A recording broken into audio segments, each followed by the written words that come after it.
To introduce to you a delegation of staff from the Parliament of Uganda who are seated in the Speaker's Gallery. The delegation comprises Simon Peter Waiswa, Legal Counsel,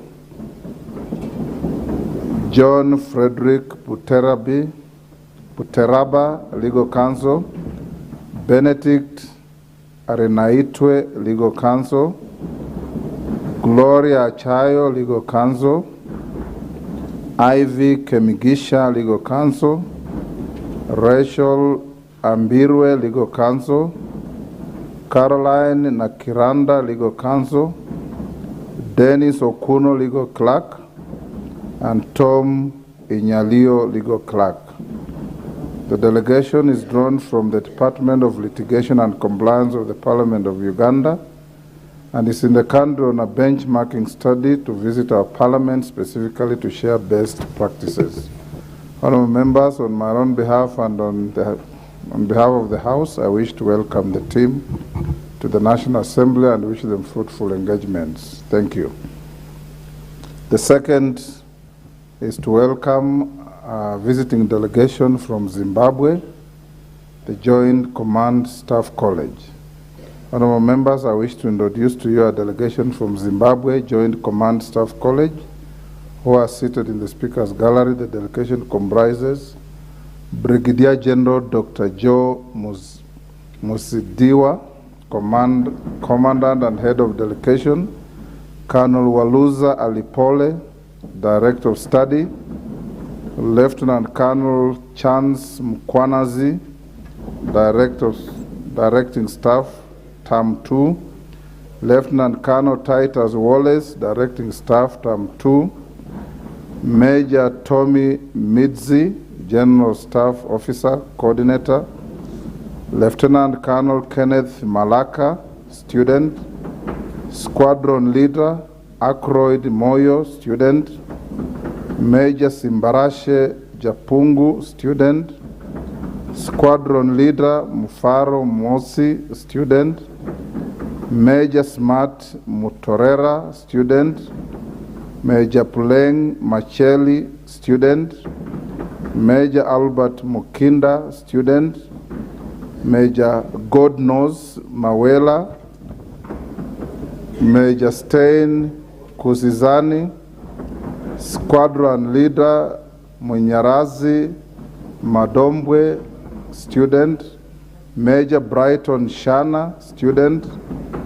Major Washington Barwa, Student, Squadron Leader Nigel Dube, Student, and Major Kenias Mugia, Student. The delegation is accompanied by the following persons from Kenya: Lieutenant Colonel Kieva Munyao, Senior Escorting Officer, Major Ndwiga, Assistant Escorting Officer, Warrant Officer 1, Nelson Mukolwe, Defense Relations Officer. Honourable members, the delegation, which is drawn from various countries, among them Republic of Zimbabwe, Republic of South Africa, Republic of Zambia, and the Kingdom of Lesotho, is in the country on a geopolitical study tour to various ministries and state departments, specifically to share best practices. On my behalf and on that of the House, I wish to welcome them to the National Assembly and wish them fruitful engagements during the stay in the country. Thank you. I think there are also some students in the public gallery, but I've not been given the list. We'll acknowledge them when you bring the list. Next order. Order number 3, messages. Order number 4, petitions. Order number 5, papers. Chairperson, Departmental Committee on Defense, Intelligence, and Foreign Relations.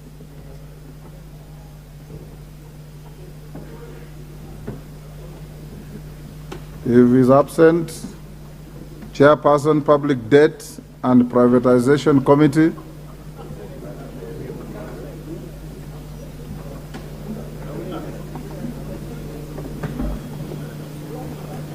Is there anybody from Public Debt? Yes, Makalimulu. Can you lay your paper?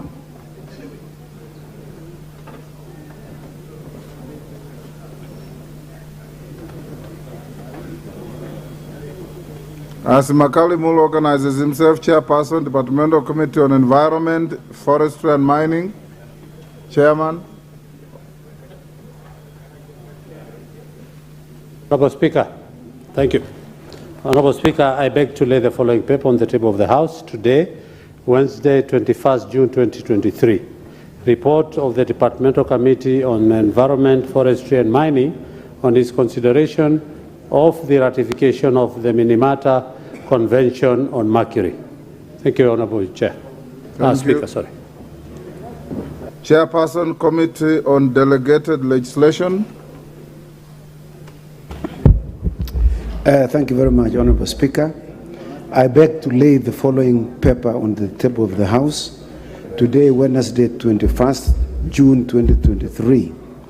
Report of the Committee on Delegated Legislation on its consideration of the Public Finance Management National Peace Support Operations Fund Regulations 2023, legal notice number 58 of 2023. I thank you, Mr. Speaker. Thank you. Chairperson, Departmental Committee on Justice and Legal Affairs.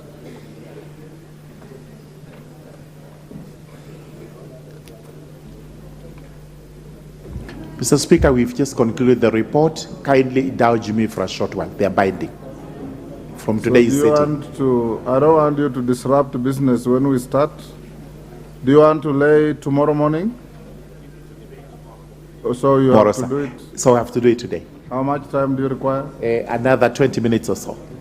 20 minutes. As we finish the procedural motions, possibly I will come over to you, sir. Okay. Chairperson, Thank Public Debt and Privatization Committee. Makale Mulu, you appear to have two papers to lay. Yeah, thank you, Honorable Speaker. Honorable Speaker, we are in the same situation with the chair with the JLAC, that we've just been sitting up to one. The clerks are sorting out the matter. Okay, organize yourselves, have your documents in the next 10 minutes. We go back to the Chairperson, Departmental Committee on Defense, Intelligence and Foreign Relations. Wapi Nelson Koech. Are you ready to lay your paper? Give him the microphone.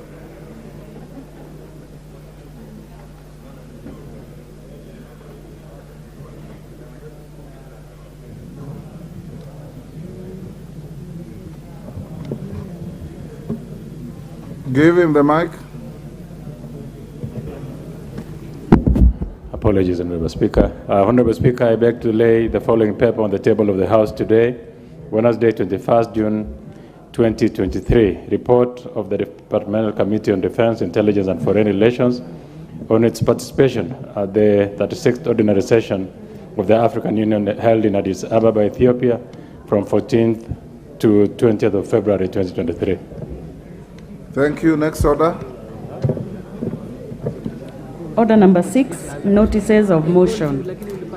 John Kiarie. Honorable John Kiarie, member for Dagoretti South. The Honorable Abdul Haro, Mandera South.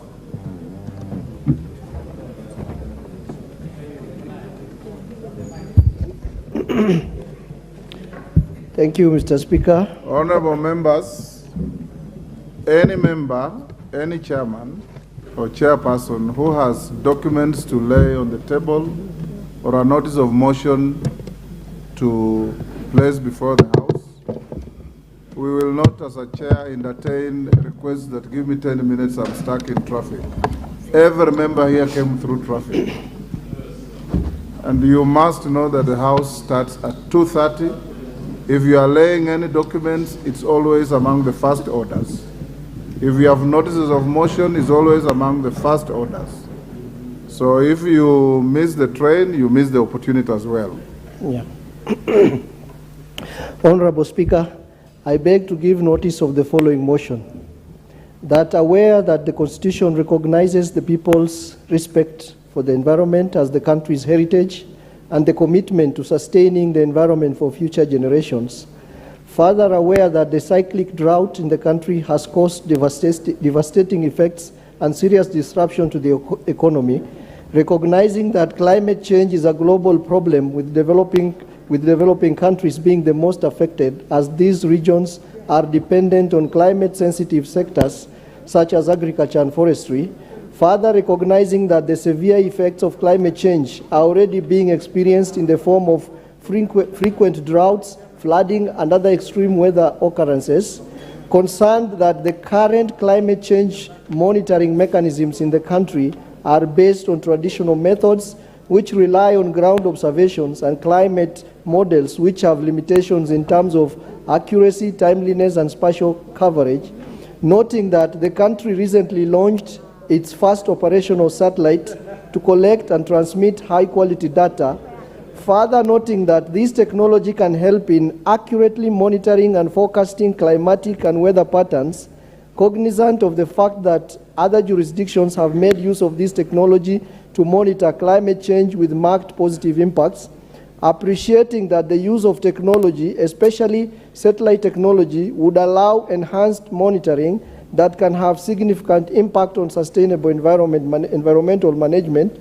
Further, appreciating that this technology would be useful in monitoring difficult to reach, expansive, and unsafe areas. Now, therefore, this House resolves that the Ministry of Environment, Climate Change, and Forestry develops a policy on it that deploys for the use of satellites in the monitoring and forecasting of climatic conditions, with the objective of ensuring timely and accurate data collection to enhance the country's capacity to respond to weather-related risks and vulnerabilities, including climate change. Thank you, Honorable Speaker.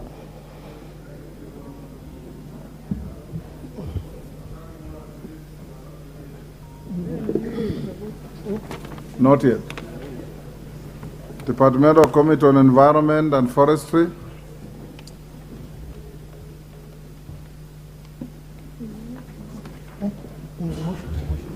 Thank you, Honorable Speaker.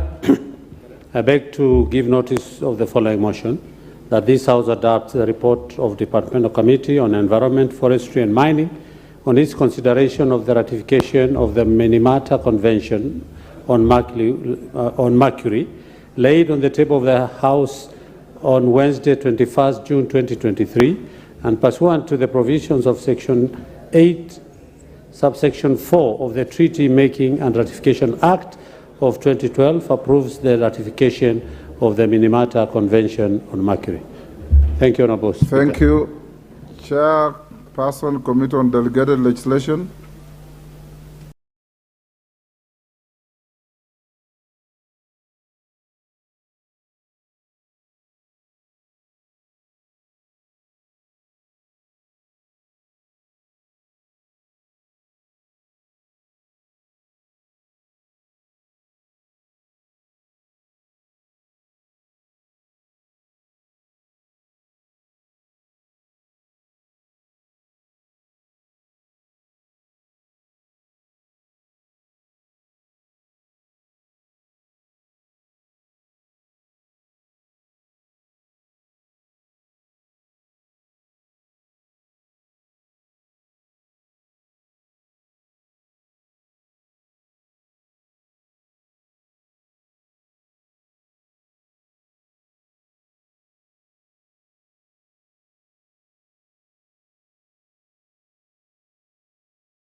Before us is very important, especially the finance bill.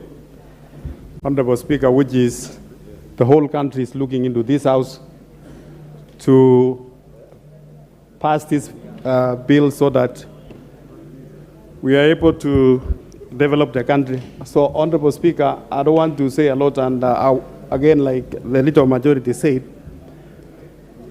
I want to appreciate all my colleagues who sat long hours last evening. And the Honorable Speaker, even as we engage today, I want to thank all the colleagues who are able to conduct themselves in a very decorum, because this is a house of debate, and where the proposers and opposers of a bill, we can always agree to vote in either way, and without necessarily creating a conflict here and there. Honorable Speaker, I want to second.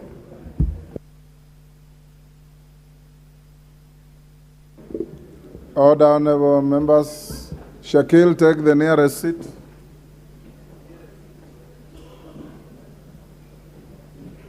Honorable members, I beg to propose the question, which is that pursuant to the provision of Standing Order 33A, this House orders that should the time appointed for adjournment of the House today, Tuesday, 20th June 2023, be reached before conclusion of the business appearing under Order number 10 of today's order paper, being Committee of the Whole House of the Finance Bill 2023, the sitting of the House shall stand extended until conclusion of the said business.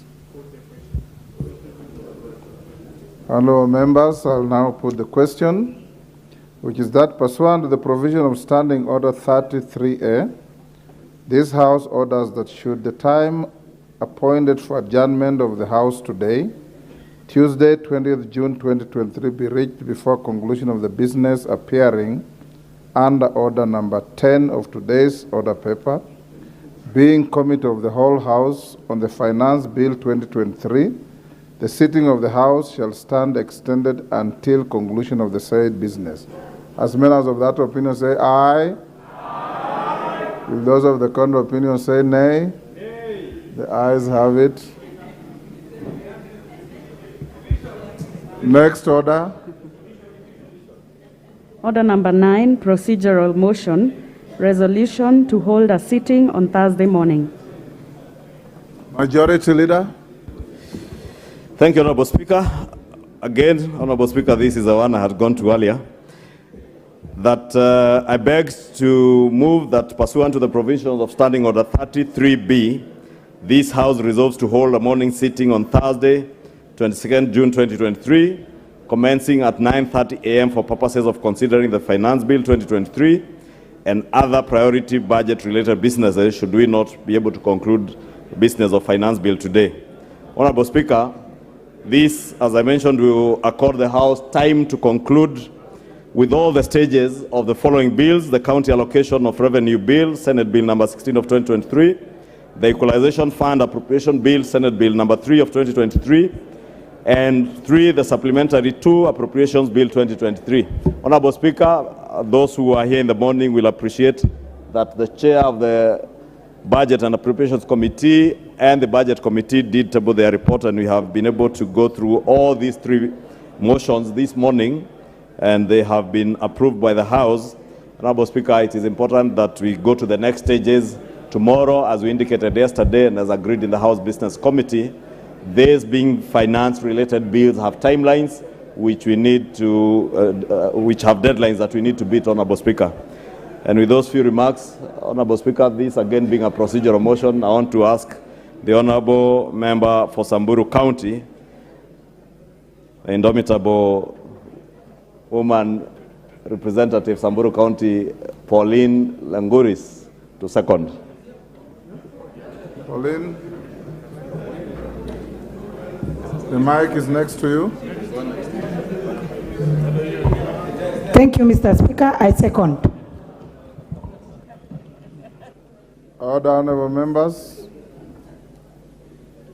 I now propose the question, which is that pursuant to the provision of Standing Order 33B, this House resolved to hold a morning sitting on Thursday, June 22nd, 2023, commencing at 9:30 a.m. for purposes of considering the Finance Bill 2023 and other priority budget-related businesses. We'll now put the question, which is that pursuant to the provisions of Standing Order 33B, this House resolves to hold a morning sitting on Thursday, June 22nd, 2023, commencing at 9:30 a.m. for purposes of considering the Finance Bill 2023 and other priority budget-related business. As members of that opinion say aye. Aye. Will those of the contrary opinion say nay? Nay. The ayes have it. Members, I'll go back to order number 5 and allow the chair of JLAC to lay your paper on the table. And also move the give notice. That's a different order. Oh, lay the paper first. Thank you, Mr. Speaker. Honorable Speaker, I beg to lay the following paper on the table of the House today, Wednesday, 21st June 2023. Report of the Departmental Committee on Justice and Legal Affairs on the vetting of Ms. Salome Wairimo Muiya-Bianco for appointment as Principal Secretary, State Department for Correctional Services. Thank you, Mr. Speaker. Thank you, Chairman. Makali Mulu, are you ready now? So we go now to order number 6, member for Dagoretti South. Thank you very much, Mr. Speaker, for your magnanimity. And it is not my habit to be late. I was out on a Speaker's sanctioned mission for a caucus that belongs to this House. Mr. Speaker, I beg to give notice of the following motion. And this is about the establishment of a science museum in Kenya. That aware that Article 11(2)(b) of the Constitution provides that the government shall recognize the role of science and indigenous technologies in the development of the nation, further aware that the Vision 2030 provides for the integration of information, communication, and technology in the country's transformation agenda, and concerned that there exists no science museum for consolidation of indigenous scientific and technological innovations, training, research purposes in the whole East African region, appreciating that integration of science technology would greatly enhance Kenya's economic and societal success, noting that there is potential for growth in the technology sector by establishing a science museum, further noting that the informal science education plays a key role in the progression of science, technology, engineering, and mathematics, commonly known as STEM, acknowledging that science museums operate as the nexus between science practitioners, policymakers, and the public, cognizant of the fact that a science museum in the country would greatly impact on the economy of the country in the quest to become an industrialized nation. Now, therefore, this House resolves that the national government, through the relevant ministry, establishes and operationalizes a science museum in this country. Mr. Speaker, I signed this on the 8th of June 2023, and I'd also like to note that there is a delegation from Dagoretti South constituency. Ndurarwa Secondary School is in the House, a school that was built out of the CDF, the NGCDF of Dagoretti South constituency. I appreciate, Mr. Speaker. Thank you very much. Thank you, Honorable Kiaria. Honorable Makali Mulu, your matter will be stayed to tomorrow. Honorable members, allow me to acknowledge the following schools: Moi Amalo High School, Kuresoi South, Nakuru; GSU Primary School, Juja, Kiambu; Malewa High School, Kipipiri, Nyandarua; Ndiuni Primary School, Tharaka Nithi; public researchers from Moiben Wasingishu. On your behalf and on my own behalf, I welcome them to the House of Parliament. Thank you. Majority Leader and Minority Leader, can you approach the chair? Majority Leader, Minority Leader, can you approach the chair?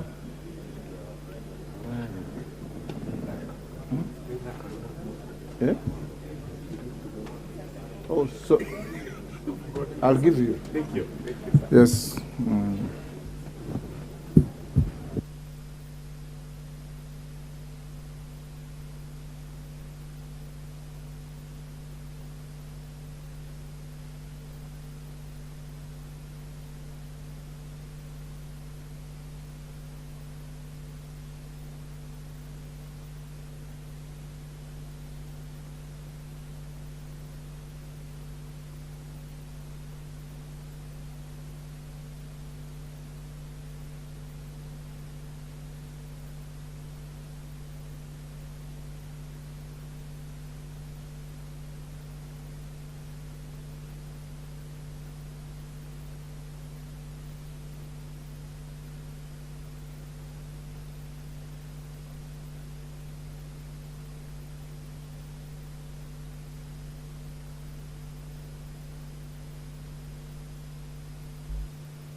Order, honorable members. Honorable Murugara at order number 6. Order number 6.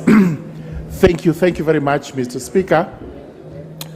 Mr. Speaker, allow me to move this motion that, taking into consideration the findings of the Departmental Committee on Justice and Legal Affairs in its report on the vetting of a nominee for appointment as Principal Secretary, State Department for Correctional Services, laid on the table of the House today, Wednesday, 21st June 2023, and pursuant to the provisions of Article 155(3)(b) of the Constitution and Section 8(1) of the Public Appointments Parliamentary Approval Act 2011, approves the appointment of Ms. Salome Wairimu Muhia Biako as the Principal Secretary, State Department for Correctional Services. Thank you, Mr. Speaker. Thank you, Honorable Murugara. Honorable members, we're going to order number 10. Order. Order, honorable members, we're going to order number 10.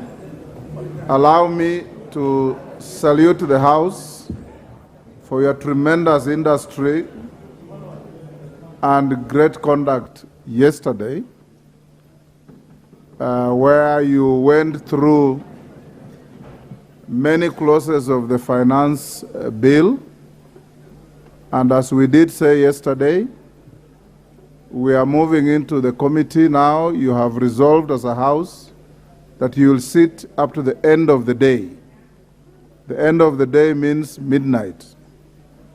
And if close to midnight you call for a division, you will sit as long as the division subsists and finish only when you finish with it.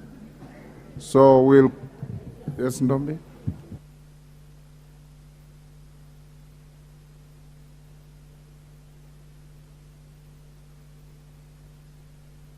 Where is Honorable Makali Mulu before we go into the committee for him to lay his document? Or a member of the Public Debt Committee? The matter is supposed to come up tomorrow, so we don't want to lock them out. A member of the Public Debt Committee? Can you pass the document to Omboko Milemba to lay the document and give notice of motion? And do it in the shortest time possible.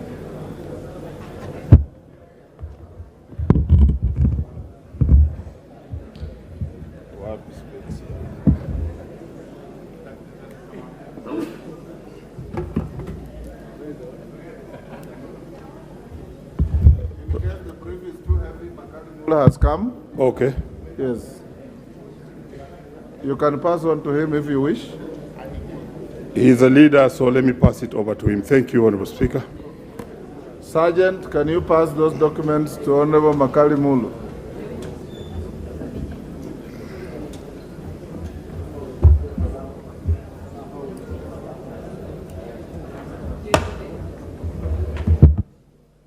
Makali Mulu, you are always known to be more organized than you are displaying today.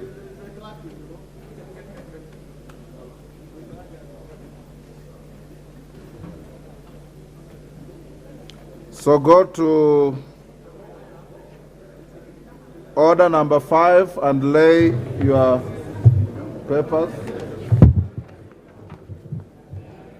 Okay, thank you very much, Honorable Speaker. And Honorable Speaker, I really want to apologize for this mix-up because we had to get the document signed. So, Honorable Speaker, I beg to lay the following paper on the table of the House today, Wednesday, 21st June, 2023.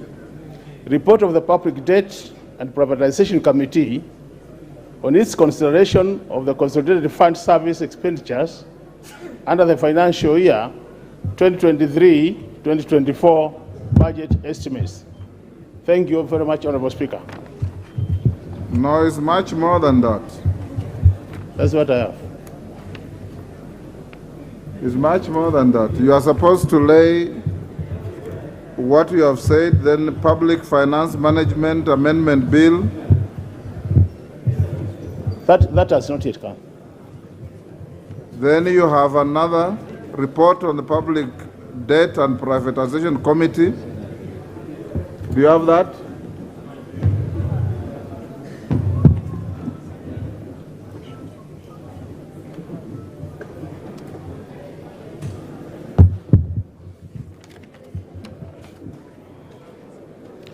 Okay, Honorable Speaker, number 2, I beg to lay the following paper on the table of the House today, Wednesday, 21st June, 2023. Report of the Public Debt and Privatization Committee on its consideration of the Public Finance Management Amendment Bill, National Assembly Bill number 16 of 2023. Thank you, Honorable Speaker. Thank you, Makali Mulu. Now go to order number 6 and give your notices of motion.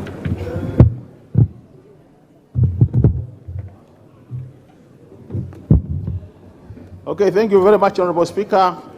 Honorable Speaker, I beg to give notice of the following motion that this House adopts the report of the Public Debt and the Privatization Committee on its consideration of the Consolidated Fund Services expenditures under the financial year 2023-2024 budget estimates laid on the table of the House on Wednesday, 21st June 2023. Thank you, Honorable Speaker. Number 2, Honorable Speaker, I beg to give notice of the following motion that this House adopts the report of the Public Debt and Privatization Committee on its consideration of the report of the Public Debt and Privatization Committee on its consideration of the Public Finance Management in brackets Amendment Bill, National Assembly Bill number 16 of 2023. Thank you, Honorable Speaker. Thank you, Honorable Makali Mulu. Next order. Order number 10, Committee of the Whole House. Honorable members, will you be upstanding?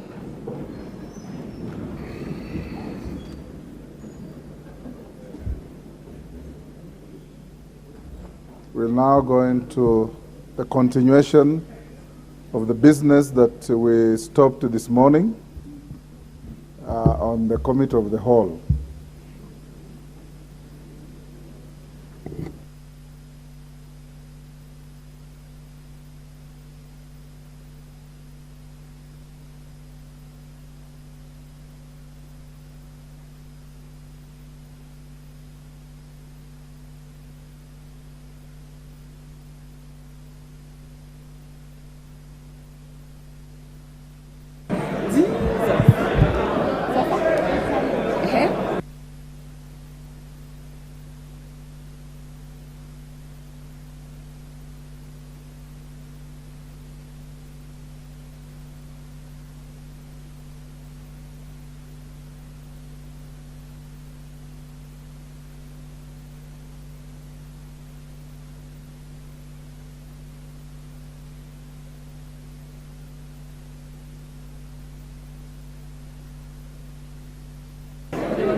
Order, members.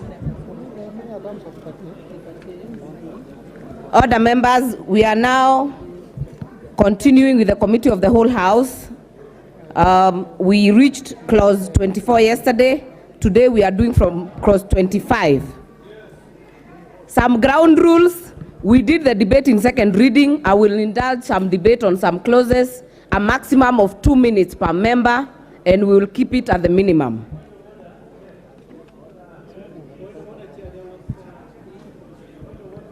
Order, members. We are starting with clause 25.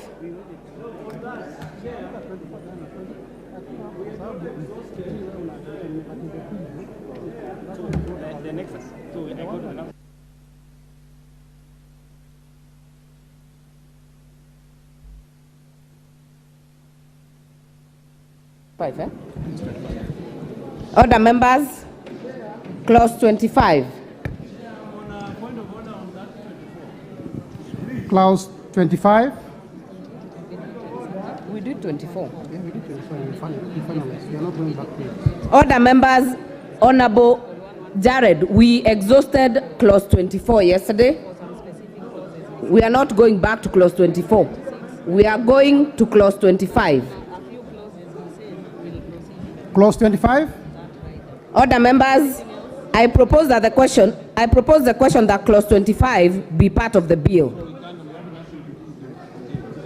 I now put the question that clause 25 be part of the bill.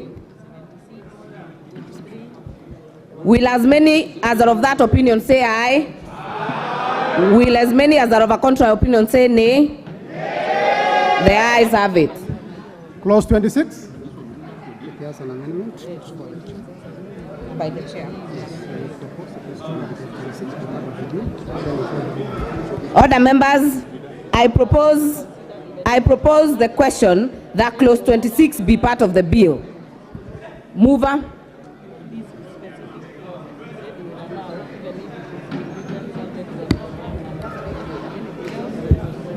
It's a committee, yeah? Just before we went into another meeting. That is not only affecting you, it's affecting like 16 other members.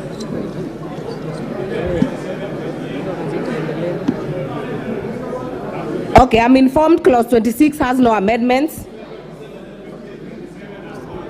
So I propose the question that clause 26 be part of the bill. I now put the question that clause 26 be part of the bill. As many as are of that opinion say aye. Aye. As many as are of a contrary opinion say nay. Nay. The ayes have it. Clause 27.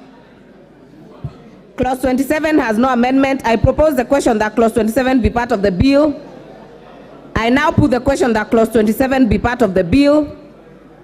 Will as many as are of that opinion say aye? Aye. Will as many as are of a contrary opinion say nay? Nay. The ayes have it.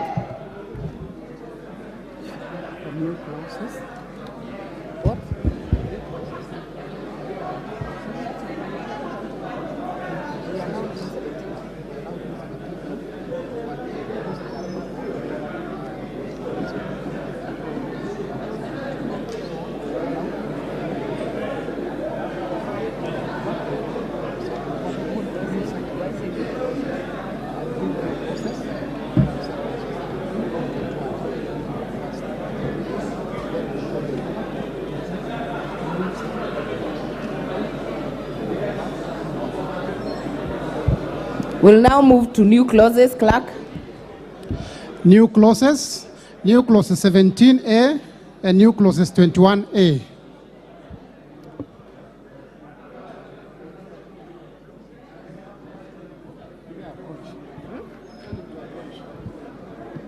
Chair Finance, approach the chair.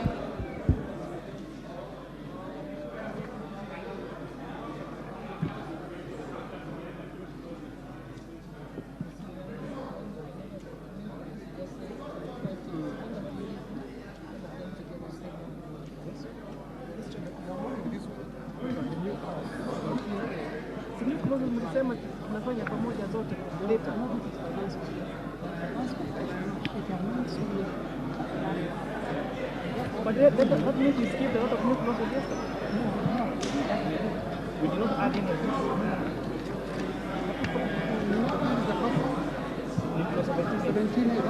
That's where we are.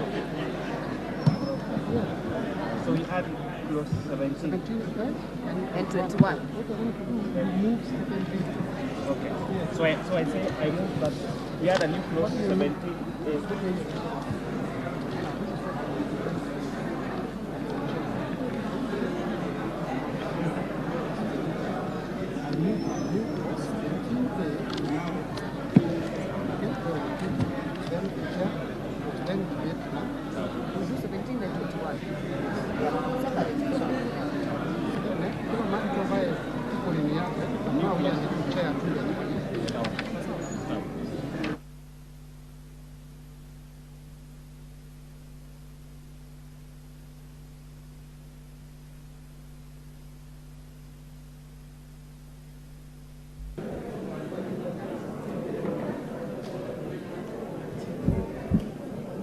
Mover. Thank you, Honorable Chair. Honorable Chair, I move that new clause 17A be read a second time. I propose the question that the new clause 17A be now read a second time. Order, members. If you're willing to speak to a certain clause, you put the intervention for order of the House.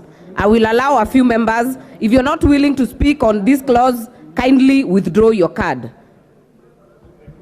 Allow the chair to give the... Mover.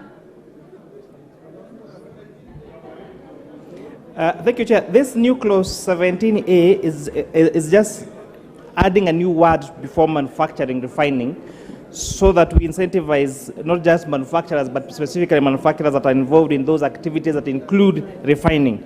So it's more of making sure that every manufacturer involved in this particular sector, in pharmaceuticals, especially refining, is actually incentivized to enjoy this tax incentive being proposed by this new clause 17A. And that I move, Honorable Chair. Thank you, Chair. Minority Leader, do you intend to speak on this one? If not, Honorable Beatrice Elachi, do you intend to speak on this one? All right. I now put the question that the new clause 17A be now read a second time. Will as many as are of that opinion say aye? Aye. Will as many as are of a contrary opinion say nay? The ayes have it. I propose the question that new clause 17A be part of the bill. There's further debate because you can go being read as a... Member Foyata. Thank you, Madam Chair. I want to know what is wrong with the current, the way the clause is stated currently. What has prompted the Chair for Finance to introduce a new clause? Can you provide clarity to that before we move to other new clauses? Thanks. Before we make it part of the bill. Order, members. If you listen to the mover, he had actually given that background on that clause. So I will now put the question that the new clause 17A be part of the bill. Will as many as are of that opinion say aye? Aye. Will as many as are of a contrary opinion say nay? The ayes have it. 21. New clause. New clause 21A. Mover. 21A, right? Honorable Chair, I beg to move that a new clause 21A be read a second time. I beg to move. Oh, yeah. So I explain at this stage. Okay. Honorable Chair. Yeah, Honorable Chair, just when you move, for good order and for everyone to follow, explain briefly what the clause is about. Okay. Thank you, Chair. Honorable Chair, Section 113 of the Income Tax Act is being amended by providing an extension of capital expenditure to extend the period that which was given to capital expenditure for the construction of bulk grain handling facilities supporting the standard gauge railway in the Business Laws Amendment Act of 2020. Honorable Chair, these are some of the amendments that we keep doing to particular clauses that end up affecting particular sectors, and when during public participation, we tried to accommodate as many of those views so that we make our business environment predictable, so that an incentive that was forwarded to a particular business 2 years ago does not get to be taken away from them a few months later when they have made a huge investment in that particular sector. Thank you. I will propose the question that the new clause 21A be now read a second time. Member for Seme. Chair, I think what the chair has done is still not adequate. This is a new clause. It should actually be read. The chair should explain the import of it and what it means. So I think a new clause is different from just another amendment.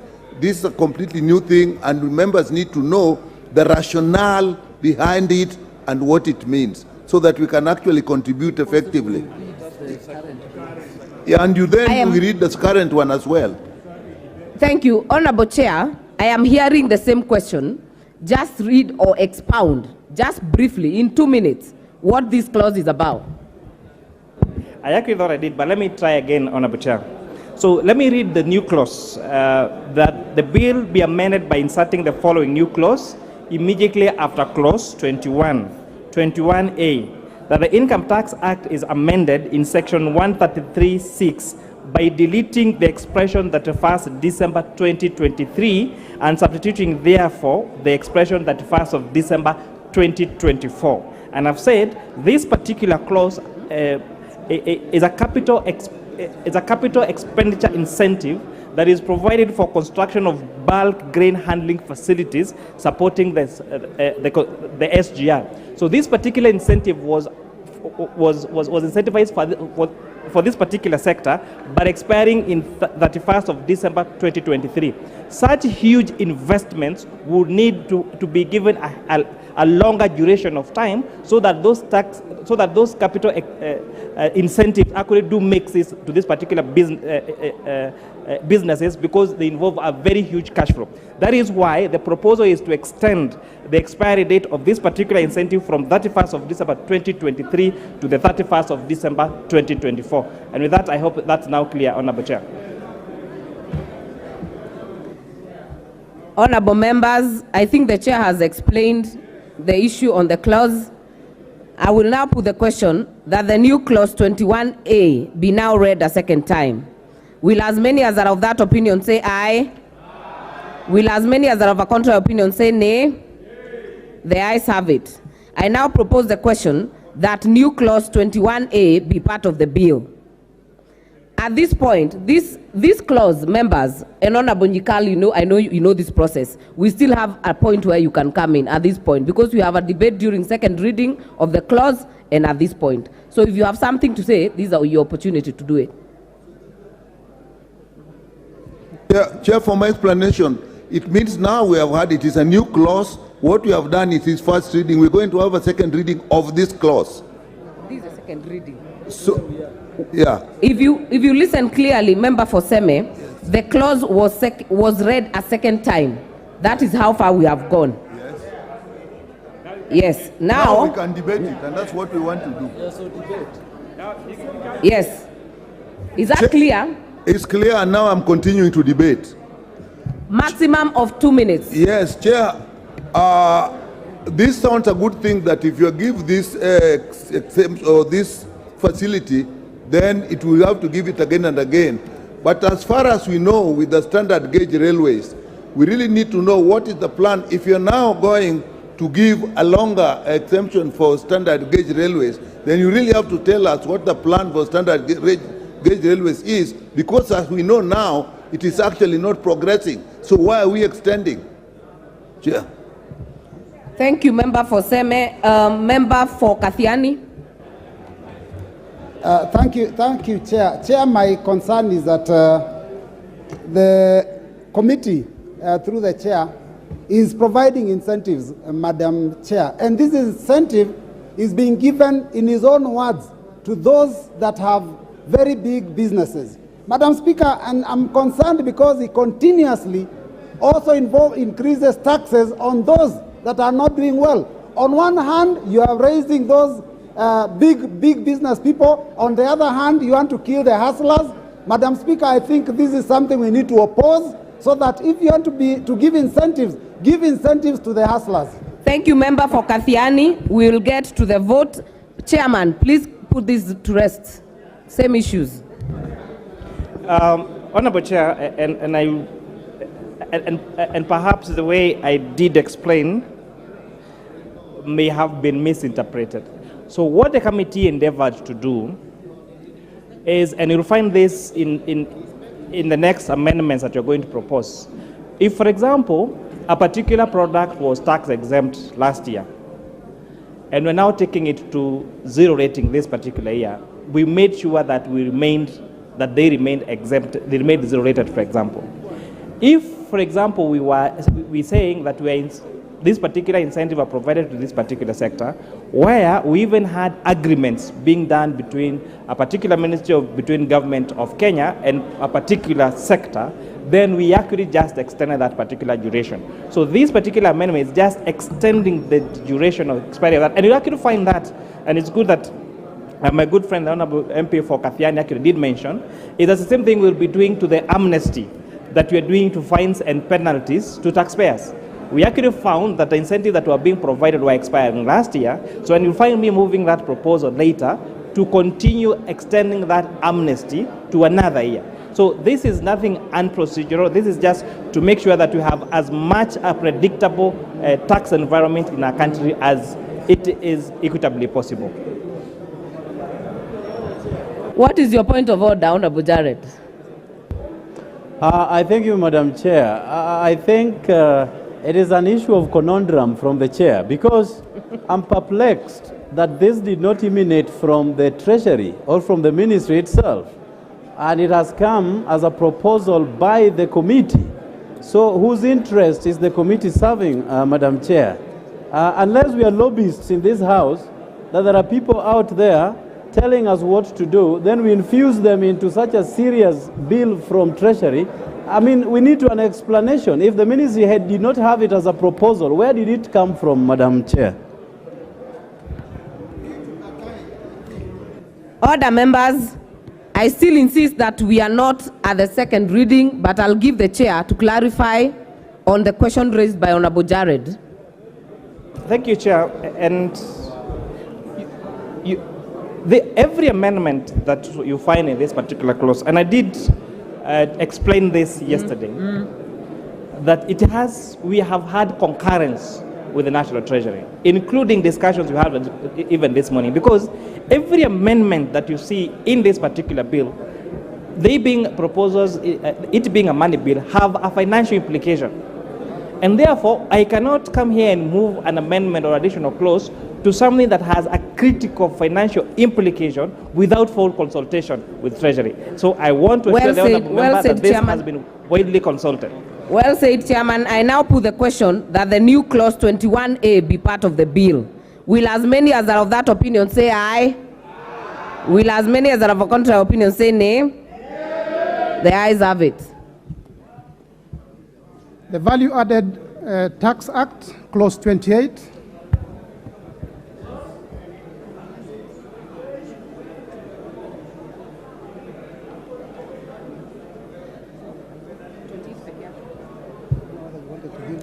All right. I am told Clause 28 has no amendments, but now I hear you. I propose the question that Clause 28 be part of the bill. I now put the question that Clause 28...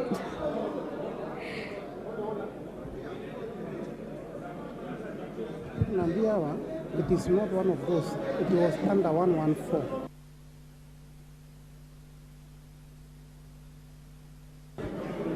So if we are...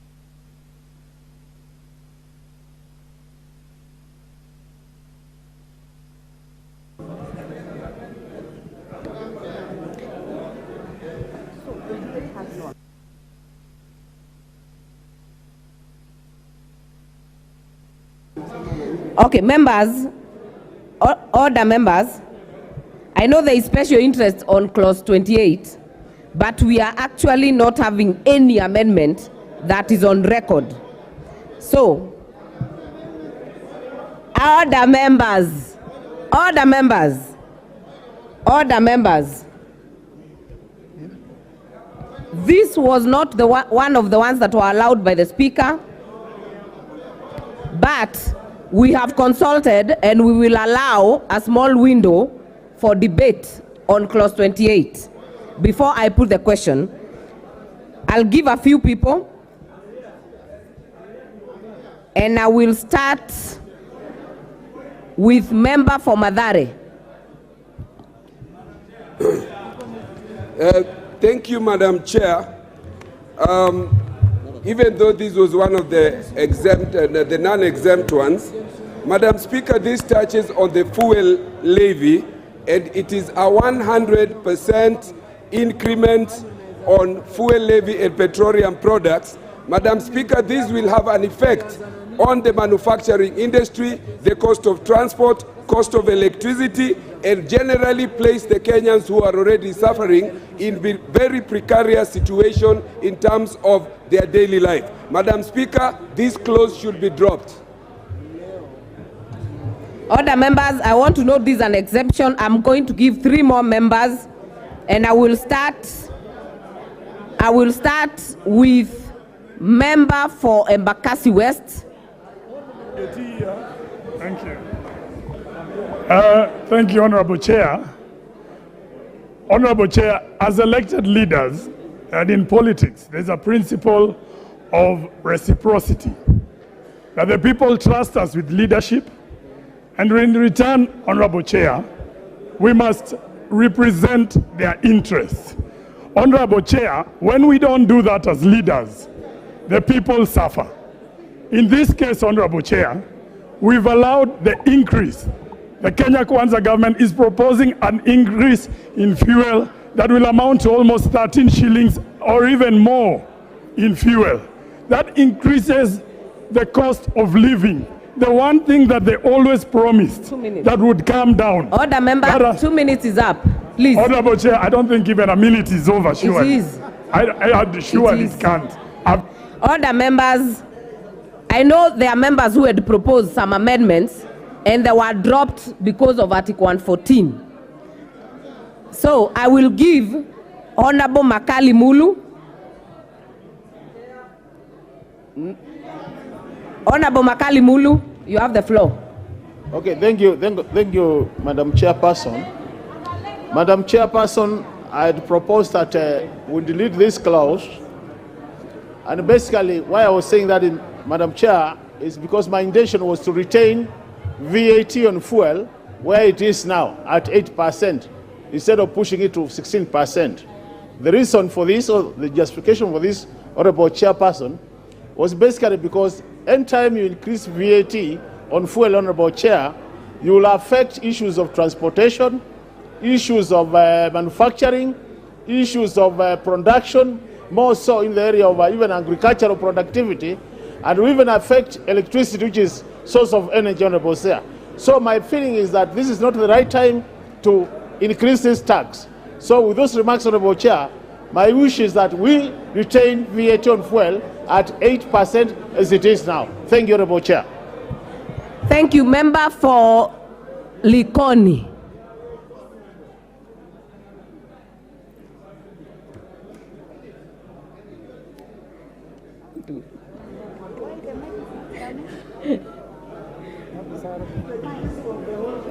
The microphone, please. Honorable Mishi, songa kidogo. Thank you, Honorable Chair. Honorable Chair, I want to say it is good we retain the 8% rather than increasing it to 16%. Madam Chair, the cost of living is very high. And if you increase the 16%, it means the cost of production is going to be very high. And if the cost of production is going to be high, also it is going to affect agriculture, because agriculture depends on machinery, and the machinery depends on petrol and diesel. diesel power, Honorable Chair. Honorable Chair, also the cost of transportation is going to be high. Right now, Kenyans cannot even afford to pay the fares from where they are to the working place and even to schools. So when you increase to 16%, it means the cost of living is going to be very high, because unga is going to be high, rice is going to be high, cooking fat is going to be high, and everything is going to be high. We are tired as Kenyans, and Kenyans are angry. They don't have money. Madam Chair, I beg my colleagues to be objective leaders and reject this amendment and return it to 8%. I thank you, Honorable Chair. I would like to, first of all, give the Chair of Budget 2 minutes.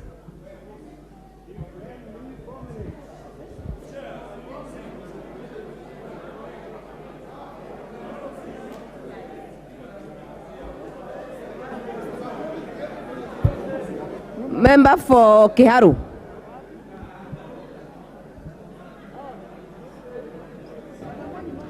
Thank you very much, Honorable Speaker.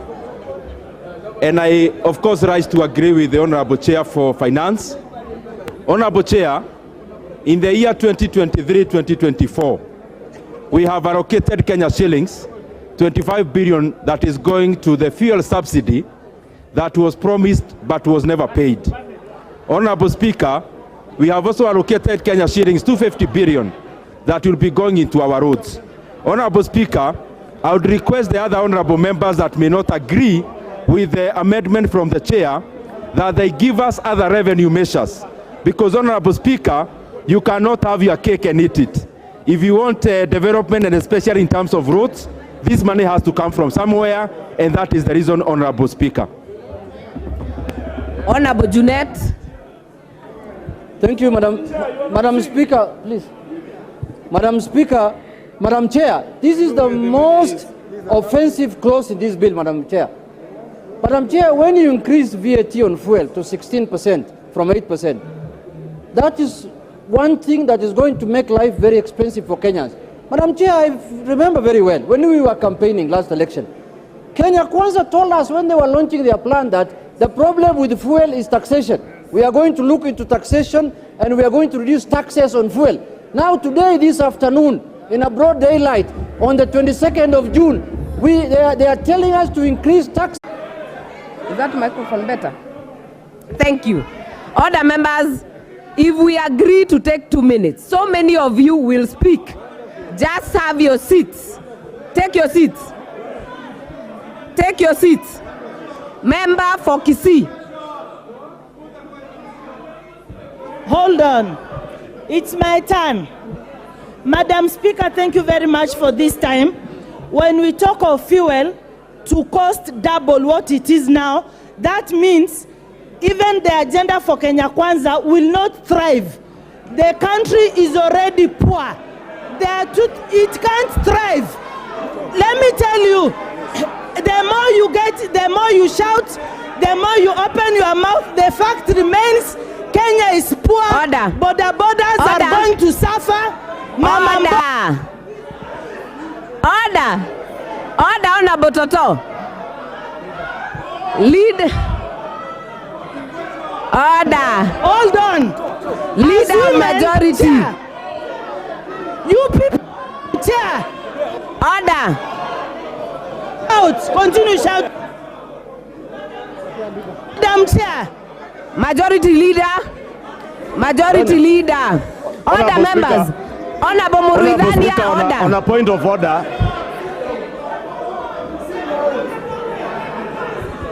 I'm helping you. Majority leader. Honorable Speaker. Honorable Speaker. Honorable Speaker. Honorable Speaker. The leader of majority is on a point of order. Honorable Sit Speaker, down, I am on a point of Wanjala. order, and I am sorry to interrupt. Take your seats. The member for Kisii County. But as Honorable Juneta said, this is one of the most important clauses in this bill. As CPM Body says, it is the backbone of this bill. And we're in this house as a debating chamber, Honorable Speaker. And we all have our rights to speak and be heard by our constituents. I just want to beg from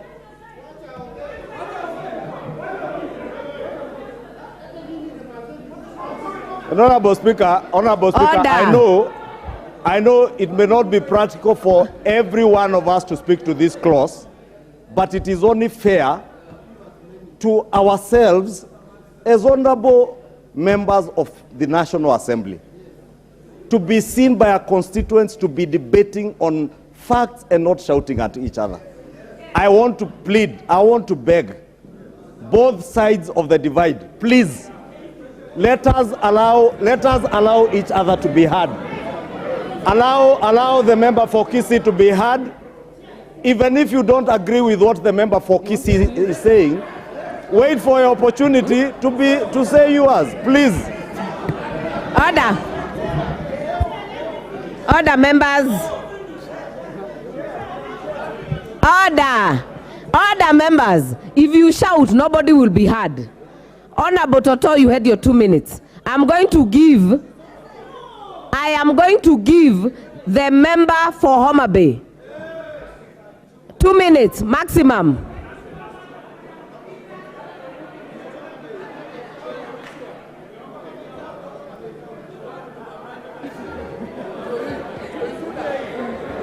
This one is Homa Bay County. Yes. Honorable Bensouda mwenyewe.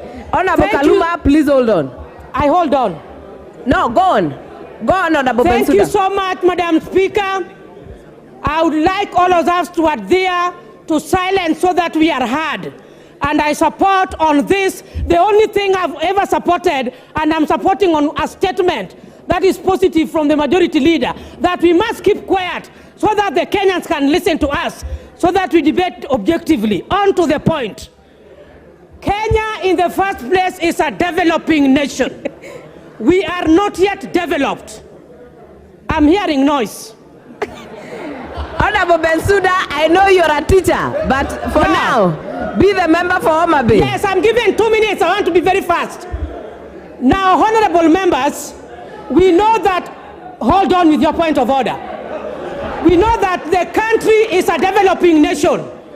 And when we are developing, we must be progressive in any issue that we do. I also agree that we cannot run this country without making strategies on approach. And therefore, Honorable Speaker, after we have taxed nearly everything, there is no need of pretending of executing and implementing a 16% taxation. Honorable Speaker, I want to tell you that this government talked about creation of employment to our youths. It is a very clear statement that most of us do not have employment opportunities, and the industry that must be supported, one which has been proposed by the Kisii woman representative, is the boda. And boda sector requires fuel. That is just one. Even the honorable members who are... We have had you, honorable member for Githongori. Thank you, Madam Chair. I rise to give my humble opinion on the issue of tax levy added on fuel, especially the VAT. Madam Speaker, we were in this house in 2018. No, it's okay. Those that are privileged to be here, you know from 2018 when we added tax on fuel, what happened to this economy. We are reaping from what we did. Madam Speaker, life is unbearable as we speak to our citizens of this republic. We cannot afford to add more levy on fuel because fuel is a catalyst of everything from production to marketing and to the welfare of the people. Madam Speaker, I want to be on record that right now our people are suffering and production, especially in our rural areas, is going to go to zero if we add tax on fuel. I therefore would want to say it very clearly here that if we want to revamp the economy of this country, adding tax on fuel is not the solution. The solution is empowering our farmers, our producers, who normally produce crops that bring dollars into this country. We bring more dollars by selling more of our produce so that we can be able to subsidize on the government expenditure. And on that point, Madam Chair, I stand to refuse the addition of fuel levy tax on the... Thank you. Thank you. Member for Igambangombe. Thank you, Mr. Speaker. Madam Speaker, I stand here today. Kagombe, this is the big ngombe, you are the small ngombe still. You are out of order. Honorable Patrick, you are out of order. You have 2 minutes maximum. Madam Speaker, I stand here to support this amendment, this clause, Madam Speaker, because, Madam Speaker, listening at the hypocrisy that is in this house today. Because, Madam Speaker, we debated the budget in this house, Madam Speaker, I didn't hear the other side of the divide reject even a single clause of the budget. They supported how we'll have electricity, they supported how we'll have water, they supported how we'll do loans for this country, but when it comes to looking at ways of raising money for the same, Mr. Speaker, now we are opposed. Madam Speaker, I've heard our friends shout to the Speaker every day here that no CDF, no Parliament. I support, and this is progressive. Thank you, Madam Speaker. Honorable members, you will note we cannot all speak on this matter. But before I put the question, I will give Mbunge wa Kilifi, then I will give Honorable Kalasinga, then I will give Honorable Bowen, and we will close.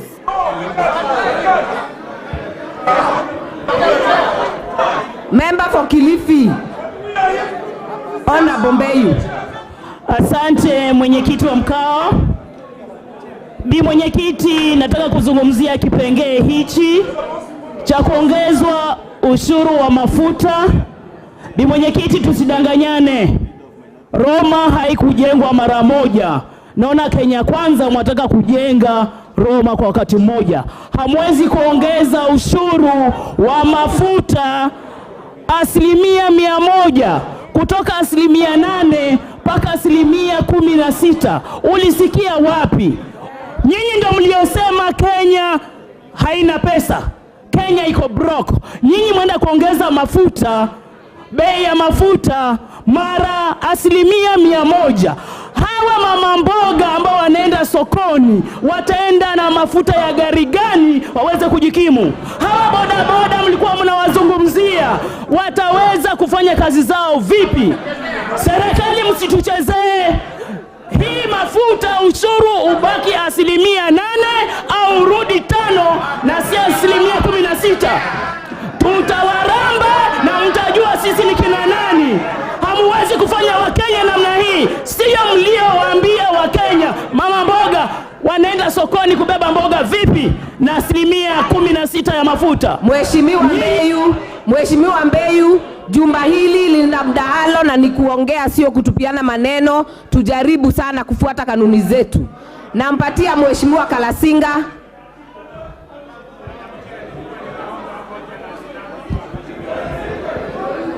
Oh, thank you very much. Madam Chair, this is the time now.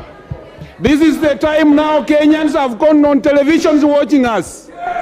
This is the time now, Madam Chair, that this house here, Honorable, must make a decision that serves Kenyans outside there. Madam Chair, as I talk now, me as a person who comes from Western, we cannot grind and eat ugali grade 3 without oil in our portion meals. If we increase this, Madam Speaker, we shall paralyze our stomachs in Western Province. Madam Speaker, as I talk now, we have farmers in Rift Valley who uses tractors to plow their farms.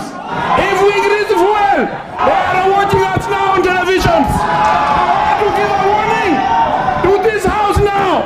I can even plead and kneel down that Kenyans must be given a freedom, and the freedom comes from here.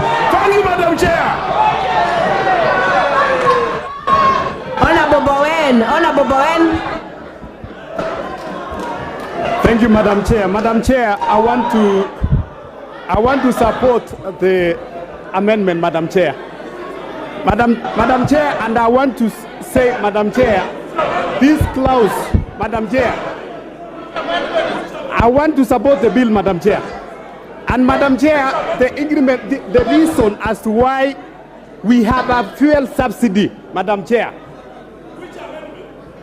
This is not the first time this increment to 16% is before this House for the first time, Madam Chair. It's been there before. Madam Chair, this is the fuel subsidy. Was used by the Handshake brothers when they were giving out a fuel subsidy and they misused. Madam Chair, this government, the government paid over 50 billion in terms of fuel subsidy. But this is the time we are saying, Madam Chair, if we have to achieve all the development we need, which is in the Kenya Kwanza Manifesto, Madam Chair, we need to have the 16% and to stop the fuel subsidy, which has been misused by the last Majority Whip. Thank you very much, Honorable Chair. Honorable Chair, I agree with several members that it is indeed true that this is a very emotive topic, especially when you talk about the increase of VAT on fuel. But again, to be fair, even as we bash the proposal to raise the 8% to 16%, we also need to be honest enough and inform the public that this thing was passed in the previous parliament and then deferred to this session. But be that as it may, Madam Chair, be that as it may, Chair, it is important for also the House to know that the government has taken measures, several measures to mitigate the challenge of the increase of the 8%. The escalating dollar has been mitigated through the G2G matters. The issues Amboka, you will not shout. Zero rating in terms of the farm inputs have been reviewed. So there are so many things that have been done. So Majority Whip. Order.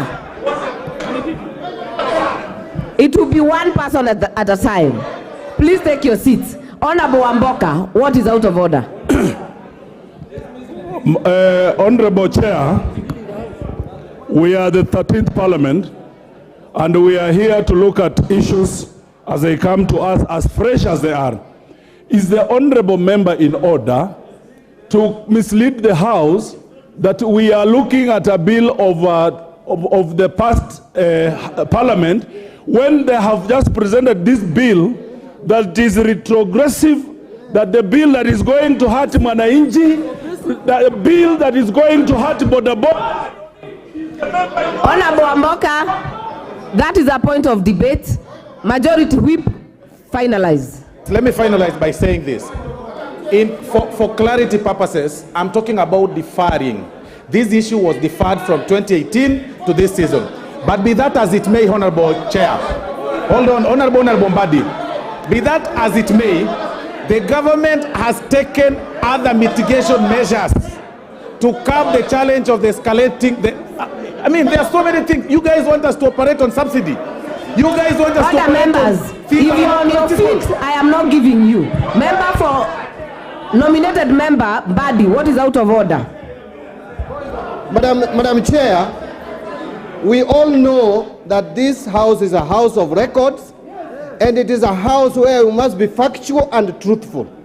When the Majority Whip misleads the whole country, and the whole country is watching, that the last Parliament passed VAT on petroleum products at 16% and it was deferred, that is not correct. The last Parliament, if he has forgotten, rejected the 16%. We only allowed 8% after the President's memorandum. There is no deferment, and Madam Speaker, Madam Chair. Order, member. Honorable Mbadi, you're debating. Member for Finance Committee. Thank you, Honorable Chair. And I know this issue has been extremely emotive. But I would like not to dwell in the politics, but look at this proposal from a finance perspective as we did. We have three types of VAT in this country. A product is either zero rated, tax exempted or vatable. So for the vatable supplies, whether goods or services, all of them are at 16%, apart from fuel, which is at 8%. So what does that do for that particular sector? There's something we call input VAT and output VAT. So for all the players in this particular fuel sector, they pay input tax at 16%. But once they sell that fuel to the market, they sell it at 8%.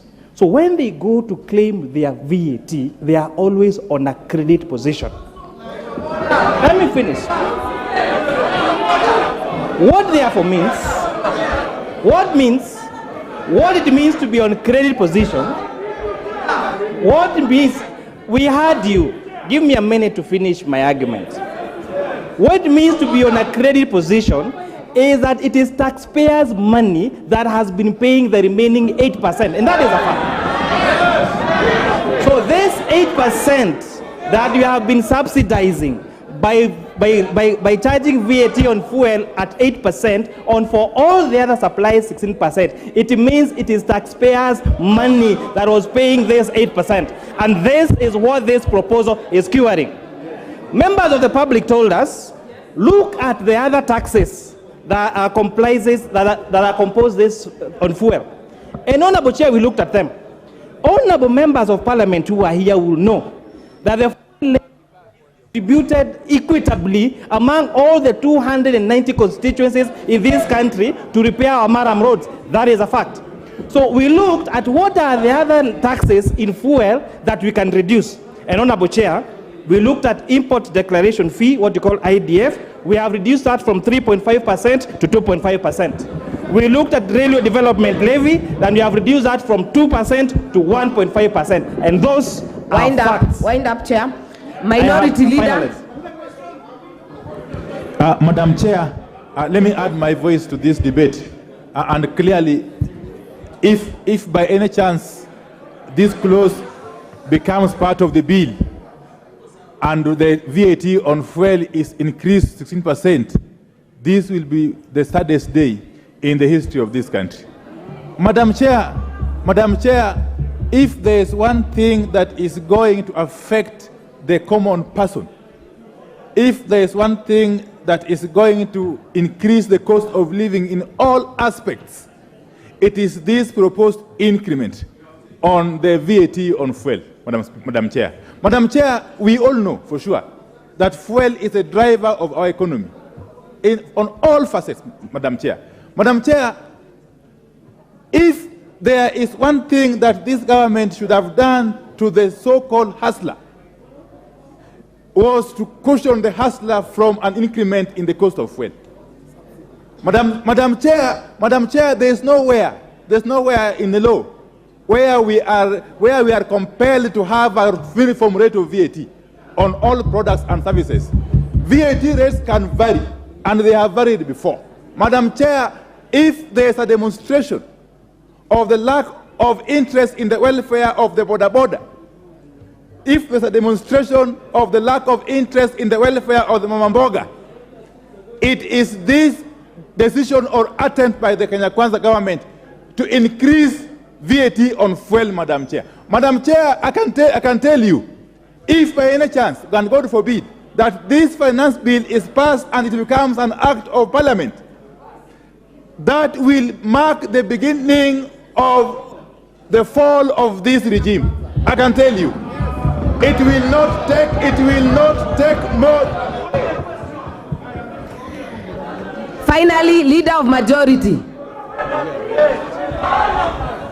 Thank you, Honorable Speaker. And Honorable Speaker, we should not be worried when others prophesy the beginning of the end of a regime, because we have seen many other prophecies before, including those from Shakahola. But Honorable Speaker, it is indeed true, as Honorable Speaker, if you can protect me from the member for Kilifi. Honorable Speaker, it is indeed true.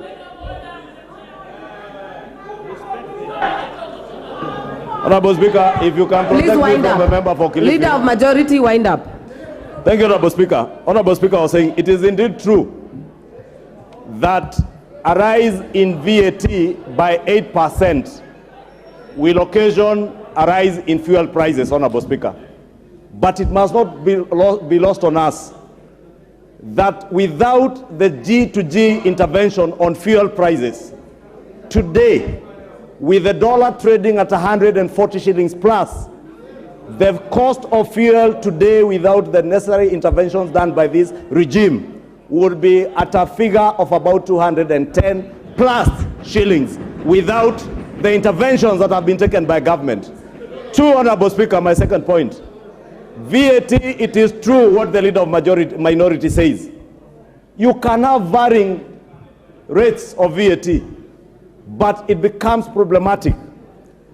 Members are aware all marketers in this country have taken advantage of the varying interest rates. The problem that we have with claims, VAT claims on input tax, is because of these varying interest rates, and that is a fact that you cannot dispute.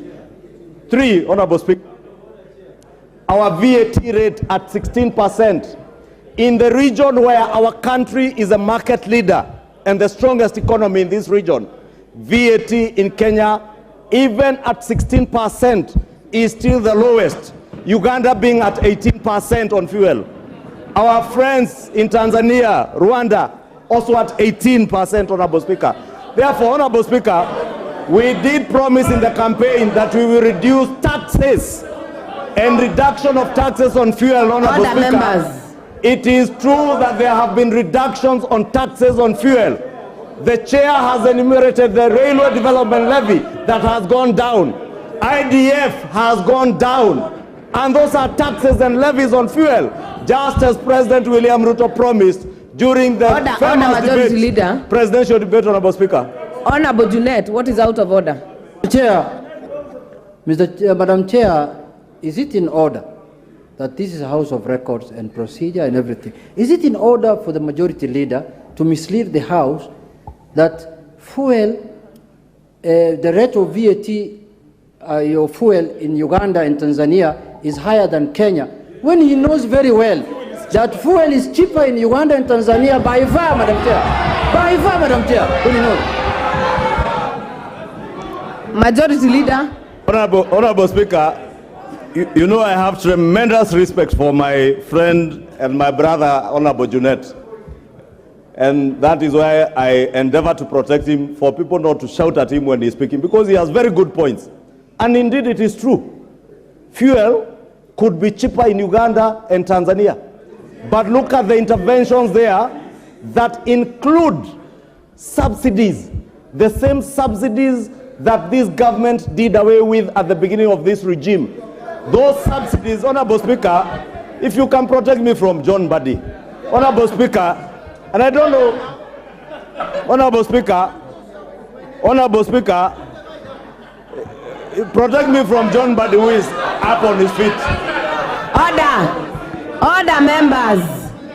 Majority Leader. Thank you for your protection, Madam Speaker.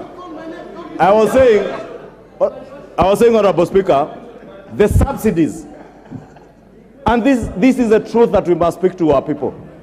The subsidies that were in fuel before this regime came to power were costing taxpayers a whopping 16 billion shillings in a month. The level of debt we are talking about today is because of these subsidies, Honorable Speaker. Therefore, if we speak about what we have saved the people of Kenya, count the 16 billion shillings that we have saved hustlers from paying every month.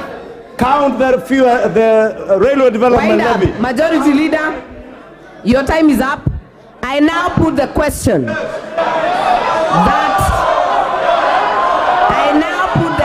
that clause 28 be part of the bill. As many as are of that opinion say aye. As many as are of a contrary opinion say nay.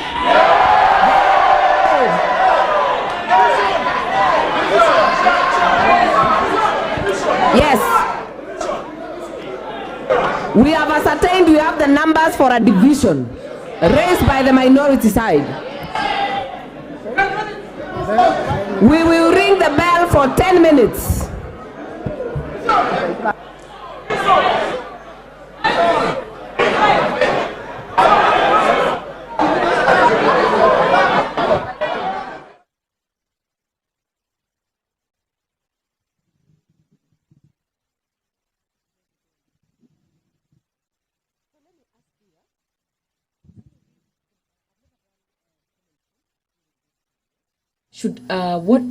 What am I listening from? You're just going to say what clause they are.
The members of Parliament this afternoon are ready for voting on division on the finance bill on the clause on amending the value-added tax on the fuel levy by amending a clause that seeks to harmonize the VAT Act, the VAT on the fuel, which will double to 16%, should it be passed.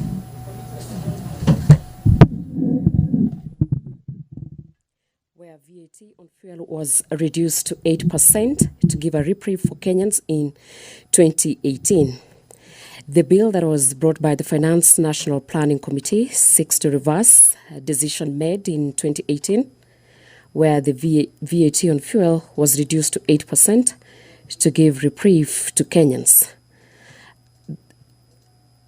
Petroleum products are one of the most taxed commodities in the country, with 9 levies, including road maintenance levy, the excise duty, petroleum development levy, petroleum regulatory, railway development rates, anti-adulteration levy, the merchant shipping levy, and the contested VAP. The members of Parliament this afternoon, while amending the clauses, debated with the majority of members of Parliament supporting and some disputing the bill. Most of the members of Parliament raising reasons as to why the bill should pass or not should pass, with the leaders led by the Majority Leader of the National Assembly, Kimani Ichung'wah, supporting the bill, saying it was time Kenyans embrace the 16% VAT on the fuel. And those of the Azimio la Umoja saying that the bill would increase the cost of living in the country. The bill says that Section 5 of the Value Added Tax 2018 is amended in subsection 2 by deleting paragraph A and by deleting paragraph 2AB. The Section 8 of the Value Added Tax Act 2013 is amended in subsection 2 by deleting the words "not a registered person" and substituting therefore the words "a registered or unregistered persons." So currently the members of parliament are preparing to vote, with the chairperson having given them 10 minutes ahead of the voting.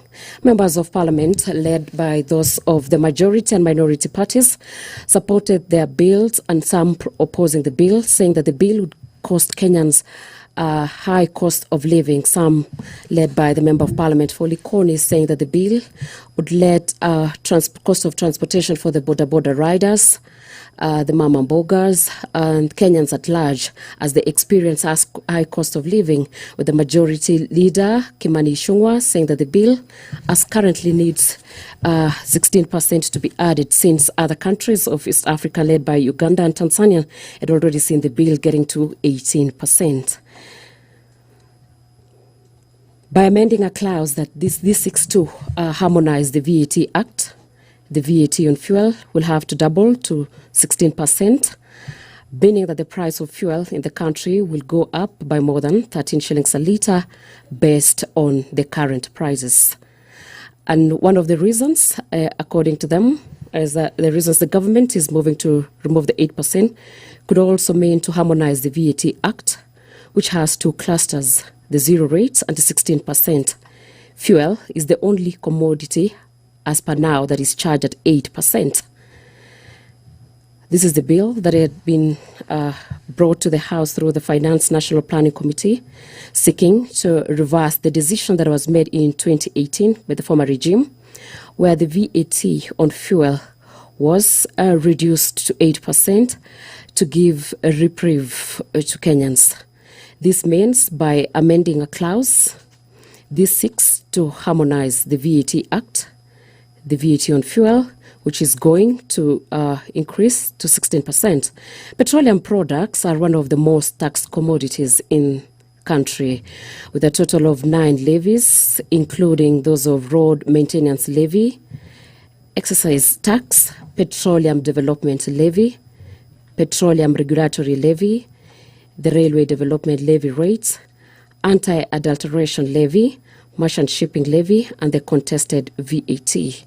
On the screens, you can see members of parliament from across the political divide consulting, and with Sergeant at Arms are ready for the voting, which is expected to take place in maybe less than 4 minutes, as the chairperson said already given 10 minutes for the members to prepare ahead of the vote.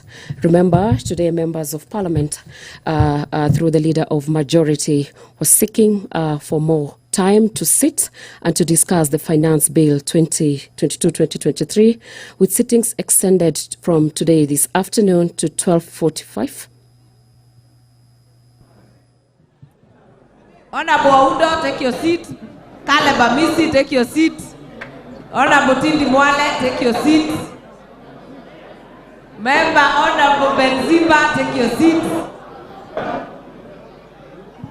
Other members, Member Honorable Manduku, take your seat. Honorable Gashagwa, take your seat. Honorable Amboka, take your seat. Other members, Ward Chief, take your seat. Member for Game, take your seat.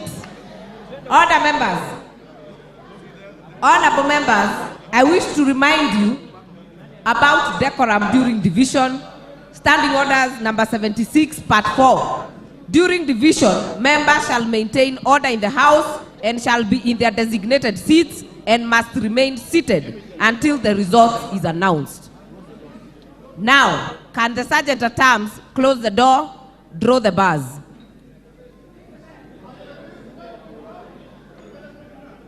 The two sides, majority side and minority side, have nominated their tellers. I will also seek that they maintain order, no talking, no shouting from the tellers, only identify that a certain member has spoken.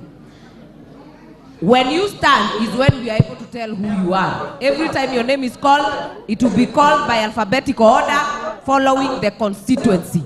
Honorable Masara, take your seat. Order members. Teller. Clerk. Chepkonga Kiprono Samuel. Lagat Benjamin Kipkurui. Ketanyi Mariane Jebet. Atandi Samuel Onunga. Maintain order in the House. Honorable Mar Mwinyi, order.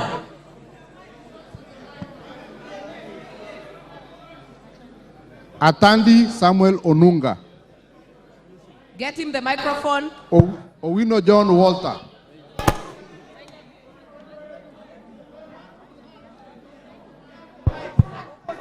Honorable members. Member, Honorable Atandi, I can hear you from here. Take your vote.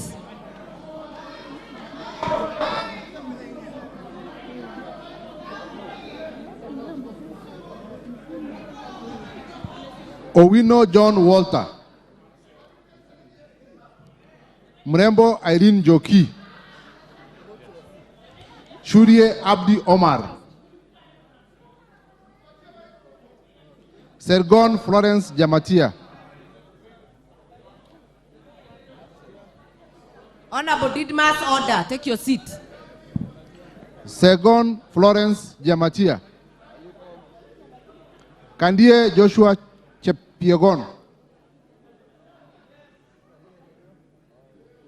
Kipkoros Joseph Makilap.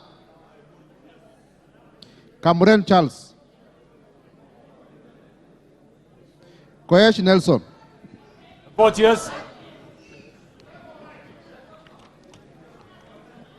Innocent Obiri. Barongo Obadia.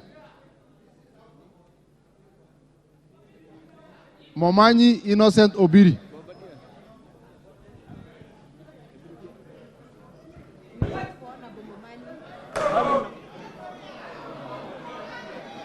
Kuna barua nataka kusign urgently.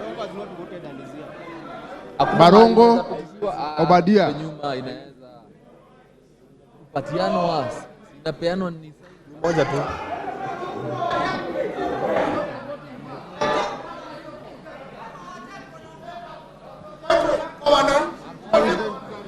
Momanyi Innocent Obiri. No. Barongo Obadia.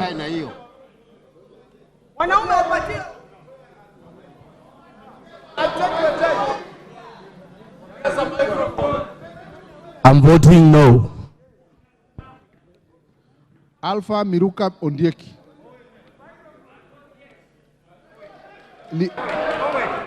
Lynette Chepkoril.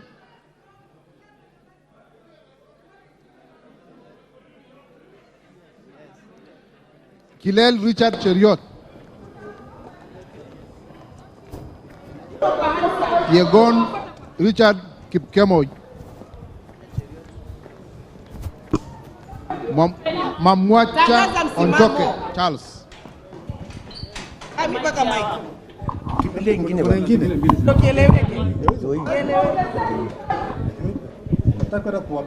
Wakupangia.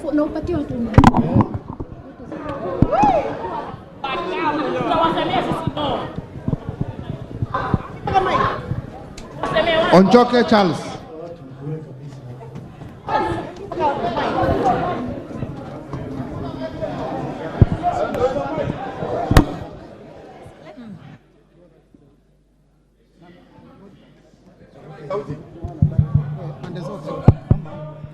No. Ogola Gideon Ochanda.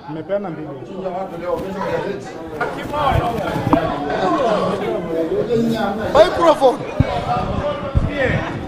We are vote yes.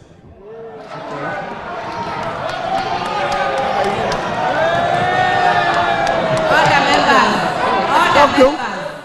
Order members.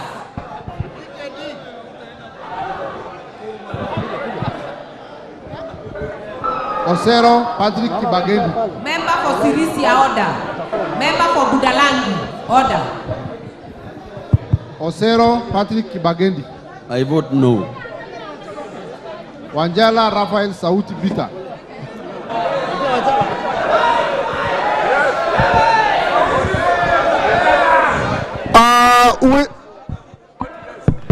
We want the names of those voting for no or yes to appear tomorrow in the newspapers. I vote no. Wamboka Nelson Wamboka. To lower the cost of living, I, Wanami Wamboka, vote no. Wambilianga Catherine Nanjala. Are you sick? Yakub Ado Kuno.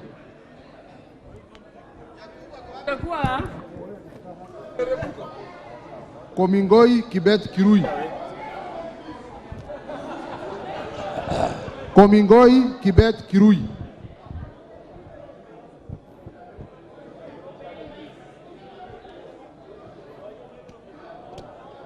Omanyo Catherine Nahabi. Mwale Nicholas Tindi.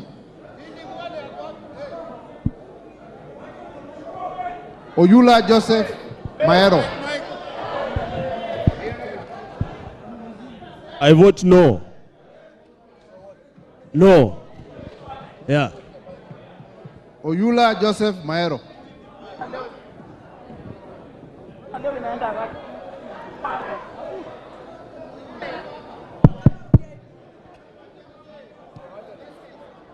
I vote no.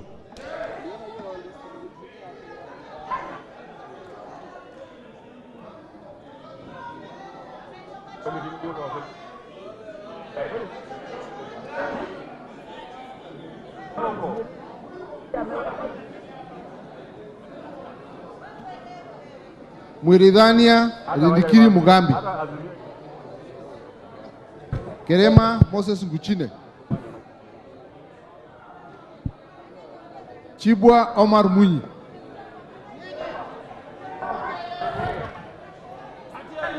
Mheshimiwa.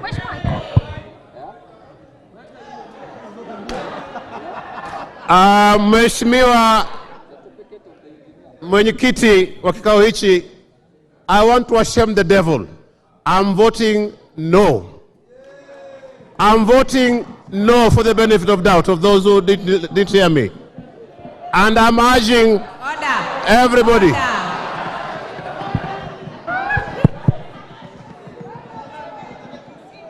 Koech Victor Kimngetich. Koech Victor Kimngetich.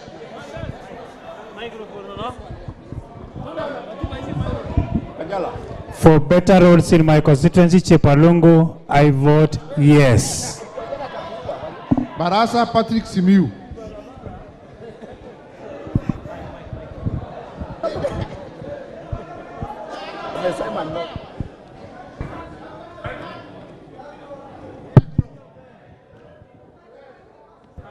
I vote no. Biengo Paul Kibichi.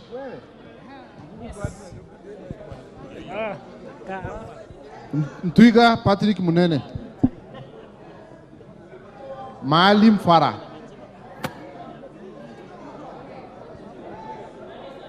Elachi Beatrice.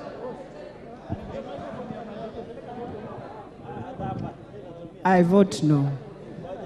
Waweru John Kiarie.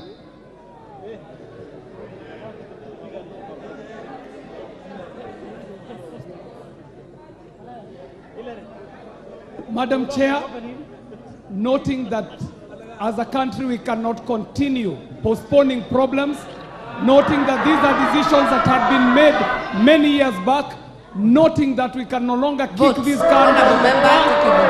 Madam Speaker, I vote an affirmative yes. Sirima Musa. Order members, the standing orders are very clear. You rise in your place and you either vote yes, no, or abstain. Please do not give speeches, do not give justification. Just take your vote. Sirma Musa. Welie Adan Keinan. Caroline Jepto Gelechei.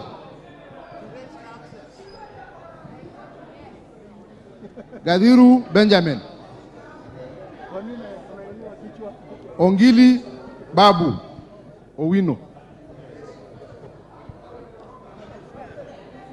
Thank you very much to save Kenyans from wallowing in the miasma of mediocrity, confusion, ignorance, and the larger shakahola. I vote no. Gakuya James Mwangi. I vote yes. Mawade Julius Musili.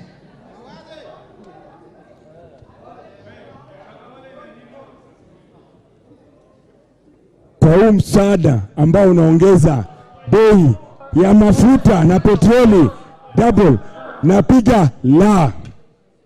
Mwenje Mark Samuel.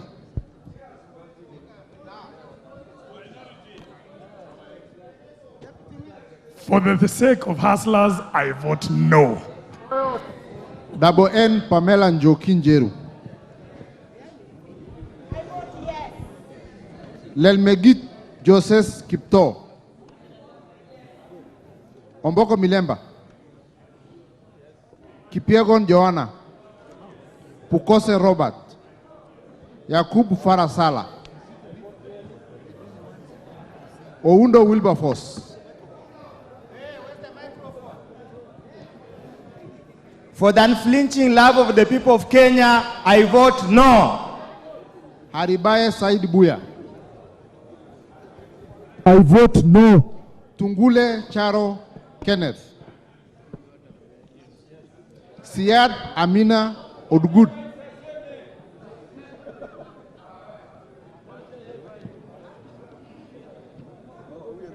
Baro Deko Mohammed. Guyo Ali Wario. Muriu Wakili Edward. Karuria Elijah Njore.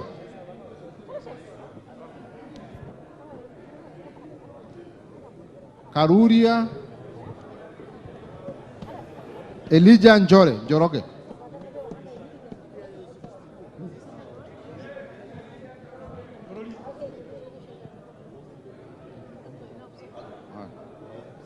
Kagombe Gabriel.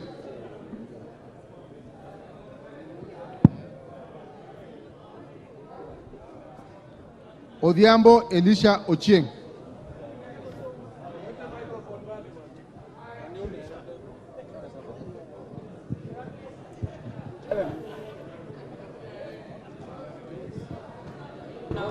I vote yes.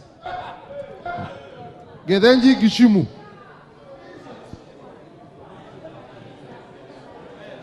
Wanjera Mada Wangare.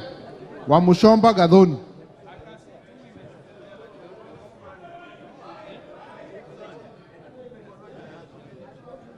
I vote no.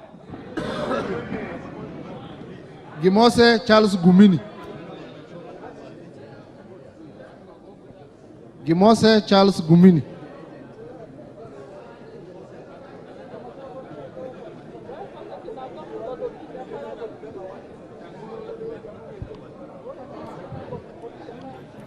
Osogo Bensuda Joyce. I don't need this one. I vote no. Kaluma No. George Peter.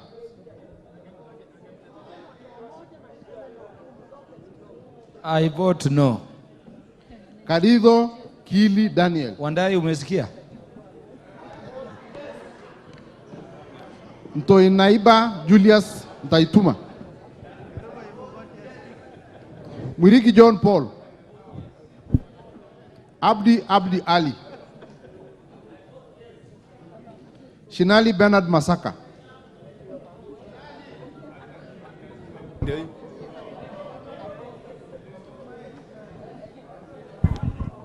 No. Bonaya Mumina Golo. Lomwa Joseph Samal. Yes. Lomwa Joseph Samal. Tubi Bidu Mohammed. I vote no. Badi Badi Twalib. Badi Badi Twalib. Dongo George Koimburi. I vote yes. Wamashukuru James Gidua. Obara Eve Akinyi.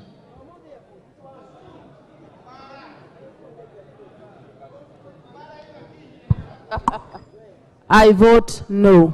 Kalasinga Joseph Simiu Wekesa Majimbo. For the sake of Mukuyuni, Kiwele Nalondo and Luya, I vote no. Titus Lote.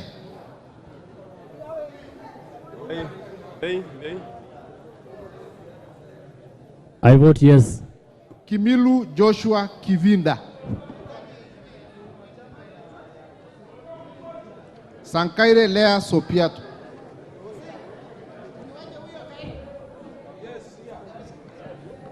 Kanchori Elijah Honorable Memus. Emmanuel Wangwe, take your seat. It's division, take your seat.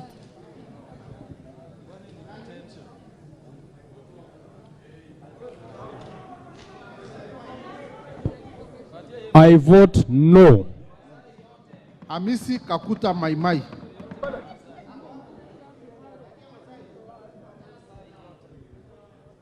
For my great people of Kajiado East constituency, I vote no. Nguro Onesimus Ngogoyo. Sakimba Parashina. Risa Sunkuya. I vote yes. Mohanda Elsie. On behalf of the people of Kakamega, I vote no. Katana Paul Kahindi.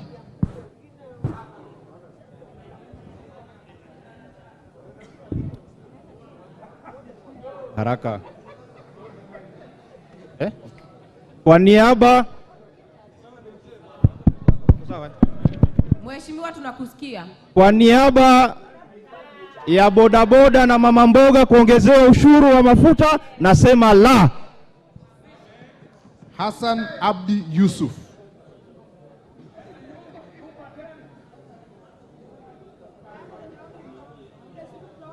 Hassan Abdi Yusuf.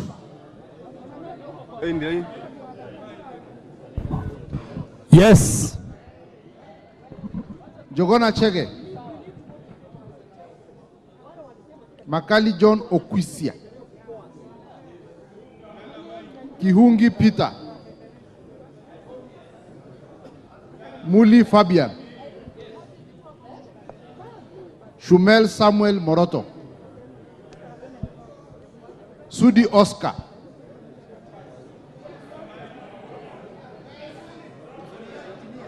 Okwome Andrew Adipo.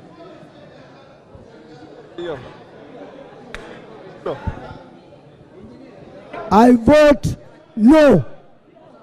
Karauli Ronald Kamuiko.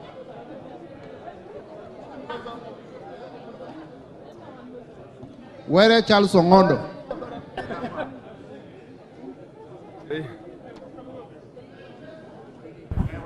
I vote no. Bui Robert. Korir Adams Kipsaina. Kipkoech Gideon Kimayu.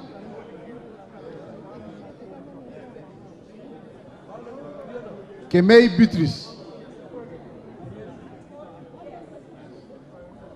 Ruto Julius Kipleting. Wangaya Aseka. I vote no. Wanjiko John Jogona. Waidhaka John Machua. Murade Ann Wanjiko.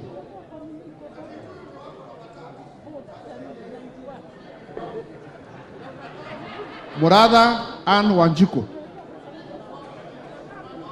Orero Peter Ochieng.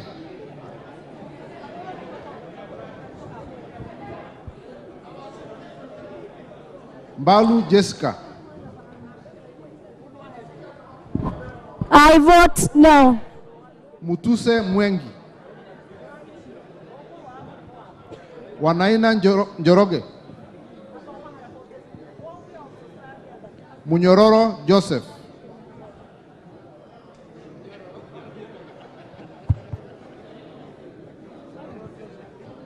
Nyoro Samson Dindi. Ichungwa Kimani. Sunkuli Julius.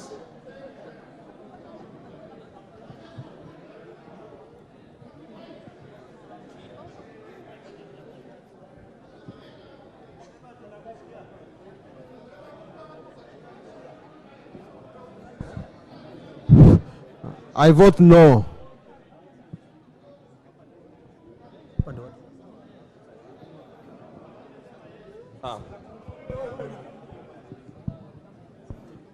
I vote no. Mwanyanje Gertrude.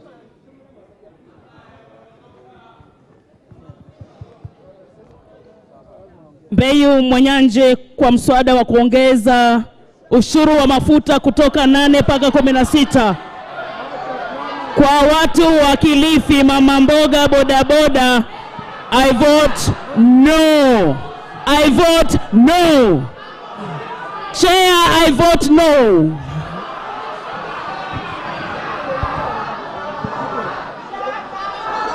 Order.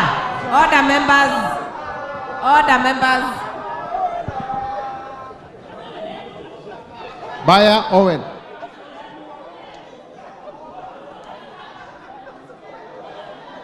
Kitty Chonga. Ken Chonga. Zambia Kidua.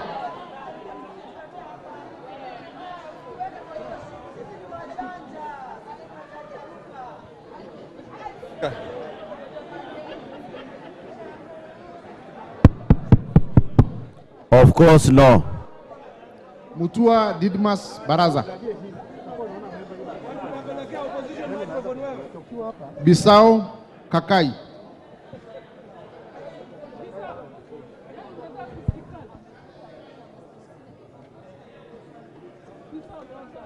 I vote no. Rai Samuel. I vote no. Kwenya Duku.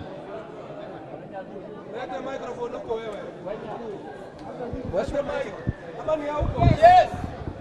I vote yes. I vote yes. I vote yes. Order, members. Clerk, call out Kinango again. Rai Samuel Gonzi. I vote yes.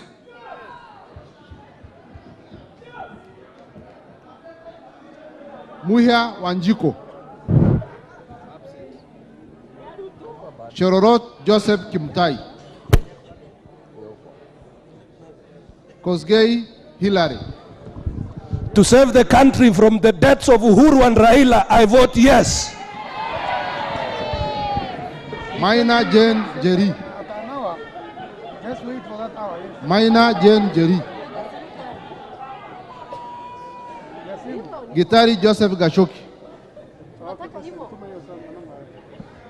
Benzimba Rashid Juma.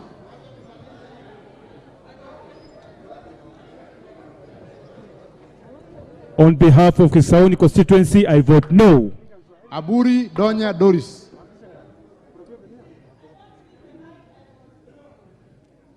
Busia Ruth Odinga. On behalf of the people of Kisumu and the suffering masses of Kenya, I say a big no. Oron Joshua.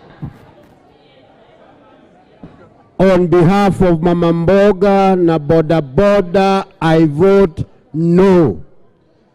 Ahmed Shakil Ahmed Shabir.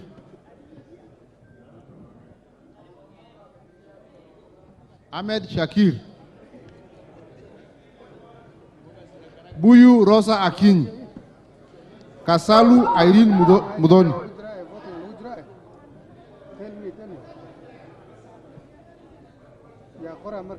On behalf of people of Kitui, I vote no. Mulu Makali. Yeah, Kitui Central votes no. Bai Nimrod Mbiduka.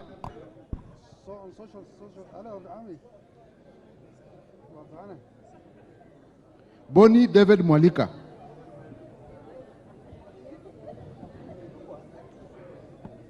Yes. Yes. On behalf of Kitui Rural people, I vote no. Nyamai Rachel. Nyenze Edith. On behalf of people of Kitui West and the suffering Kenyans, I vote no. Mokaya Nyakundi. Yes. Kibagendi Anthony.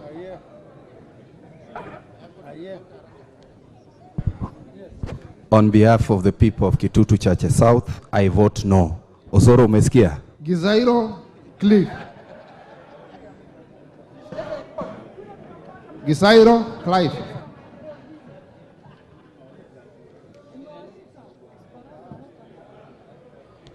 Yegon Brighton. Brighton Yegon. Kiprono Mutai Alfred.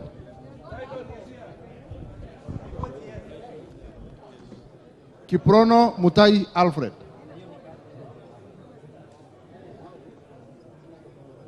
Tonui Joseph Kipkoskei. I vote yes. Kemero Maisori Kitayama. Robbie Mathias Nyamabe.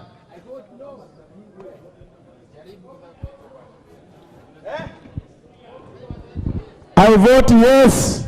Masito Fatuma. Allah.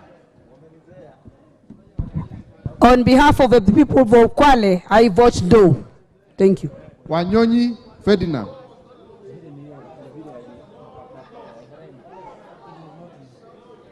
Abdurrahman Mohammed Abdi. Mohammed Abdikadir Hussein. Kagiri Jane Wangesh. Kiunjuri Festus Mwangi. Korere Sara Paulata.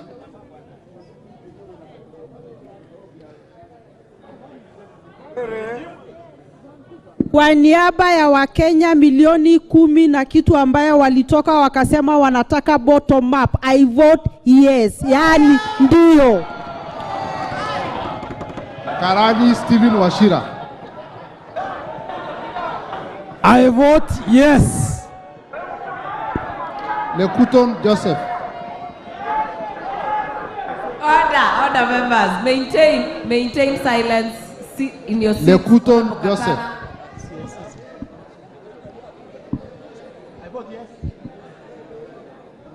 I vote yes. Amesikia, ameona. Marubu Monica Mudhoni. Obo Rueda Mohammed. Mairuri Mudama Stanley. I vote yes. Jose Felix Odiwor. Kahangara Joseph Mboro.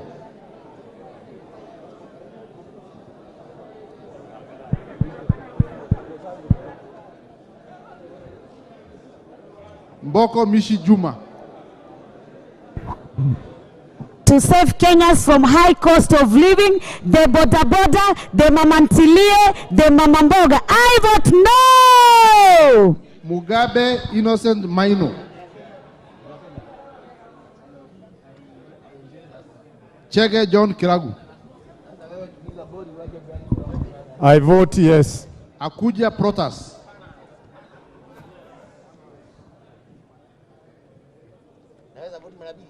Oyugi Dick Maungu.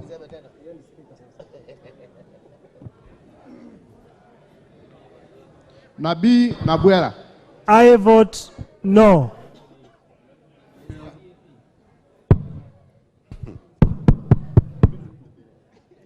La! Chiforomondo Mangale.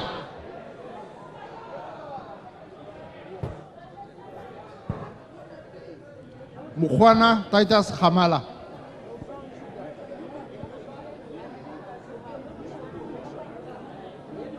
Biuki Kareke.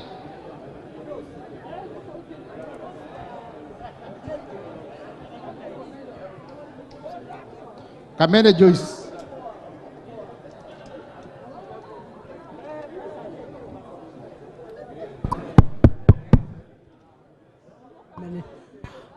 On behalf of the citizens of Kenya who cannot make ends meet, those that are suffering and those that are oppressed, I vote no. Mule Caleb Mutiso. I vote yes. Kombe Harrison Garama.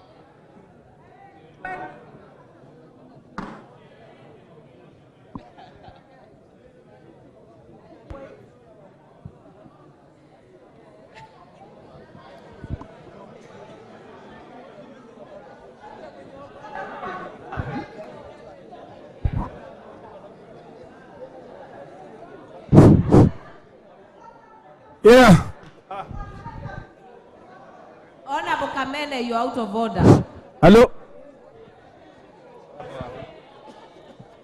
I vote.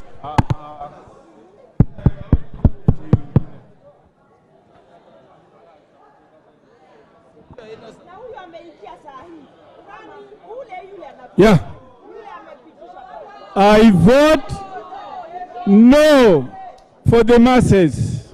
Omwera George Aladwa.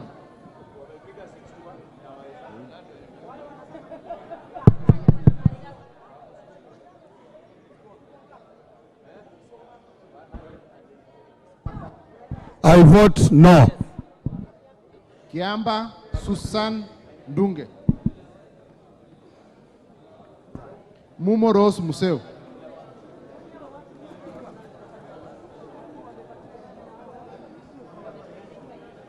Asante. Hii ni mimba tunaweka wa Kenya tukitumia style mbaya. Makueni wamesema no, I vote no. Injendi Moses Malulu.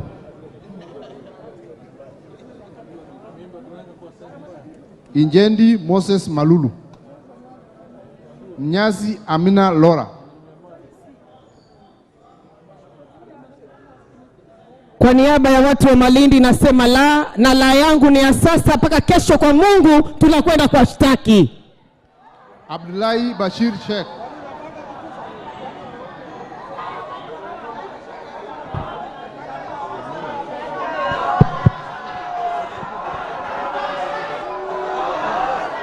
Order, members. Maintain decorum until the end of the division. Order. Abdullahi Bashir Sheikh.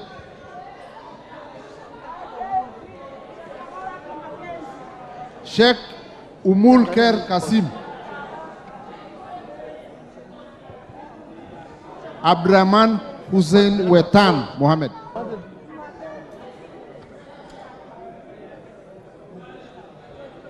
I vote no.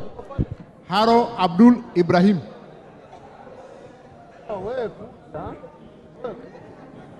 Yusuf Adan Haji.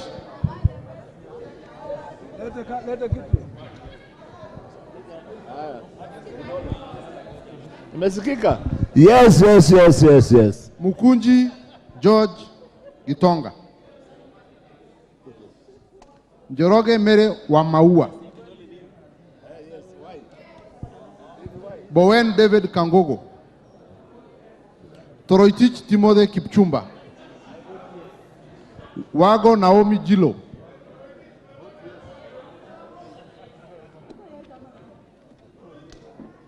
Mwalio Joshua Mbivi.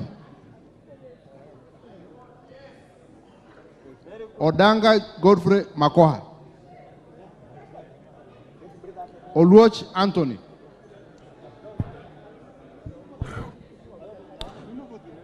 Woe unto you, you who step and stumble on the graves and suffering of the people of Kenya. Ole wenyu nyinyi tangatanga, ole wenyu serikali ya Kenya Kwanza, na kwa niaba ya watu wa Order. Member for Mathare, I will rule your vote invalid. Take your vote. I, Anthony Tom Oluoch, mjumbe wa Mathare, ninasema la!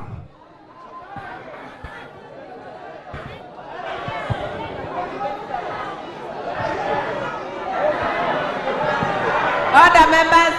Order. Order, members.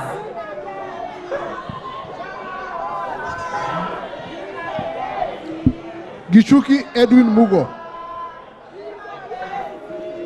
Kahungu Eric Mwangi.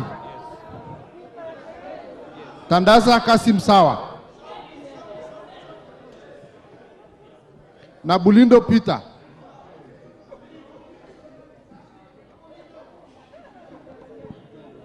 Honorable Katana, Honorable Abdi, you are all out of order. Mule Stephen Mutinda. Kingola Patrick Makau. Geoffrey Karioki Roko. Nebat Bernard Murioki. Zioka Erastus Kivasu.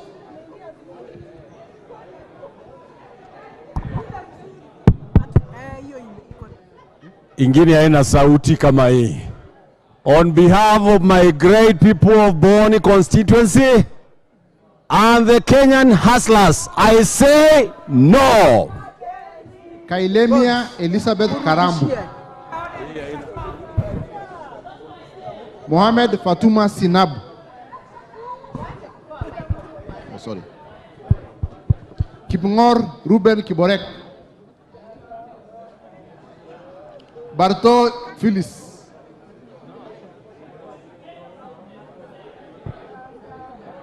Kimani Francis Kuria. Chimba Samsam Mohammed. On behalf of the people of Mombasa County, on this punitive bill, I vote no.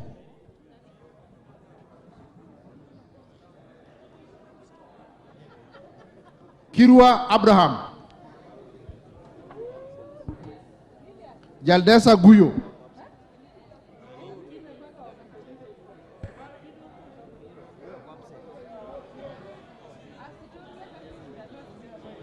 Jaldesa no.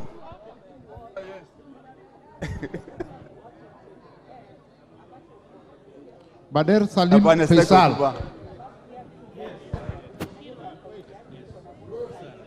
Order.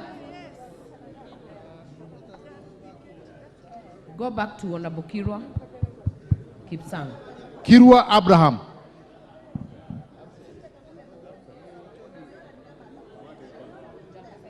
Chesebe Fred Kapundi.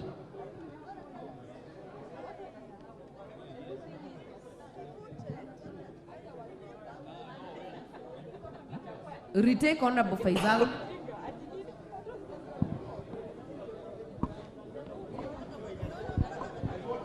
James Onyango Koyo.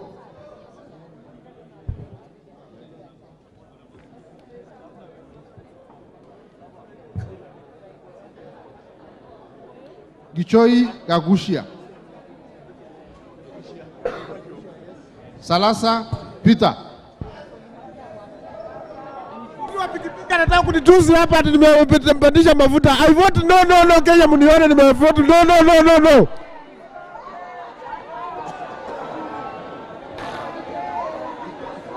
Naika Johnson Manya. Naika Johnson. Honorable Naika is in the house. Order, members. Excuse.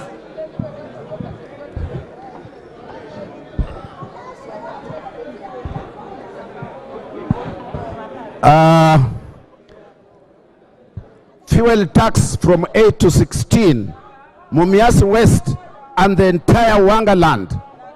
I say no. Endovile adage. Order. We got your vote. Nimesema no. Nimesema no. Machele Mohammed. I vote no. Musau Vincent Musyoka.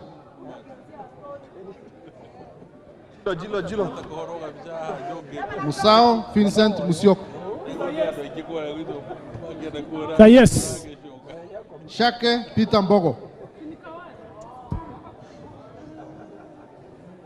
Maingi Mary. Muliungi Gideon Mutemi.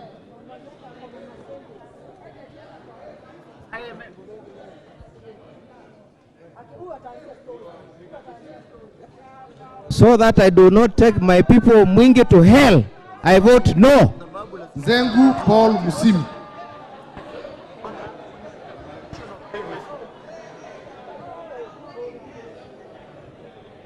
Haya basi, kwa niaba ya watu wa Mwingi North napiga la. Nguna Charles Ngusia. Pasaris Esther Mudoni.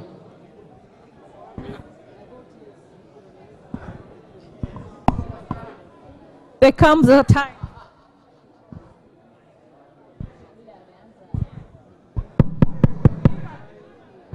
There comes a time that the nation becomes more important than any one of us. For the dignity, peace, stability, and prosperity of the country of Kenya, I vote yes.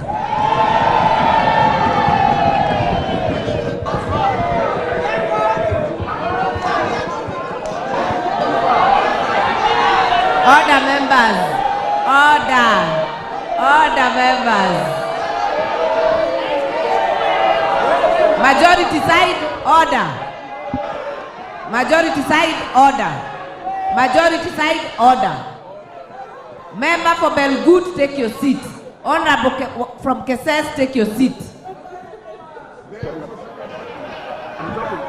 Kiara Jane Wanjiro.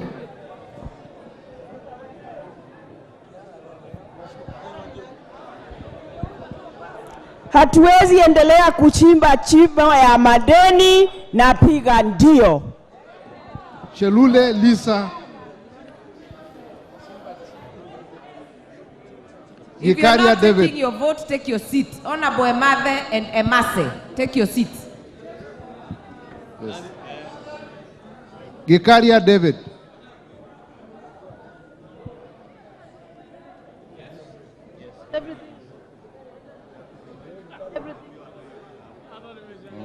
Arama Samuel. Mulanya Geoffrey Ekesa. Munge Cynthia.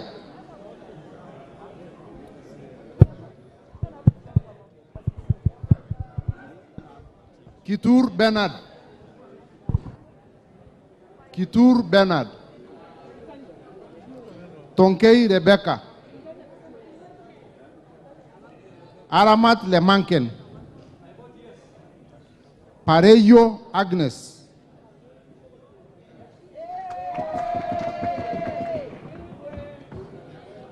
Kitilai Olentutu. Tongoyo Gabriel.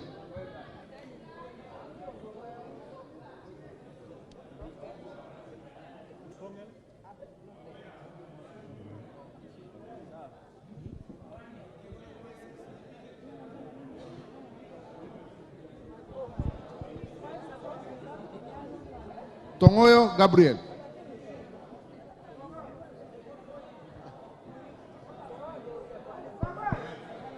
Wangwe Emmanuel.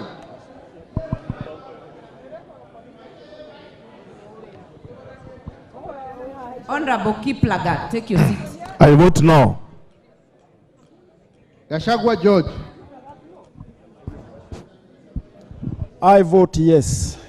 Owino Martin.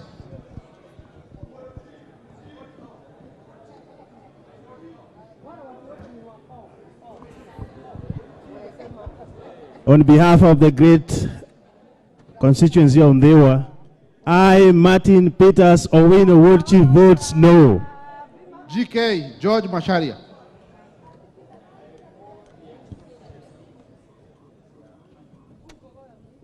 Chepkon Charity Gadambi.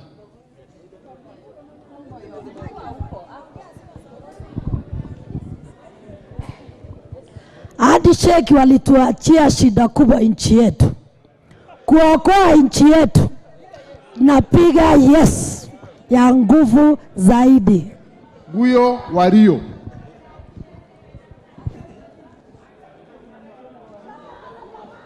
Abdul Rahim Daud. Nyamoko Josh Nyamachi.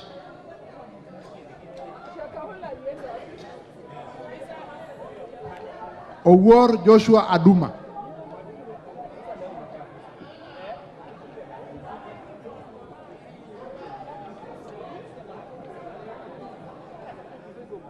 For the good of the great people of Nyakachi and Kisumu, I, Aduma J. Owuor, the Black Beauty of Kisumu, votes no. Mohamed Ali. Mogina Jerosha Momanyi.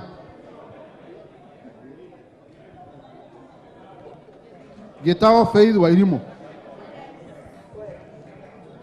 Odoyo Okelo Jared.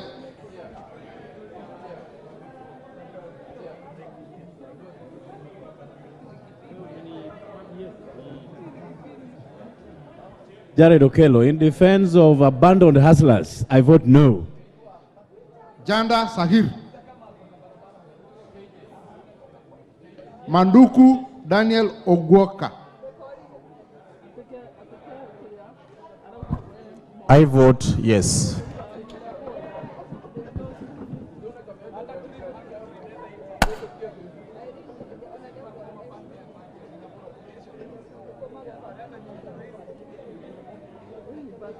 Odege Tom Boya. On behalf of the poor workers of this country and the great people of Nyateke, I vote no. Washira Rahab Mukami. Madenge Duncan. Mushira Michael. I vote yes. Kiaraho David. Wanaina Michael Wambogo.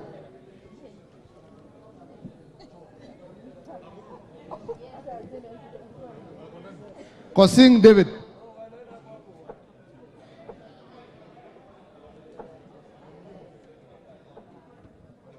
I vote no. Mupe Anthony Kenga. Gogo Lilian Achieng.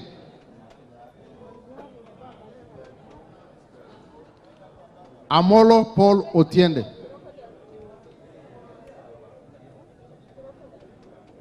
To increasing the cost of fuel and the cost of gas, and on behalf of the great people of Rarieda, I vote no. Chebor Paul Kibet. Paul Abur.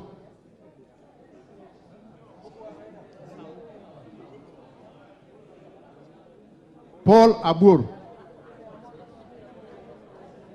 Mwafrika Agostine. Francis Kajuang Tom Joseph. Kingara Simon. Karemba Eric. Logova Sloya. Yes. Luyai Caleb.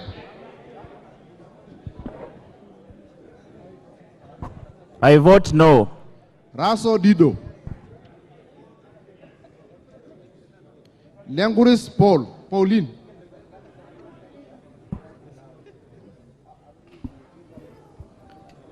Lentoi Johnny Jackson.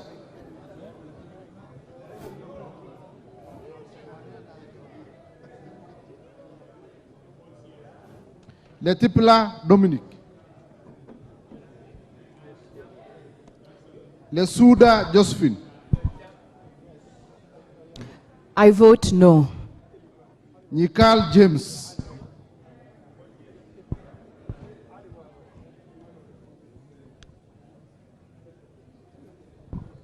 On behalf of the people of Seme and for the people of Kenya, I vote no. Ikana Frederick. Oduor Christine.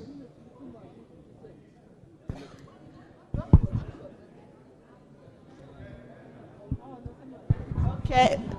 I, Christine Ombaka, woman rep for Siaya, and on behalf of Siaya people, the women, the men, the boys and the girls, people living with disability, and the vulnerable, I vote no. Locha Kapong Peter.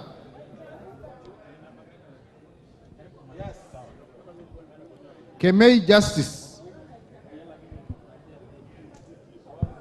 Koi John Waluke.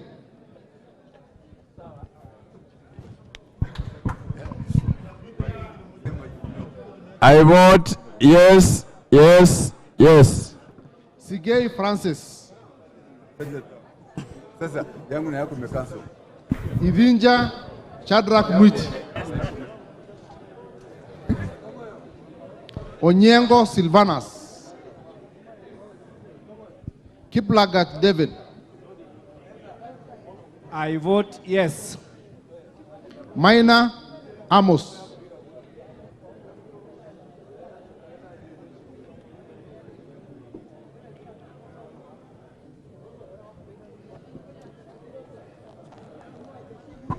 I, Mwago Amos Maina, a patriotic economist, I vote no. Odhiambo Mili. Omondi Karoli.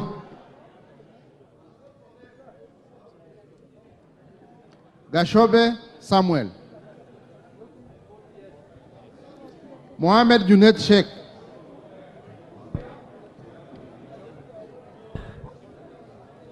Chair, I vote no, but I want to share with the House that in my constituency now, a restaurant has been opened called Wamushomba restaurant. Masara Peter.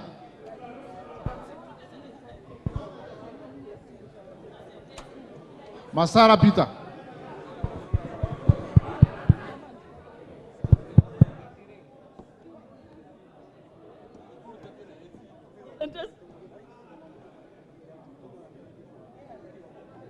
I, Peter Francis Masara, on behalf of the people of Suna West and the great people of Kenya, I vote no.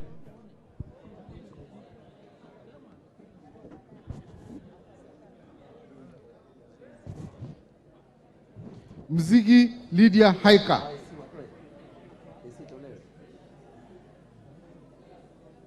Abdullahi Amina Dika. Bare Hussein Abdi.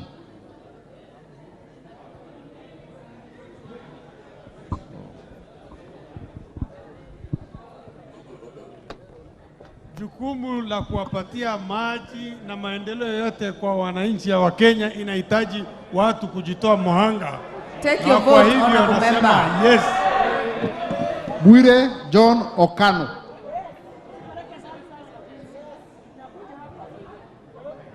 Mheshimiwa Mwenyekiti, kwa niaba ya bodaboda wa Taveta, mama soko na jamii pana ya Taveta, ninapinga mswada wa kuongeza tax kwa mafuta. Nasema no. Kaunya. Otucho Mary. Mwangi Geoffrey Wandeto. Murugara George. Nduyo Susan Ngugi.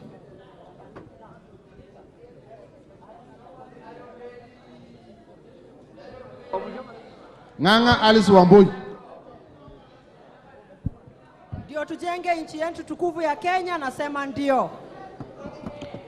Kasait William Kamket.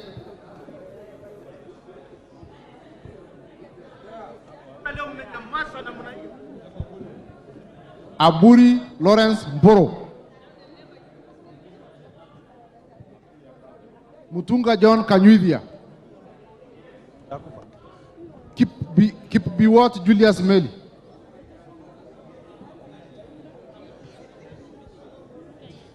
Shikati John Murumba.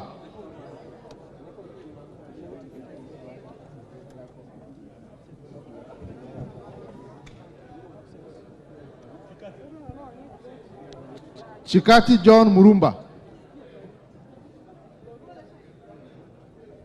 Siyoi Lilian Chebet,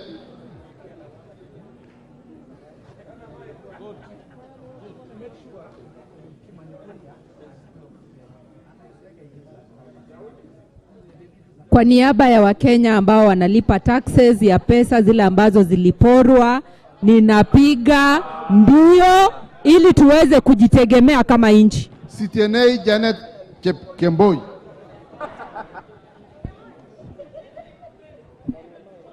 I vote yes. Getit Cecilia, Emathe Joseph, Gikolong Nicholas,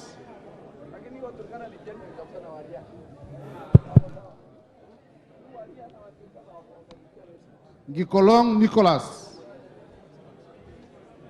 Nabuin Paul,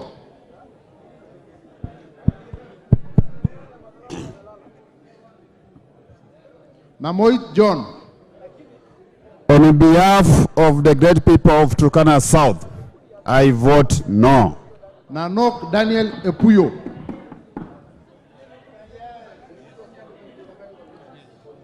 Gladys Bos, Ochieng David,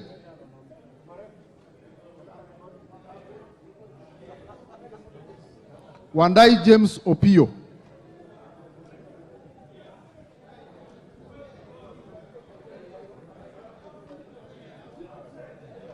Yeah, I vote no.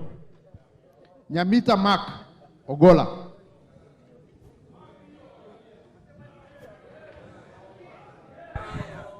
I vote yes.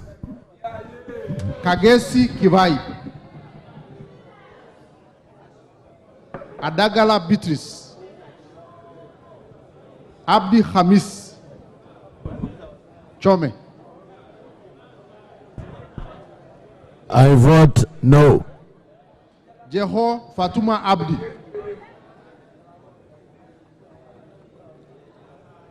Mohammed Aden Daudi,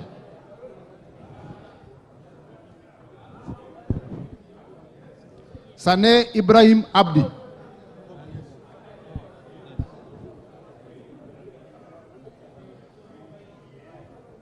Sane Ibrahim Abdi, Ado Mohammed Aden, Farah Yusuf Mohammed,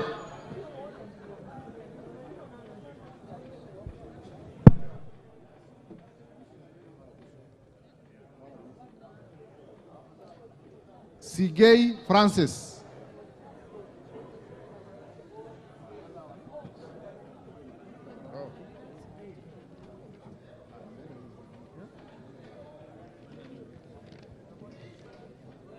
Order members.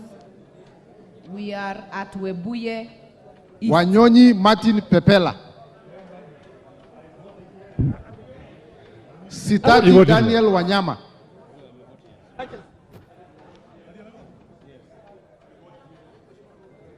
Mogaka Stephen,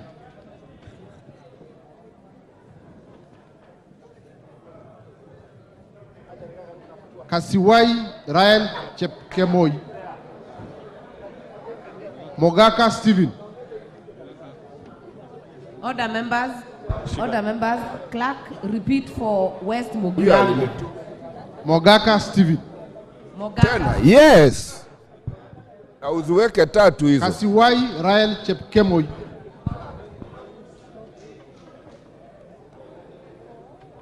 Wetangula Timothy Wanyonyi.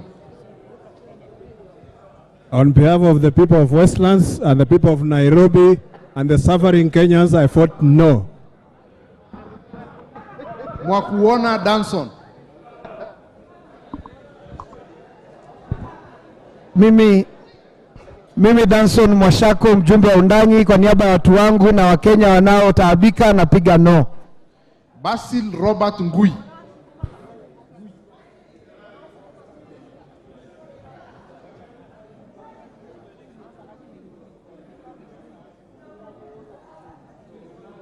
Hi, Robert Basil Member of Parliament for Yatta, on behalf of Yatta people and people who are suffering, I vote no to increment of petroleum. Ali Abdisirat Khalif. I vote yes. Shege Sabina. Dina Joseph Hamisi.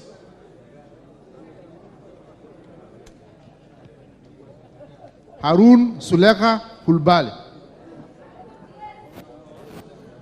Ikiara Dorothy. Iraya Joseph. Kosgei Jackson.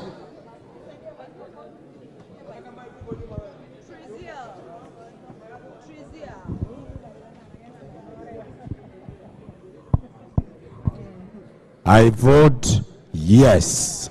Mayaka Irene. Mohamed Umulkher Harun. Mwangi Teresia Wanjiro. I vote yes. Ngongo John Bandi.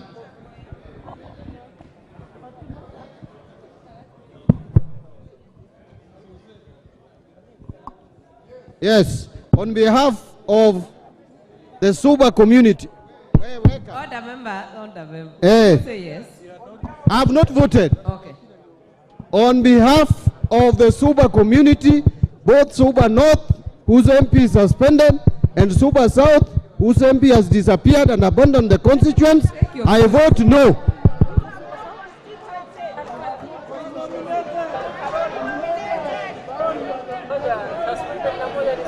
Talib Abubakar Ahmed.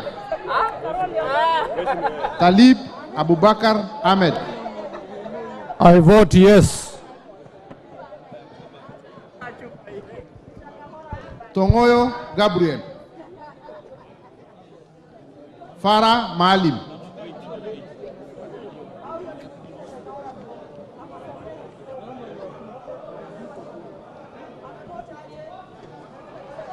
Are you hearing me?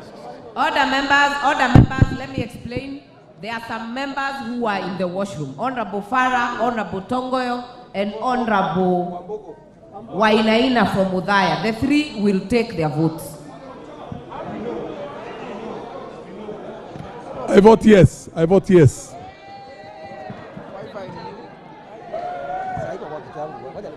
Order members, Narok West, you have taken your vote. Honorable Farah has taken his vote. Honorable Wainaina.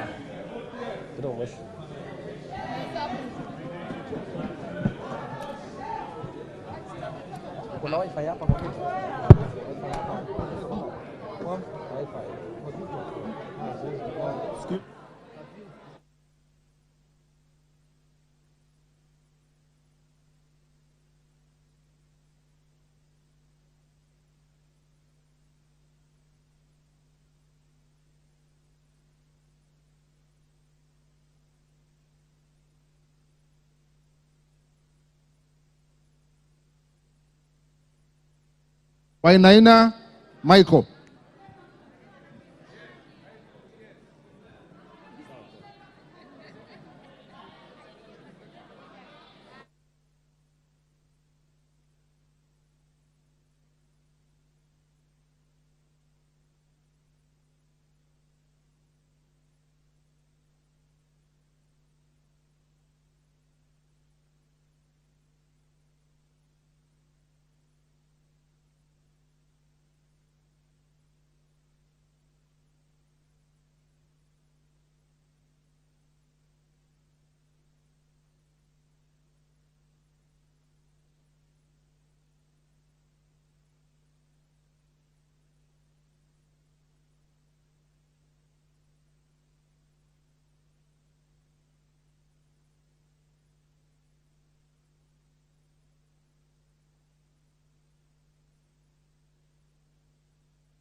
Order, members. Order, members. We have the results on the division that clause 28 be part of the bill. A total of 272 members took their votes.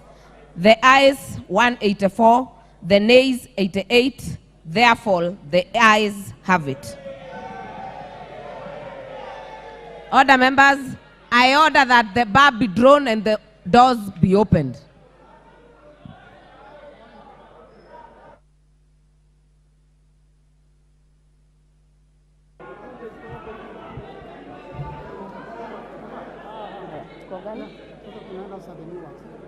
Yeah?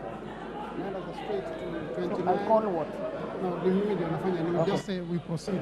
Order, members, we continue with the committee of the whole house. Clause 29, clauses 29, 30, 31, and 32.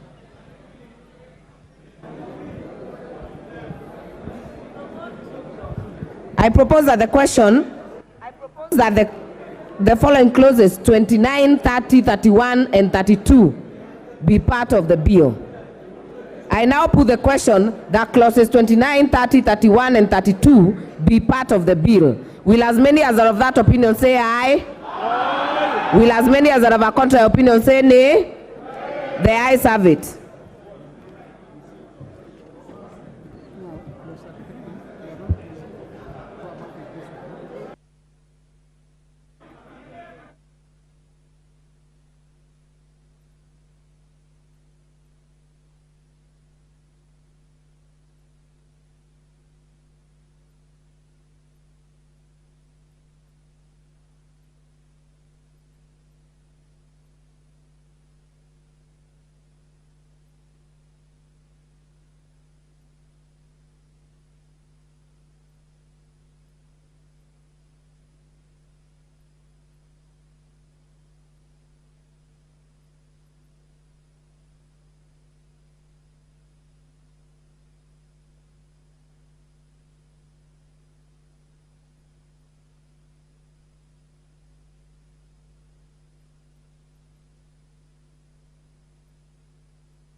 Clause 33. I propose the question that clause 33 be part of the bill. Mover.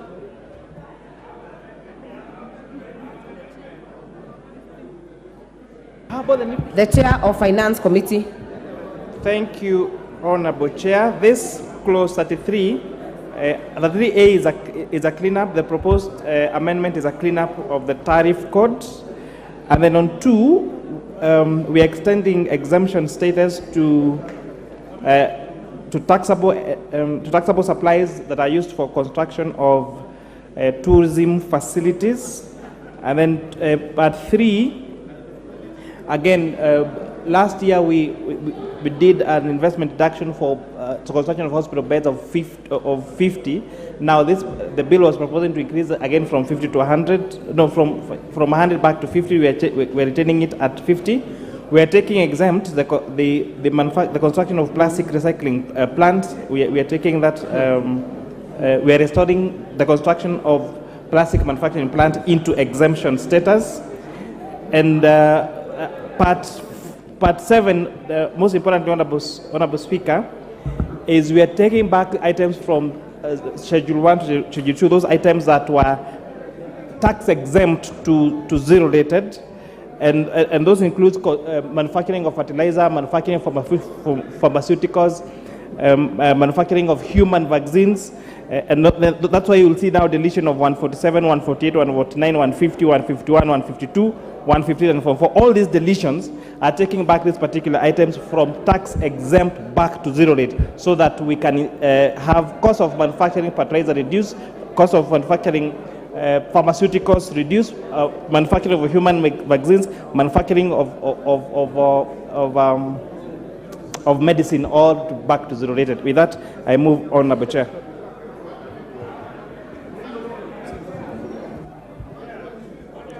Order, members. Member Honorable Mbadi. No, wait. I will propose the question that clause 33 be amended as proposed by the Chair Finance Committee. Yes, Honorable Mbadi. Thank you. Madam Chair, this amendment makes me very excited. I'm excited because I'm happy that the committee actually listened to me and listened to Azimio on this. Madam Speaker, Madam Chair, we were being told that a lot of commodities are being exempted, but they were being removed from zero rating to exempt.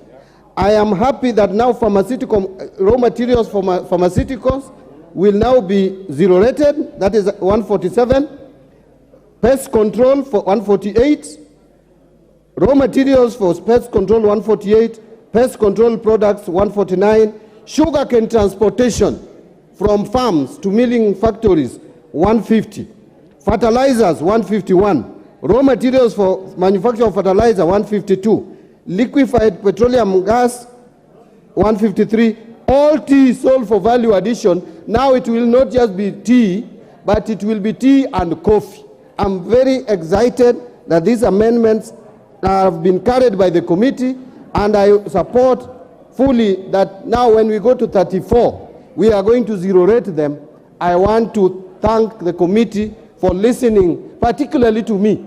When I was explaining zero rating and exempt, many of you listened and understood what I actually meant. This is going to make life the way it is if this is implemented. How I wish the same happened to the petroleum. Members, we will keep this at 2 minutes maximum. I know there are other members that have amendments. Unless you're rising to withdraw your amendment, you will have your chance after we deal with the amendment by the chair. Member Honorable Amisi, Honorable Naisula, Honorable Basil, Honorable Atandi, Honorable Oluoch, Honorable Mbui, all of you will be heard at the point of your amendment. But for this one, we first deal and exhaust the amendment by the Chair, Finance Committee. So I would hope that the people who have shown interest are interested in speaking to the amendment by the Chair. So I will give member for Dagoretti. Are you speaking to this? No. Member for Madare, what is out of order? Madam Chair, there was a precedent set yesterday by your co-chair, that where there are other amendments, that you would allow the members who have proposed the amendments to ventilate theirs first, and then later we allow the chair to ventilate theirs, so that if these ones collapse, as they might or might not, then the chairs of the finance then comes last. And I can see the chair of finance is agreeing with me. Because, Madam Chair, once we carry these amendments, there might be no need to listen to the other members. So please guide us. Other members, we will continue as we have stated, because even under the clause that we have voted, ordinarily there will be no debate. But we opened it and let members ventilate even when the amendments were not on the order paper. So on this one, we will continue with the amendment by the Finance Committee Chair. Some of the amendments thereof will be affected depending on how this goes, but we will give priority to this one as listed in the order paper. So I will give it to Honorable Member for Dagoretti North. Thank you very much, Chair, and I also want to thank the committee and to thank the Chair. I know most of our people who looked at exempt versus zero rated, especially those who are running industries, were very, very worried. And today, on behalf of the women who have industries, I want to say thank you to the Chair. But also, Chair, even as we say that, we also need to look at, I don't want to talk about the issue of fuel. I think we have exhausted that. But I want us to look now at the excise duties and how we deal. And I keep on reminding Chair, Finance, we must deal with customs so that even as we deal with all these things, customs will help us also to see the betterment of what we are doing in this house, and our citizens will benefit from this. Thank you, Chair. Member for Tinderet.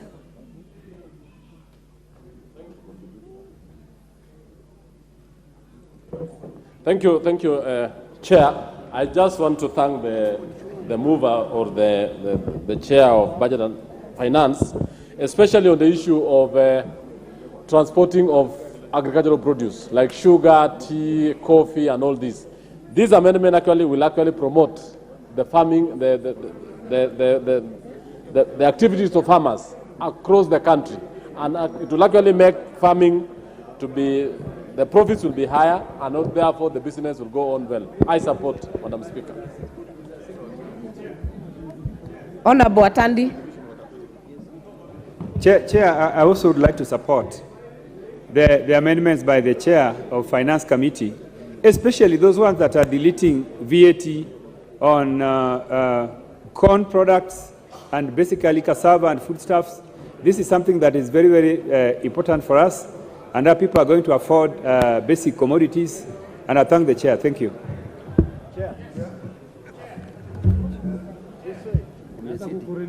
Leader of Majority.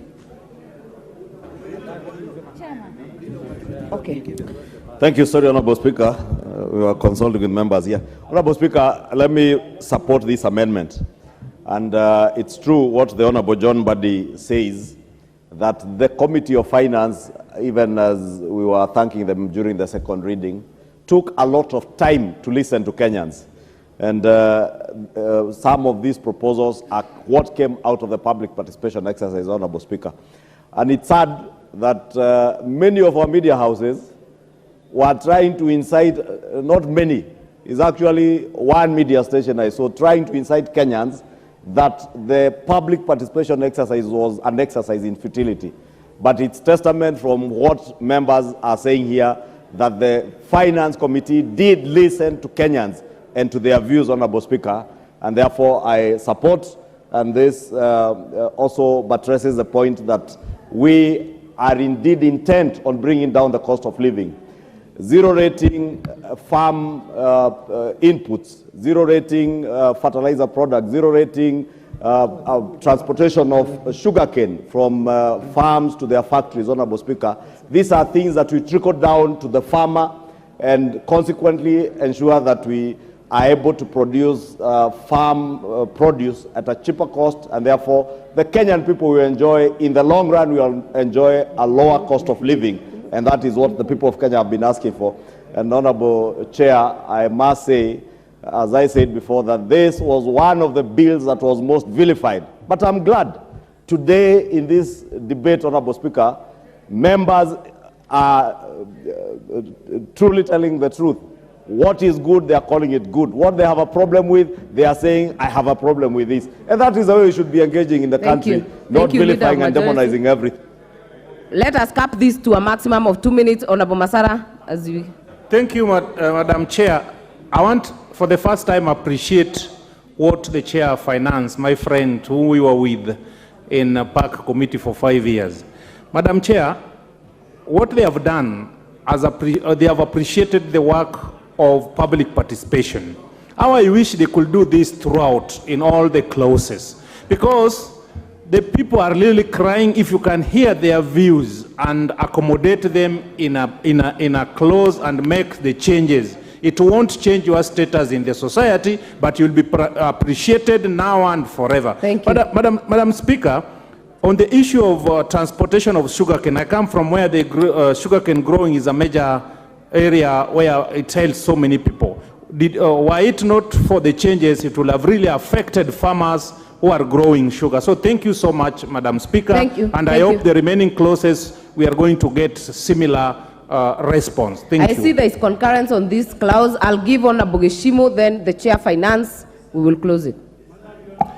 Thank you, Chair. I'm equally excited, just like Honorable Badi, because people of Geshogo who do a lot of coffee and tea will be saving a lot in terms of operational cost.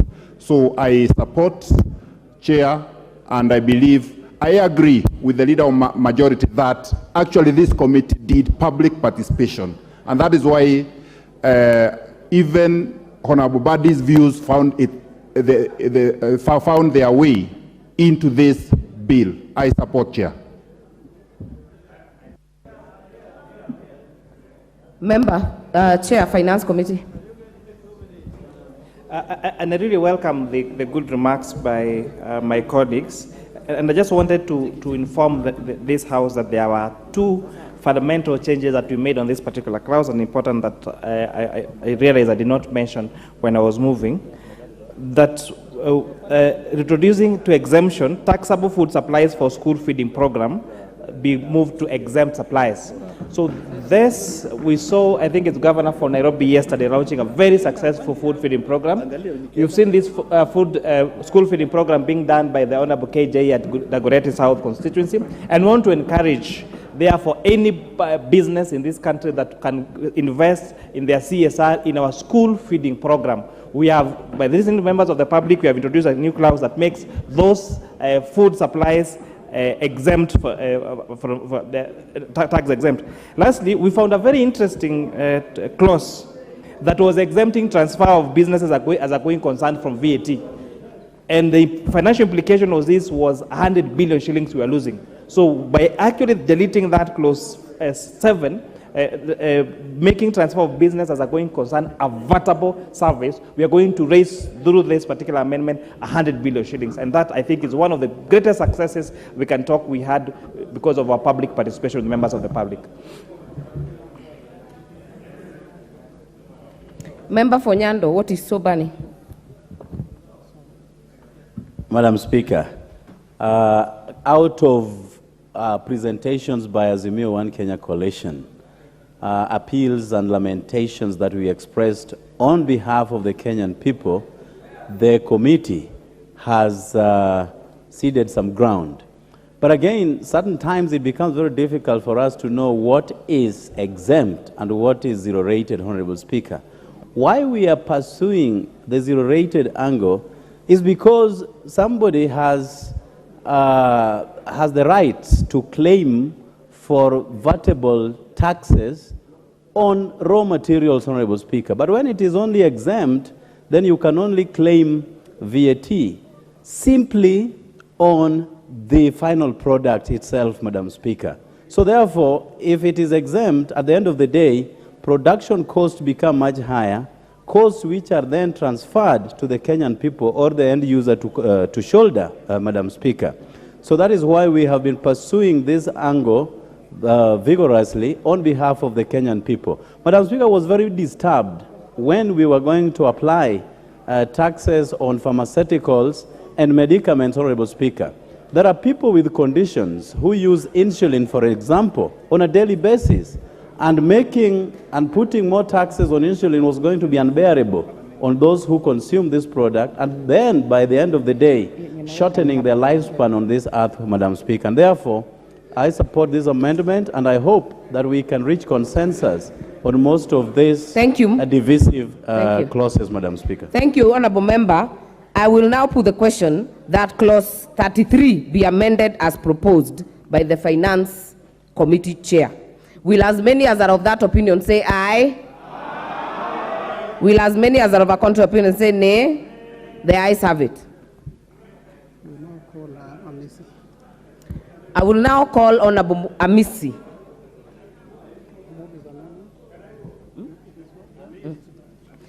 This is dropped when the mover is not in the House. That amendment is dropped. Member,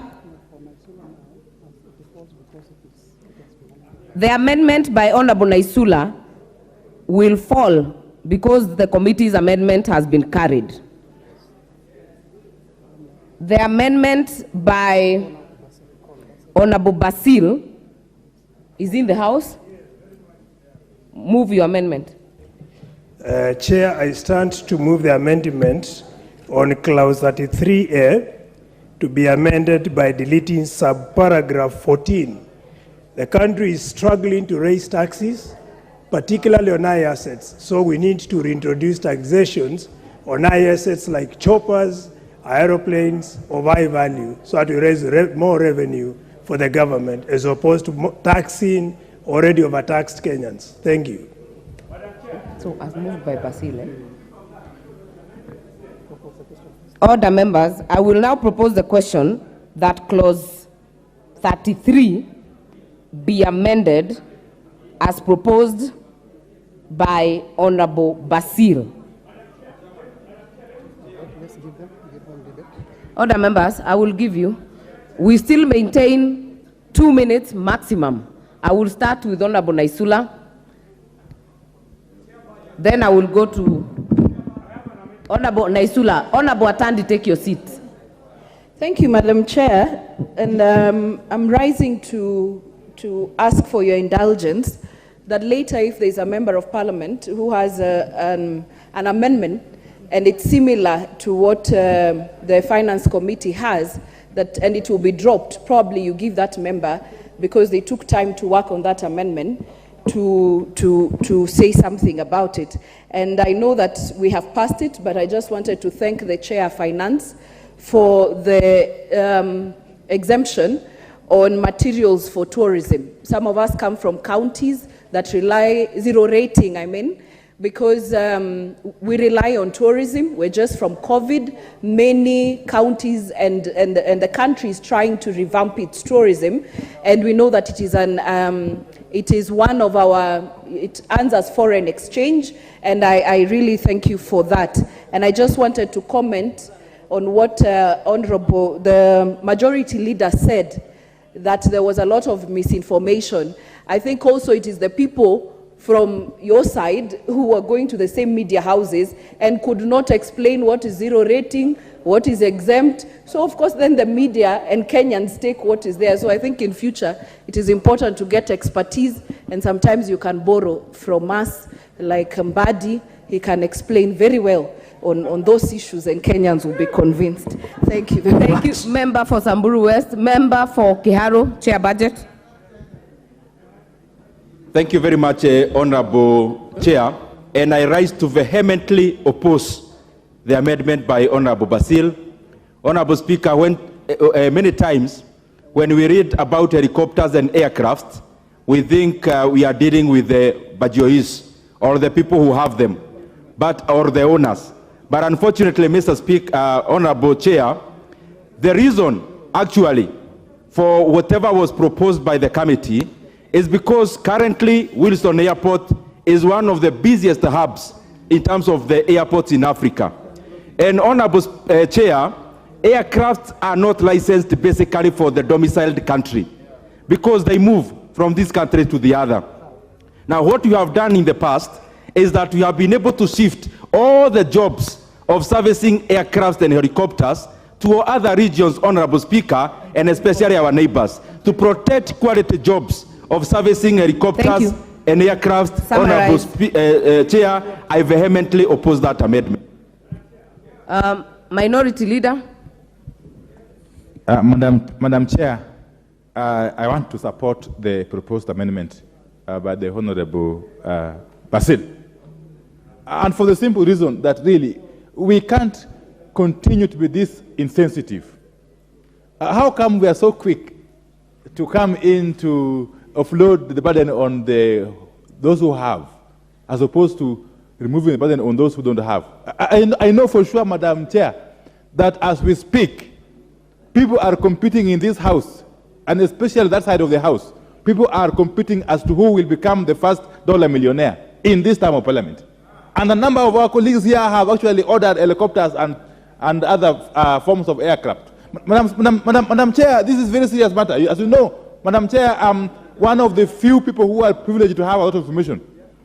Madam Chair, I have got privileged information that a number of our colleagues here have actually placed orders for these choppers. Thank you. Thank you, Minority Leader. Your time is up. Your time is up. Honorable Rahim. Chair, I oppose this amendment. Chair, there is misinformation in this house because whatever is being waived is not for the rich people. It is for simulators, training purposes, and Madam Speaker, this thing is spare parts where our people will get jobs, and it's nothing to do with the rich who own helicopters. So let us not lie to the country and to the people. And let's be frank about what is being said. So I oppose. Finally, Honorable Tiende. Madam Chair, very briefly, I support this amendment. It is not true that what's being waived is for training and such purposes. And you'd ask, Madam Chair, if it was in the interest of the people, why would we not encourage such things for motorcycles, for ships, for vehicles? Why choppers? It is because there's a private interest in this. There are those who have even a private hangar in Wilson, and they are the ones who want to benefit. This is unfriendly to the ordinary Kenyans. Thank you, Madam Speaker. All right. Member for Kimilili. Madam Chair, I want to oppose these amendments by Honorable Basil because we want to bring back the aircraft maintenance at Wilson Airport so that the young people of this country can continue to benefit. Supporting these amendments would be tantamount to say that we want the Kenyans who are jobless to continue being jobless. We want to bring back the business of servicing and the repairing of planes back at Wilson Airport. I vehemently oppose these amendments. Honorable Owen Baya. Honorable Speaker, you know, there's a lot of misinformation on this, and it is very important we correct. We want to create jobs, high-end jobs, good engineers at Wilson. Honorable Speaker, I want to tell you this, that I oppose this amendment because today, the country called Dubai today is a big beneficiary of aircraft maintenance. And very many Kenyans and many other people from other parts of the world go there to do these jobs, and they earn a lot of money. We are not being fair to this country to oppose this amendment. This amendment will ensure we make quality jobs, we bring more aircrafts from other countries to come and be repaired in this country, and it also gives us an opportunity to open up even an airport in your constituency to repair aircrafts. We have a whole industry that we need to explore, Honorable, and I oppose that amendment. You are my friend, but on this one, you are wrong. Order. Honorable Emase.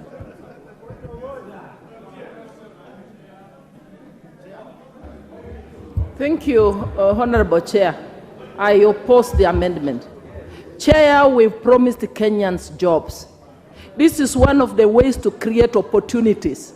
As it stands now, we're losing these opportunities to other countries, our neighboring countries. So we must we must oppose this amendment so that for us to be able to create opportunities for our young people. Thank you. Honorable Atandi. Madam Chair, wait, keep quiet. Madam Chair, I have a lot of respect for my chairman, Honorable Ndindi Nyoro, and also Honorable Owen Baya, but I want to disagree with them that you did not promise to give white-collar jobs. You wanted hustlers to get jobs. Secondly, I'm aware that my brother, Honorable Soro and Honorable Kimani Chungwa, your choppers are coming, and you want to avoid paying tax. You must pay tax. You must pay VAT on your choppers that you have already ordered. So the intention of this amendment, Madam Chair, is for Kenya Kwanza billionaires to own choppers. And this is something which we must refuse. We must refuse these people from not paying taxes. Yeah. So we must support, I support this amendment and we must adopt it. What is out of order, Majority Whip? Honorable Chair, I am aware that Honorable Kimani Ichung'wah, who has been mentioned by Honorable Atandi, of course got a chopper about 4 years ago. But for me, Honorable Chair, I am not, unless he's speaking of a different Osoro, I don't know whether there is a chopper, unless you're paying it for me on my behalf or something. But I pray. Order members. We will now hear member for Dagoretti South, then I will put the question. Thank you very much, Madam Chair. And the point I want to make, Madam Chair, is that this is not a topic that we should be splitting hairs on. The intention by the Honorable Robert Basil might be well-intentioned. However, the details that he has are extremely wrong. The intent of this proposal, Madam Chair, is to support a dwindling aviation industry. Aviation is two things. It is the vessels and it is the humans. In Kenya, we are suffering because we do not manufacture vessels. However, we manufacture pilots, we manufacture engineers, we manufacture technicians. However, our technicians are no longer getting jobs, Madam Speaker, because the jobs are going to neighboring countries where the terms are favorable, the conditions are favorable, the taxes on this particular issue are favorable. That is the first thing, Madam Speaker. Secondly, training, Madam Speaker. There are simulators. So what happens, Madam Speaker? Kenya ends up to be a training ground, Madam Speaker, ends up being a training ground for these people. And so, Madam Speaker, I want to vehemently oppose this amendment by my very... Order members, order members, order members, order members, order members.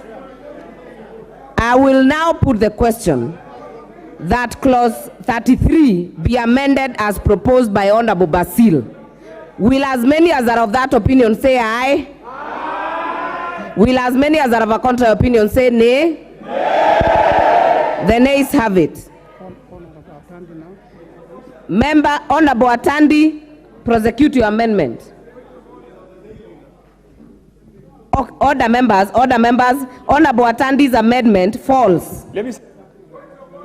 If Honorable Atandi. Madam Chair, I was alerting you that my amendment and the one from Honorable Basil were similar, and that's the reason I wanted you to allow me to make a contribution on his amendment, and you are not listening to me. Thank you. Honorable Atandi, when we were doing the ground rules, we said if you want to wish to speak to drop the amendment, you are allowed, and this is also okay. So we will now go to member for Mathare. No, member for Mathare, your amendment falls if the committee is carried. Allow me to speak, Madam Chair, at the point of order before. What is out of order, Honorable Tom? Madam Chair, you remember that I had indicated that for point of neatness, because we had several amendments, I had anticipated this, that you allow all other members. Remember, this is one of the clauses the Speaker had directed, that members be allowed to debate notwithstanding. And because there was a precedent yesterday, I had beseeched you, Madam Speaker, that you allow the rest of us to move our amendments before you can get to the Chair of Finance. I have tried to intervene before Basil so that I can speak fully aware that if his was shot down, then mine would also be shot down. But Madam Speaker, you are not seeing this. Madam Speaker, you should allow people to debate and to ventilate and to say the things they need to say. We are here to make law, not to run through as voting machines. So, Madam Chair, I would like to be allowed to prosecute my amendment, notwithstanding that of Basil. Allow me to prosecute.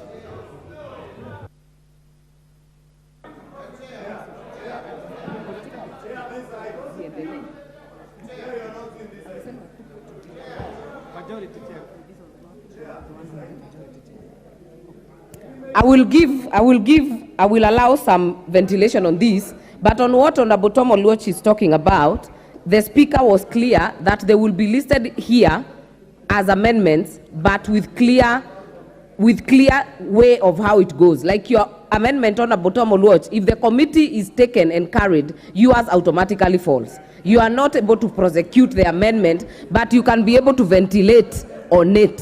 So I will give this chance to the majority leader. Majority leader, we will come to you. We will come this side. Honorable Speaker, I rise to oppose that amendment. Honorable Speaker, you know, we lose a lot of truth when we view everything from the prism of our politics. Honorable Speaker, we also tend to distort a lot of information on what is actually in the bill. Honorable Speaker, for instance, on the VAT, purported VAT on choppers. Majority leader, let us get some guidance. Yes. Because we have dispensed with Honorable Basil's amendment. Please speak to what Honorable Tom Oluoch has raised. What Honorable Tom Oluoch has raised is what is on the floor. Is it on the same thing of choppers? Honorable Tom Oluoch, I'll give you the microphone. Please, but do not take us back, but retake it. Okay, will you allow me to ventilate the point of order or my amendment? Actually, I've already given the direction on your question. Because if your amendment has fallen, you cannot prosecute it. You cannot prosecute the same amendment that by operation of passing of the committee has taken and has gone through. So for going forward, Madam Chair, this is not... Order members, order members, I would like to give Honorable Member for Dagoretti North. Hold on. Honorable Elachi. Thank you, Madam Speaker. I think for purposes of procedure, it is very important. When we have finished voting, we move on to the next. It is not right, in terms of procedure, that we go back and we've already voted. It is wrong, Madam Speaker. Let's move on to the next.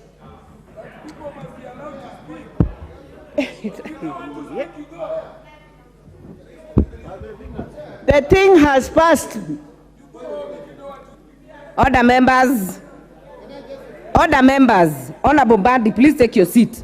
Order members, we have prosecuted all the amendments. By the fact that we have prosecuted the chair's amendment and it has gone through, others have fallen. We have prosecuted for Honorable Basil, it has fallen. And now we are going to take a vote on the global question on the amendment by the chair of the Finance Committee.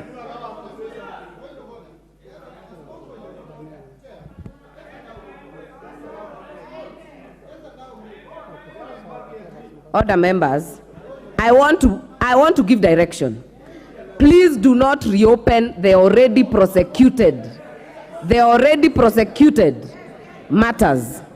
Majority Leader, do not reopen the debate on Honorable Basil's debate or Honorable Basil's amendment, because we've already taken a vote on it. Honorable Mbadi, what is burning? Let me just, Chair, we will be into this unless we get the procedure right. And Madam Chair, you need to help members. If members have similar amendments to the committee's amendments take priority. Totally. Members need to understand that. They have not understood that. That is why they are demanding that you allow them first. The moment we carry amendment of the committee, then all the amendments which are similar to the committee falls. And that is the way we should proceed, and there should be no any other argument about it, so that we will go forward. Order members, I now put the question. I now put the question that clause 33 as amended be part of the bill. As amended by the Chair Finance. Will as many as are of that opinion say aye? Aye. Will as many as are of a contrary opinion say nay? The ayes have it. Clause 34.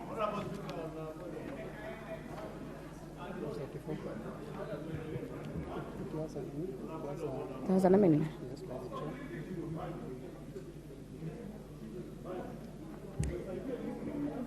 I propose the question that clause 34 be part of the bill. Mover, Chair Finance Committee. Thank you very much, Honorable Chair. I move that clause 34 be amended as per the supplementary order paper.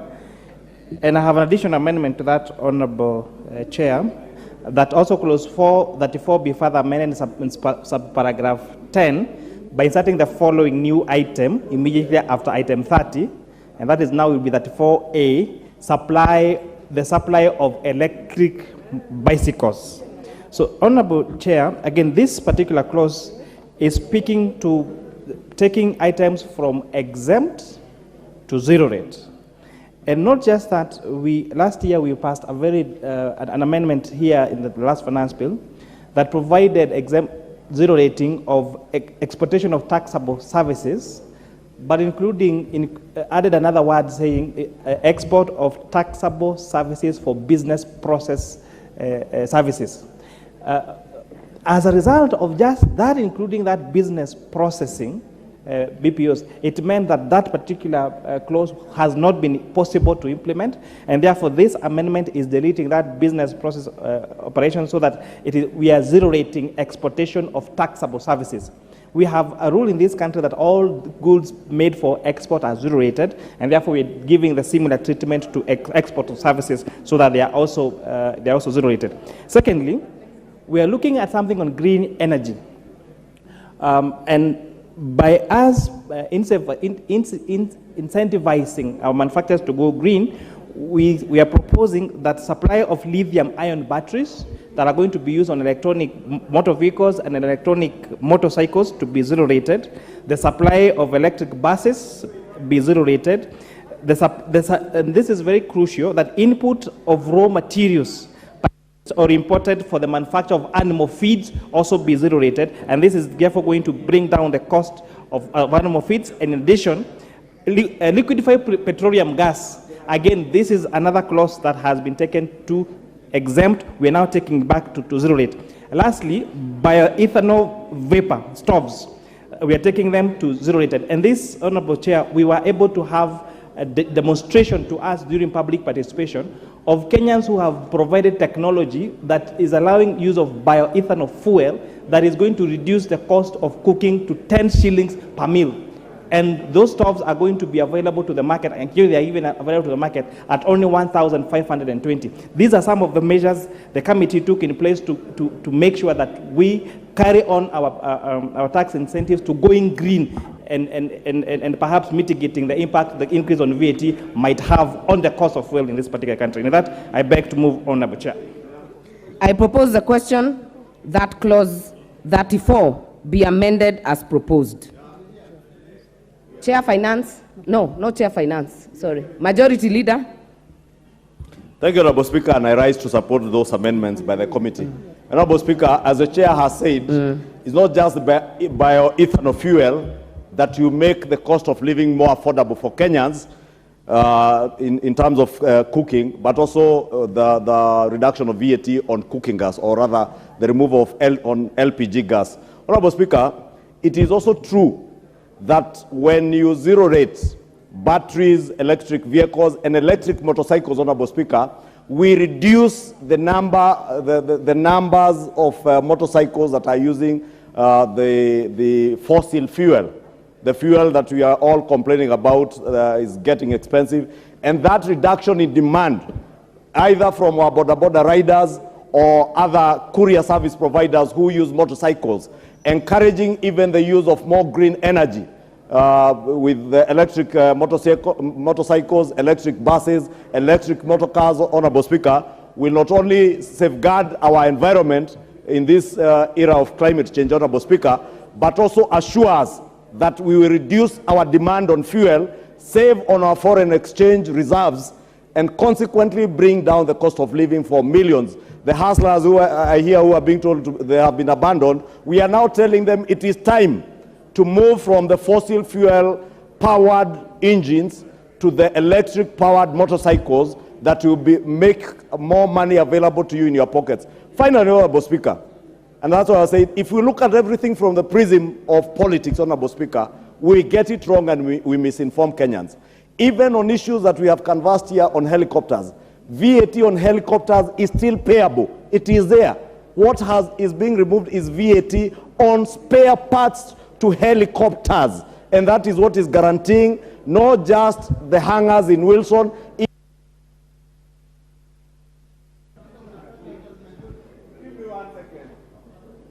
Honorable Makali Mulu.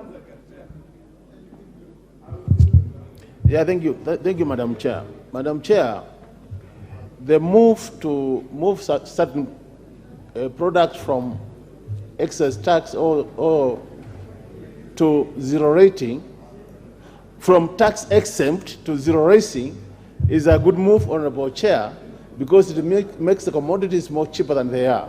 And I think this is the way to go, and more so when we target the hustlers. But Madam Chair, it only becomes tricky when you do the same, but for commodities and goods that target the rich. So for me, so long as the goods be targeted are for the ones which are mostly used by the people at the low section of the pyramid, I do support. Thank you.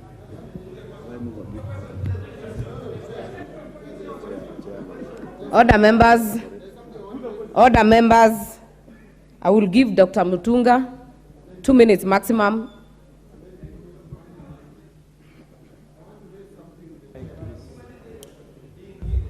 Thank you, Honorable Chair.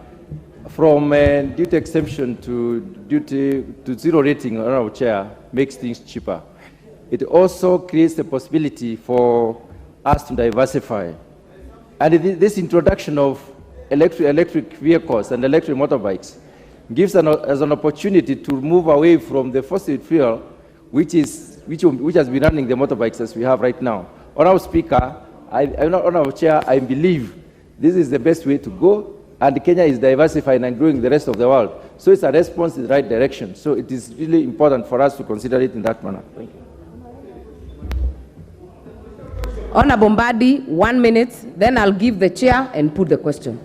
Chair, I want to agree that this zero rating is good, and that is what we were talking about, because we are removing the commodities from zero rating. But, Madam Chair, allow me to ask the chair of the committee, because he has sanitized and brought back all the commodities that were being removed from zero rating to exempt, except, and a very important one he has left out, that is maize flour or corn flour, cassava flour, wheat.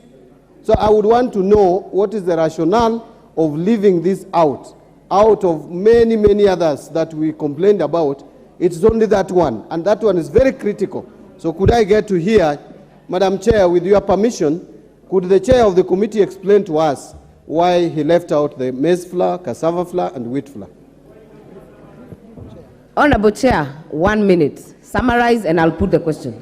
I will be very brief. Thank you very much, CP Bandi, for that question. The issue of maize flour.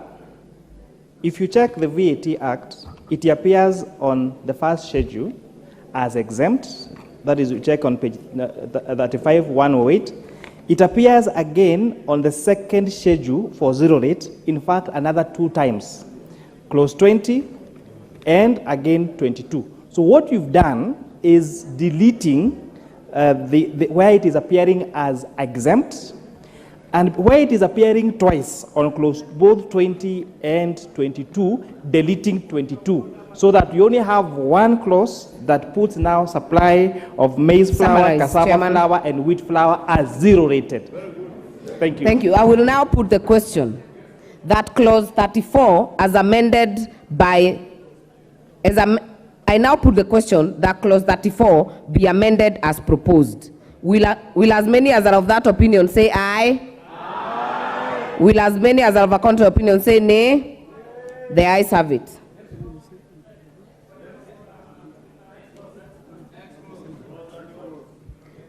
Honorable Oluoch had an amendment because the committee's amendment is dropped. Honorable Kaluma had an amendment, but he's not in the House, so it is dropped. I now put the global question that clause 34, as amended by the Chair Finance Committee, be part of the bill. Will as many as are of that opinion say aye? Aye. Will as many as are of a contrary opinion say nay? The ayes have it. New clauses. New clause 29A.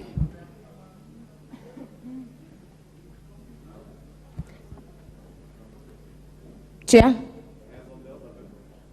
mover to move the amendment, to move the new clause, second reading. Yes, thank you, Honorable Chair. I beg to move that we introduce a new clause 29A as per the order paper.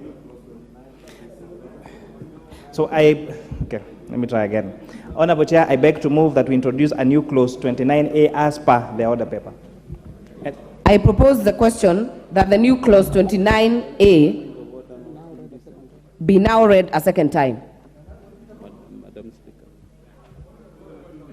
I have a point of order and I need to be reset.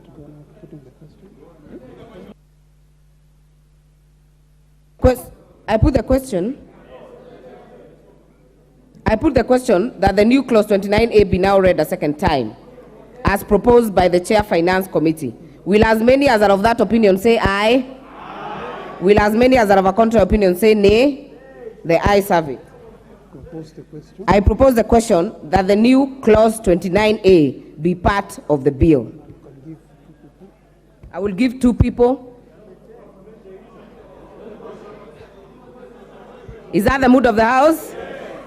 I put the question that the new clause 29A be part of the bill. Will as many as are of that opinion say aye? Aye. Will as many as are of a contrary opinion say nay? The ayes have it. New clause 30A. Mover. Honorable Chair, I move that a new clause 30A be introduced to the bill as per the order paper. And just a quick explanation that this amendment is to deal with the challenges of bad debts Mover. and VAT refunds. Mover, you need to move that the clause be read a second time. Okay. Honorable Chair, I move that new clause 30A be read a second time as per on the order paper. And just a brief explanation, we have a tax that we cannot collect around 390 billion. Some of them are bad debts and VAT on funds, and this particular clause is supposed to do a cleanup and make sure that those bad debts are not collectible, because those companies have gone into statutory management, actually written off. Thank you. I propose the question that the new clause 30A be now read a second time. I put the question that the new clause 30A be now read a second time. Will as many as are of that opinion say aye? Aye. Will as many as are of a contrary opinion say nay? The ayes have it. I propose the question that the new clause 30A be part of the bill. I put the question that new clause 30A be part of the bill. Will as many as are of that opinion say aye? Will as many as are of a contrary opinion say nay? The ayes have it. Tax Appeals Tribunal Act, Clause 35.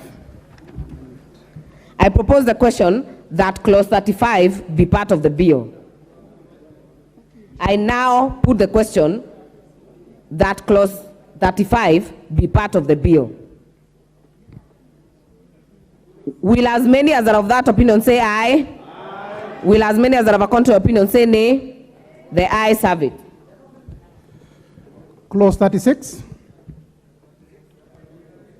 I propose the question that Clause 36 be part of the bill. Mover. Honorable Chair, I move that Clause 36 be deleted as per the order paper. And Honorable Chair, this was one of the very much debated cases from public participation. This was where there was a requirement for members to deposit, for taxpayers to deposit 20%. So this has been deleted by the committee. I thank you, Honorable Chair. Order members, I propose the question that Clause 36 be amended as proposed by the Chair Finance Committee. I now put the question. Order members. Order members.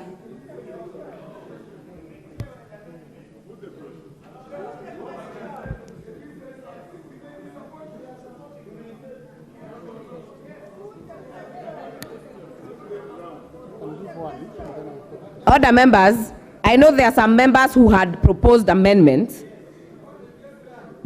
but we cannot all speak to this matter. Honorable Oluoch, Honorable Makali, Honorable Oundo, Honorable Kaluma, Honorable Mbui, and Honorable Didmas. So I will give Honorable Oluoch and Honorable Didmas, and then I will put the question. Madam Chair, I actually want to thank the Chair of Finance and support the clause be deleted. This clause, if it would have remained the way it is, it would have been punitive. Madam Chair, this would go against rules of natural justice, where all that KRA would need to do is to claim a certain amount of tax, which would be arbitrary. And one of the rules of natural justice is to prevent public authority or agency from arbitrariness. So, Madam Chair, I rise to support this proposed amendment by the committee chair and say that we are now, so I can see the chair is nodding in agreement, and allow us to contribute. Thank you, Madam Chair. Honorable Didmas. Madam Chair, I just want to support the position by the Chair Finance, and I want to congratulate him and ask honorable members, those who may have other amendments also on other areas, to read the mood of the House and even drop them. So I support these amendments by the Honorable Chair. Honorable Oundo, 1 minute. Honestly speaking, even whoever drafted this amendment must be somebody who does not live in this country. It offends Article 48 of the Constitution of Kenya, And that's why, among others, we had proposed that amendment, and it's good the committee has carried the amendment. At least for once, I can thank them for a job well done. Thank you. Thank you. Honorable Makali, 1 minute. Those who had amendments. Yeah, thank you, Honorable Chair. Honorable Chair, I also want to join my colleagues in thanking the Chair of Finance and Planning Committee for listening to the voices of reason. He listened to the voices of reason, Honorable Chair. It is important that this thing is deleted, and that's why I was proposing we delete it. Thank you, Mr. Chairman. I see the members who had amendments have gotten a chance to speak, so I will now put the question that clause 36 be deleted as proposed by the Chair Finance Committee. Will as many as are of that opinion say aye? Aye. Will as many as are of a contrary opinion say nay? The ayes have it. I now put the question, and this one. It's been deleted, yes. All right. The Excise Duty Act, clauses 37, 38, and 39. I propose the question that clauses 37, 38, and 39 be part of the bill. I now put the question that clauses 37, 38, and 39 be part of the bill. Will as many as are of that opinion say aye? Aye. Will as many as are of a contrary opinion say nay? The ayes have it. Clause 40. I propose the question that clause 40 be part of the bill. Mover. Thank you, Honorable Chair. I propose that clause 40 be amended as per the order paper. Honorable Chair, this is where there was proposed punishment and fines for when you deal with excise stamps. So what you've done, we've cleaned it up to only allow that those offenses relating to accessible stamps, that only those that will attract criminal liability is when those people actually have a criminal mind. Something my legal friends told me it's called mens rea. So that in the normal dealing of excise stamps, if you just destroy it unknowingly without having a criminal mind, then you're not going to get any offenses. With that, I thank you, Honorable Chair. I propose the question that clause 40 be amended as proposed by the Chair Finance Committee. I now put the question that clause 40 be amended as proposed by the Chair Finance Committee. Will as many as are of that opinion say aye? Aye. Will as many as are of a contrary opinion say nay? The ayes have it. I now put the question that clause 40 as amended be part of the bill. Will as many as are of that opinion say aye? Will as many as are of a contrary opinion say nay? The ayes have it. Clauses 41 and 42. I propose the question that clauses 41 and 42 be part of the bill. I now put the question that clauses 41 and 42 be part of the bill. Will as many as are of that opinion say aye? Aye. Will as many as are of a contrary opinion say nay? The ayes have it. Clause 43.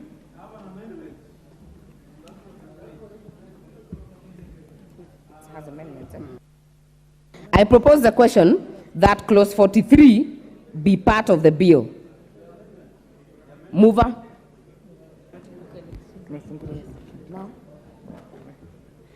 Thank you, Honorable. We are on clause 43, right?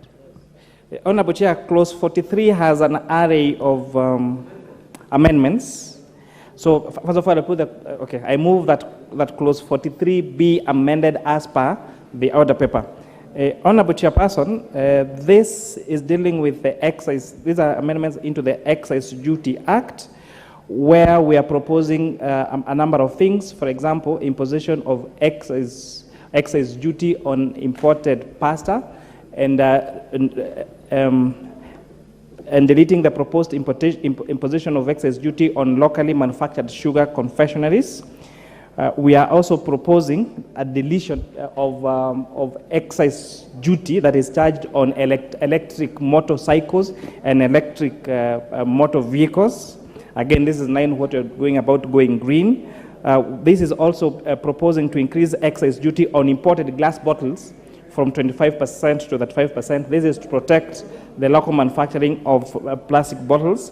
We're proposing an increase in imported duty of alkyd from 10% to 20%. We are proposing an increase in excise duty on on unsaturated polyester from 10 to 20, on emulsion VAM from 10 to 20.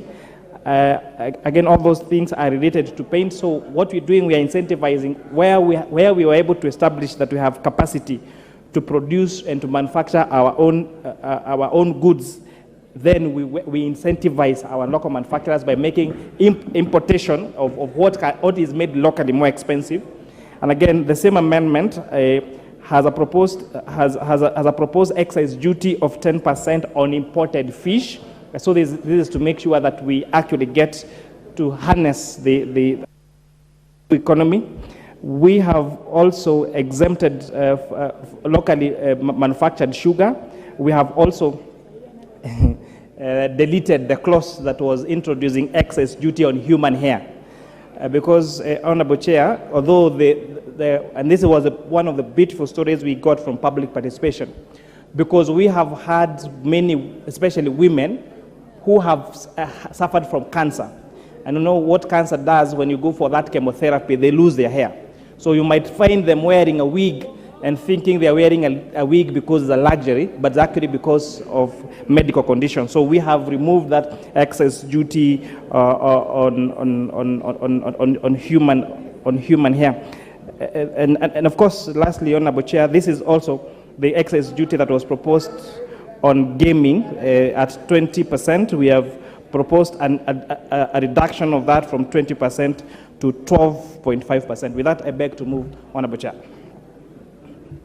Members, I note that this clause has so many amendments, but as directed, once we carry the chair's amendment, there will be consequences to it. So I then propose the question that clause 43 be amended as proposed by the chair.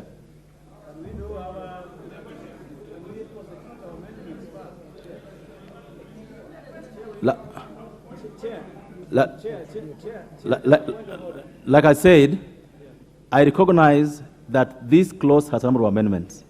And I have directed that if the chair's amendments go through, then there are a number of amendments, for example, the ones by the Honorable Luoch, the Honorable Kelo, the Honorable Didymus, which is being dropped, will then fall in limine.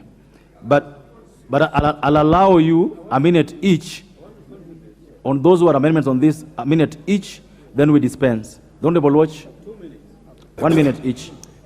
Thank you, Chair. And again, on this one, I want to thank the Chair of Finance for moving this amendment.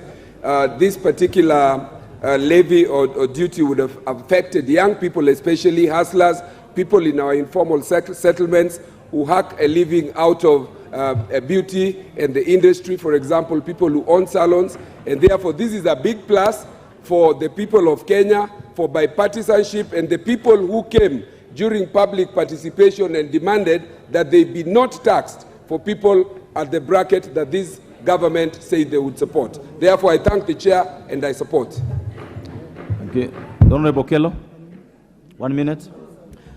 Chair, whereas I acknowledge that the import of this amendment, as proposed by the chair, was to curtail issues of importation of fish into the country, Honorable Chair, the statistics that we have indicates that the consumption of fish in this country is at 400 metric tons in a year, whereas we can only produce locally 163 metric tons, thereby leaving a huge gap that can only be covered by way of importation of fish, Honorable Speaker. It is true that those who also import fish into the country pay taxes amounting to 1.5 billion every year, and they also have employees that they have engaged to undertake various activities within those industries, Honorable Speaker. And again, Honorable Speaker, we have never had a glut of fish by saying that we have more into the country that will expose us to lots of problems, Honorable Speaker. We have scarcity in the country because even the importation of fish into the country is just... Thank you. The Honorable Batandi, if he's in the house. The Honorable Mbui. The Honorable Mbui. The Honorable Didymus Baraza. Thank you, Honorable Chair. Honorable Chair, I had proposed actually amendments to increase the duty on human hair by 10%. And in the same breath that the chair has explained as the reason why we should actually zero rate these products so that our very many men, young ladies and women can continue to use them and also do their business. I wish to drop these amendments that I don't wish to further proceed with them. I'm dropping them and I support the position taken by the chair, Finance. Thank you. Thank you. Honorable Mwenje, 1 minute. Thank you, Honorable Chair. I want to also thank the committee for, especially on the excise duty on gaming tax, which was at 20%, I think has been reduced to 12.5%. We had hoped for more, but Honorable Chair, it's important that we protect the betting industry to ensure it doesn't go to the black market, and that way we'll start even losing more money that should be going to our government. So we want to thank the chair, and for that I support. Thank you. Honorable Mbadi, 1 minute, please. And this is the last one on this. I actually just wanted to talk on the imported fish. Mr. Chair, even though this amendment is making it better than what was in the original bill, it is 10% as opposed to 20 and 100,000. But, Mr. Chair, I would have loved, I wish we could have an amendment where we remove this duty completely. Okay. We want to eat fish. As people who eat fish, we lack, the fish in this country is very expensive. The problem we have of fishermen is not the market where we take our fish. The market is there. There is no fish in this country. As we give capacity to local fishermen or local farming of fish, we should still allow fish to be brought to the country cheaply. You are going to kill our people. Our people love fish. We need to eat fish. Thank you. So, okay, the Honorable Majority Leader. Honorable Speaker, you know there is also a misnomer that is only those along the coastline and around the lakes that have fish. But Honorable Speaker, it is true, fish is expensive in this country. And so are all other meats, Honorable Speaker. But the solution is to encourage farming of fish. We need to encourage our own people to grow fish. And this levy is only speaking to that encouragement so that we dissuade people from importing fish from China. Today, Honorable Speaker, fish is expensive, but it is expensive fish that is being imported. We are getting salmon, I hear, from Sweden and Norway.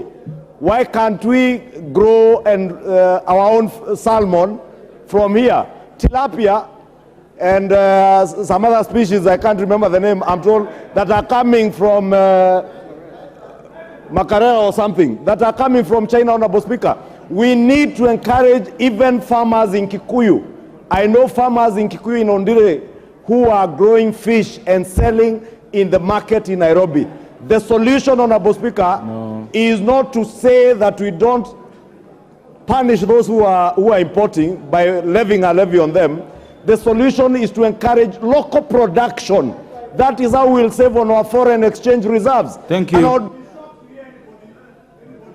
Just give him 1 minute. The importation of fish, especially if you come from a fishing zone along the coastline, along Lake Victoria, you should be encouraging our fishermen to be able to grow more fish and encourage the Ministry of Fisheries, Honorable Speaker, to be able to train our farmers, our fishermen, on how to protect the stock we have around the lake. And I am really shocked that we could have. No, the last person who will have the last bite on the fish is Honorable Junet. Mr. Speaker, Mr. Chair, this 10% on fish is going to cause a lot of scarcity of fish, Mr. Chair. Chair, you don't start by creating scarcity. You start by developing it first, then you go to scarcity. For example, you know why we don't have enough fish in this country is because there is a deliberate application of policy by regimes, by governments since independence, to put money where there is fish.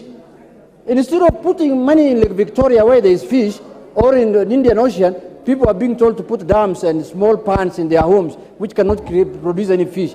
If we put enough resources in the lake region, I can guarantee you, Mr. Chair, there will be a lot of fish in this country.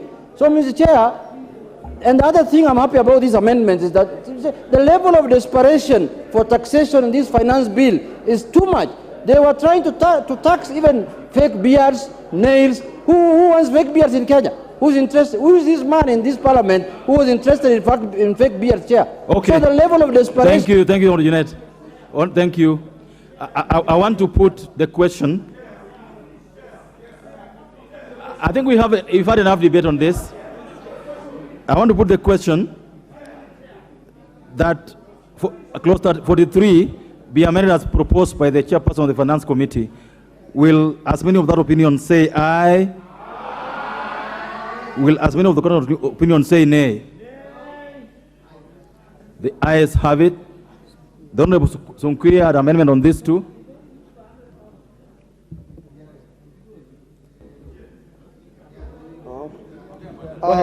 Thank you, Honorable Speaker. I want to beg to move for an amendment. As it appears in the order paper, my amendment is to seek provide for 10% excess duty on imported soap, detergents, and sulfonic acid. There has been an increase in importation of soap, detergent, and sulfonic acid in Kenya. Has sufficient local capacity to produce these products. The amendment therefore seeks to protect our local manufacturers and address cheap import on soap and related products. I beg to move. 43 amended as proposed by the Honorable Sonkwia. I put the question that clause 43 be amended as proposed by the Honorable Sonkwia. Will as many as of that opinion say aye? Will as many as of the contrary opinion say nay?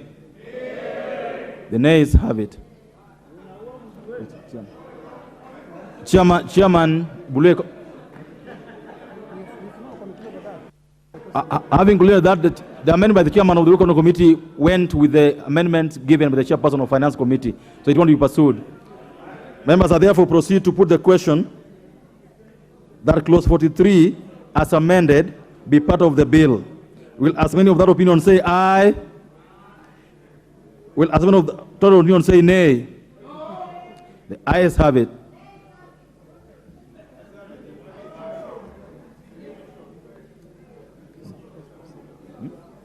The next clause. New clauses. New clause 40A. Mover.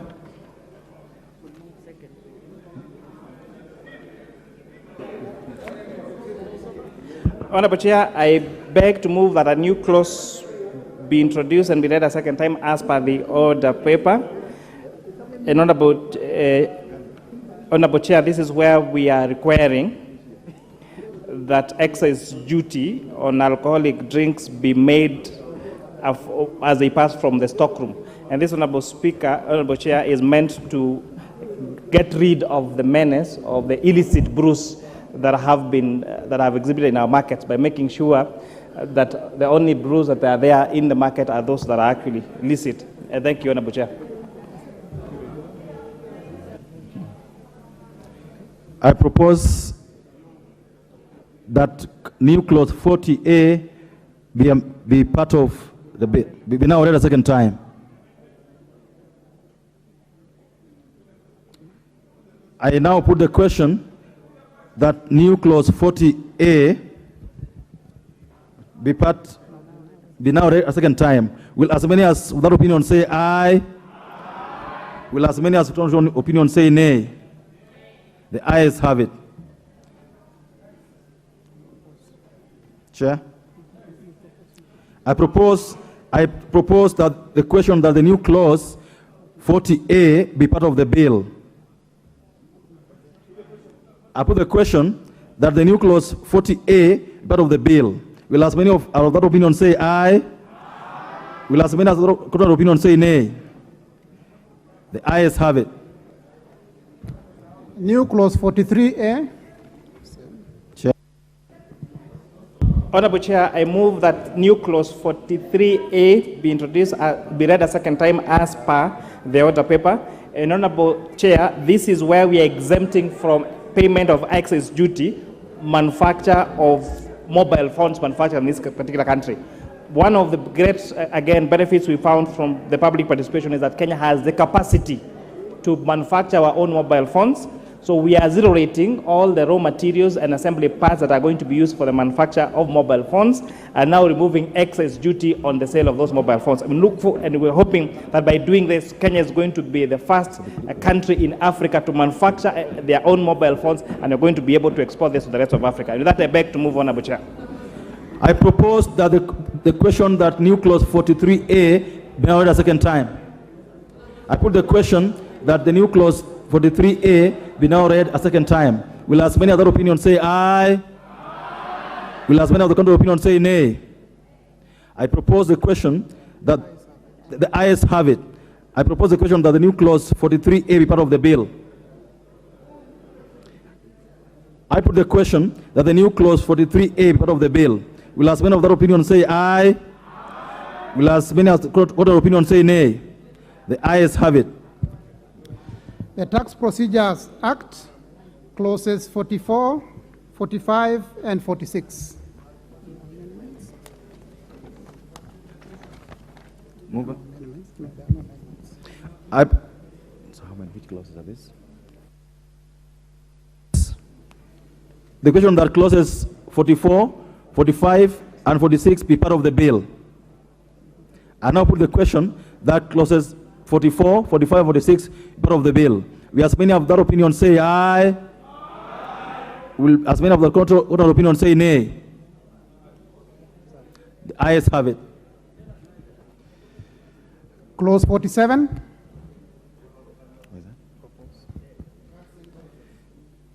I propose the question that clause 47 is part of the bill. Mover. Thank you, Honorable Chair. I move that clause 47 be amended as per the order paper. So what you're doing here, Honorable Chair, is when is exempting from what you call electronic tax invoices, tickets for air tickets. So what means when you book a flight today, you might book a flight today for December.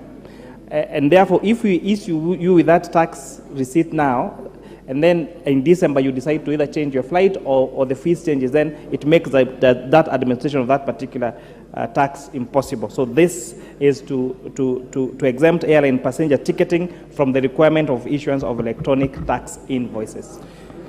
I propose the question that clause 47 be amended as proposed by the chairperson of the Finance Committee. I put the question that clause 47 be amended as proposed by the chairman of the Finance Committee. Will as many as of that opinion say aye? Aye. Will as many of the contrary opinion say nay? The ayes have it. I now put the question that clause 47 as amended part of the bill. Will as many of that opinion say aye? Aye. Will as many of the contrary opinion say nay? The ayes have it. Clause 48. I propose the question that clause 48 part of the bill. I now put the question that clause 48 be part of the bill. Will as many as that opinion say aye? Aye. Will as many of the contrary opinion say nay? The ayes have it. Clause 49. I propose the question that clause 49 be part of the bill. Mover.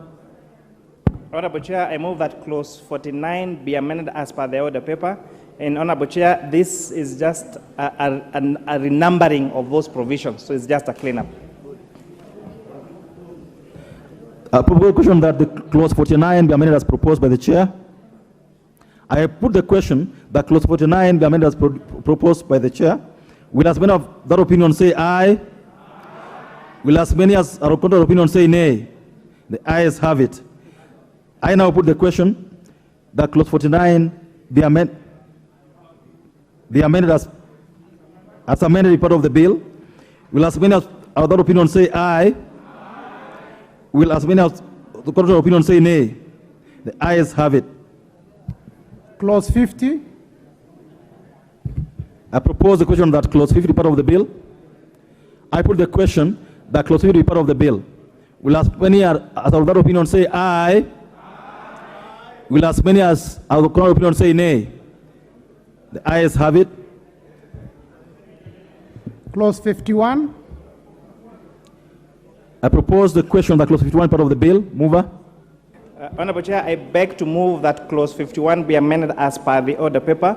And Honorable Chair, this is where we are extending the amnesty for those people that perhaps you registered a company 5 years ago, you registered for VAT, you do not know whether you registered or not, and therefore you accumulate penalties and interest. So this particular amnesty, now, if you apply now to the Commissioner General, will be able to get amnesty for those particular penalties and interests that are may accumulated, as long as, again, you pay the principal amount. With that, I beg to move, Honorable Chair. I propose a question that clause 51 be amended as proposed by the Chair. Honorable Nikal. Thank you, Chair. This amnesty that you're bringing, has it got a time limit, or is it something that now once we start it, it will continue? What is the time limit in it?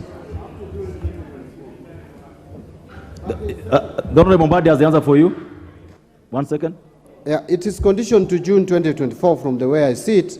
My only concern with this, Honorable Chair, is we may be setting a bad precedent that any time a new regime comes into place, we'll be giving tax amnesty to people who refuse to pay taxes. And Mr. Chairman, as I allow it, but I'm really, really disturbed that this is something that may set a very bad precedent going forward. Thank you. I now put the question that clause 51 be amended as proposed by the Chair. Will as many as of that opinion say aye? Will as many of the contrary opinion say nay? The ayes have it. I now put the question that clause 51 as amended be part of the bill. Will as many of that opinion say aye? Will as many of the contrary opinion say nay? The ayes have it. Clause 52. This one, you said I propose a question. That's okay. I propose a question that clause 52 be deleted. Mover. Honorable Chair, clause 52, Honorable Chair, I beg to move that clause 52 be amended as per the order paper. Again, Honorable Chair, this was where, this clause 52 was giving the Commissioner General of Kenya Revenue Authority power to what do you call it, to take over, I say to take over your property if there is a tax dispute on you. So this deletion, therefore, deletes now the proposal for registration of security for unpaid taxes without the notice of the taxpayer. So now they have to notify the taxpayer that they are touching your property for your unpaid taxes. With that, I beg to move, Honorable Chair. Thank you. I propose a question that clause 52 be deleted as proposed by the Chair. I put the question that clause 52 be deleted as proposed by the Chair. Will as many as of the opinion say aye? Will as many as the contrary opinion say nay? The ayes have it. I now put the question. Deleted. Wait. Clause 53. I propose that the question that clause 53 part of the bill. I put the question that clause 53 be part of the bill. Will as many of that opinion say aye? Will as many of that opinion say nay? The ayes have it. Clause 54. I propose a question that clause 54 is part of the bill. Mover. 54. Honorable Chair, I beg to move that clause 54 be amended as per the order paper. So, Honorable Chair, again, this is where the requirement that taxes will be paid within 24 hours. So we're extending from 24 hours to making those taxes payable within 5 working days. I propose a question that the clause 54 be amended as proposed by the Chair. I now put the question that clause 54 be amended as proposed by the Chair. Will as many of that opinion say aye? Will as many of the contrary opinion say nay? The ayes have it. I now put the question that clause 54 as amended part of the bill. Will as many of that opinion say aye? Will as many of the contrary opinion say nay? The ayes have it. Clauses 55, 56, 57, and 58. I propose that clauses 55, 56, 57, and 58 be part of the bill. I put the question now that clauses 55, 56, 57, 58 be part of the bill. Will as one of that opinion say aye? Will as one of that opinion say nay? The ayes have it. Clause 59. I propose a question that clause 59 be amended as proposed. Be deleted. Chair. So, Honorable Chair, again, I beg to move that clause 59 be deleted as per the order paper.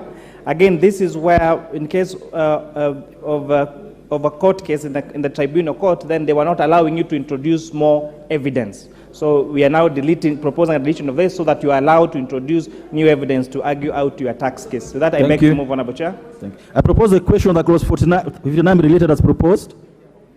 I now put the question that clause 59 be deleted as proposed by the chairperson. Will as one of that opinion say aye? Will as one of that opinion say nay? The ayes have it. Clause 60.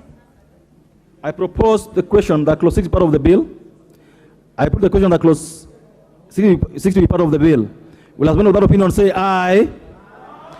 Will as one of the opinion say nay? The ayes have it. Clause 61. I propose the question that clause 61 be deleted. Mover. Thank you, Honorable Chair. I beg to move that clause 61 be deleted as per the order paper. And again, these are these clauses that members of the public told us that they were impounding them to access justice. So it's similar to the other two that you've deleted. I propose the question that clause 61 be deleted. I put the question that clause 61 be deleted as proposed. Will as many of that opinion say aye? Will as many of the contrary opinion say nay? Ayes have it. Clause 62. I propose the question that clause 62 be part of the bill. Mover. Honorable Chair, part 62, I beg to move that clause 62 be amended as per the order paper. And again here, Honorable Chair, this is where they were providing a fine of 1 million shillings, or I think 10 times the tax due. So we are proposing to reduce that to at least two times the tax due, so that we reduce the penalties that are being imposed on taxpayers when they are not able to, for example, use the ETIM system or remit their taxes on time. With that, I beg to move, Honorable Chair. I propose a question that clause 62 be amended as proposed by the Chair of Finance Committee. I now put the question that clause 62 be amended as proposed by the Chair of Finance Committee. Will as many of that opinion say aye? Will as many of the contrary opinion say nay? The ayes have it. I now put the question that the clause 62 be as amended be part of the bill. Will as many as that opinion say aye? Will as many of the contrary opinion say nay? The ayes have it. Clauses 63, 64, and 65. I propose that clauses 63, 64, and 65 be part of the bill. I now put the question that clauses 63, 64, and 65 be part of the bill. Will as many of that opinion say aye? Will as many of that opinion or contrary opinion say nay? The ayes have it. Clause 66. I now propose that clause 66 be deleted. Mover. Honorable Chair, I move that clause 66 be amended as per the order paper, be deleted as per the order paper. Honorable Chair, this amendment is to delete the proposal to run concurrent civil and criminal proceedings relating on tax matters. Again, we listen to the members of the public. We want to give them a chance of a fair hearing when they go to court, and we're not going to allow that those two cases to continue concurrently.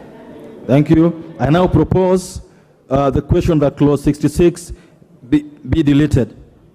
I put the question that clause 66 be deleted. Will as many of that opinion say aye? Will as many of the contrary opinion say nay? The ayes have it.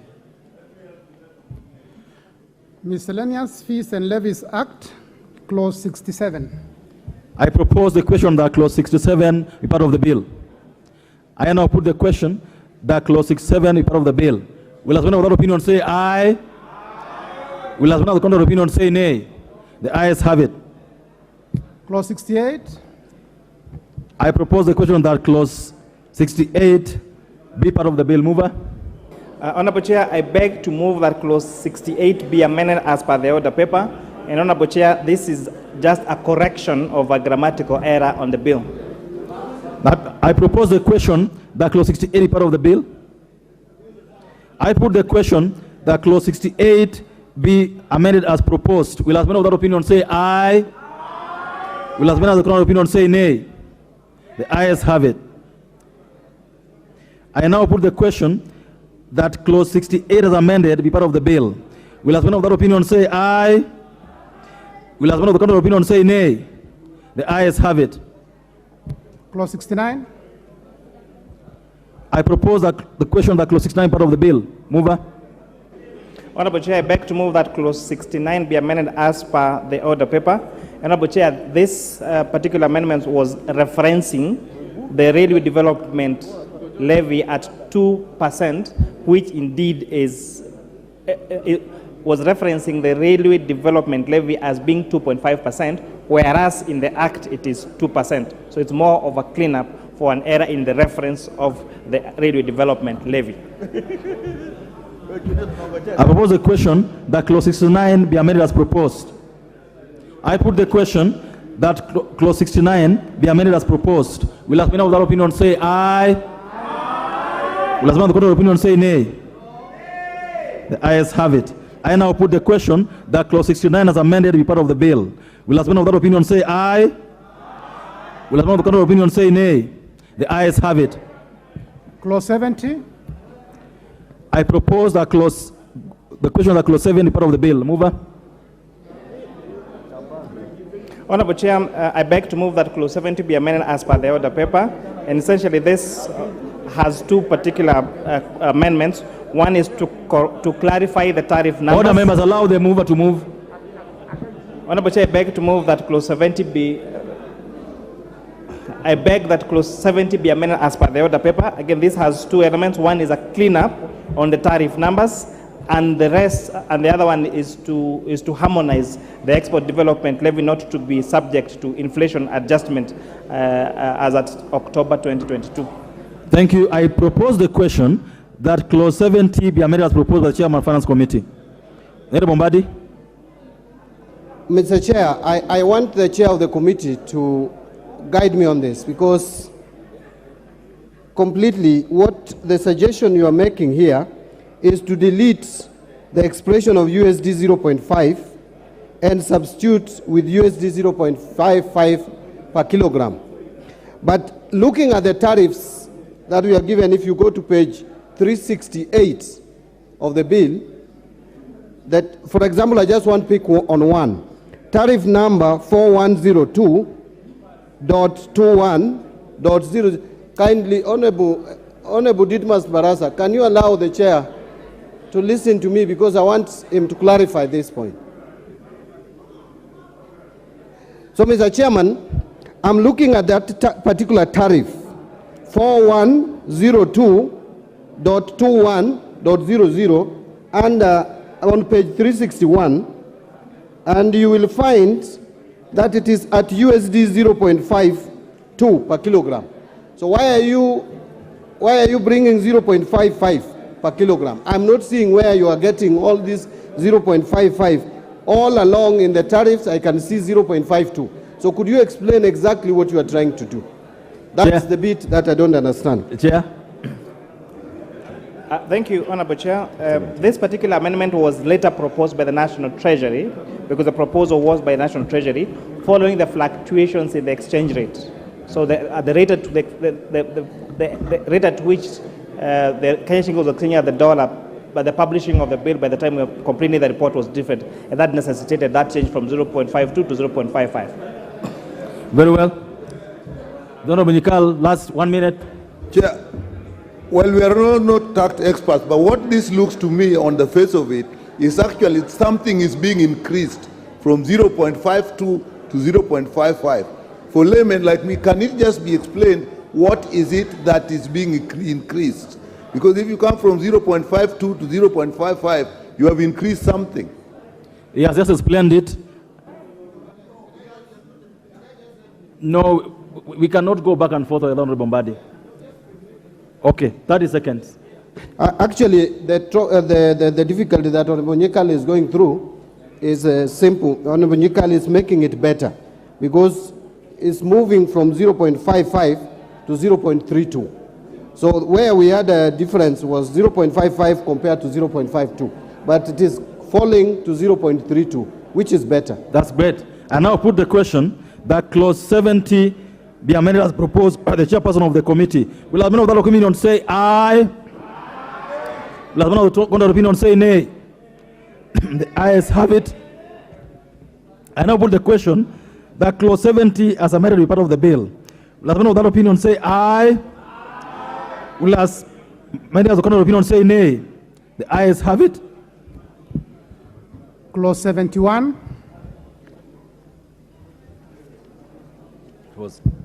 I propose the question that clause 71 part of the bill. Mover. Honorable Chair, I beg to move that clause 71 be amended as per the order paper. And Honorable Chair, this particular amendment is exempting from IDF bioethanol vapor stoves, and it's also exempting from radio development levy those bioethanol vapor stoves. Because again, the Leader Majority and myself really spoke onto this particular issue. We found a great way of making sure that we reduce the cost of living of Kenyans by making use of the technology of bioethanol, and that we're able to see is that it's able to reduce the cost of preparing a meal for 4 to 10 shillings per meal. That is the cost of preparing that meal.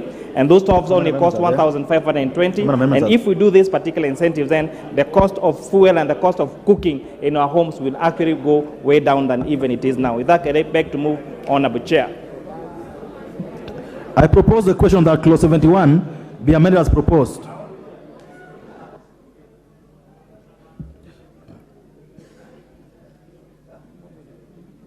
Majority Leader.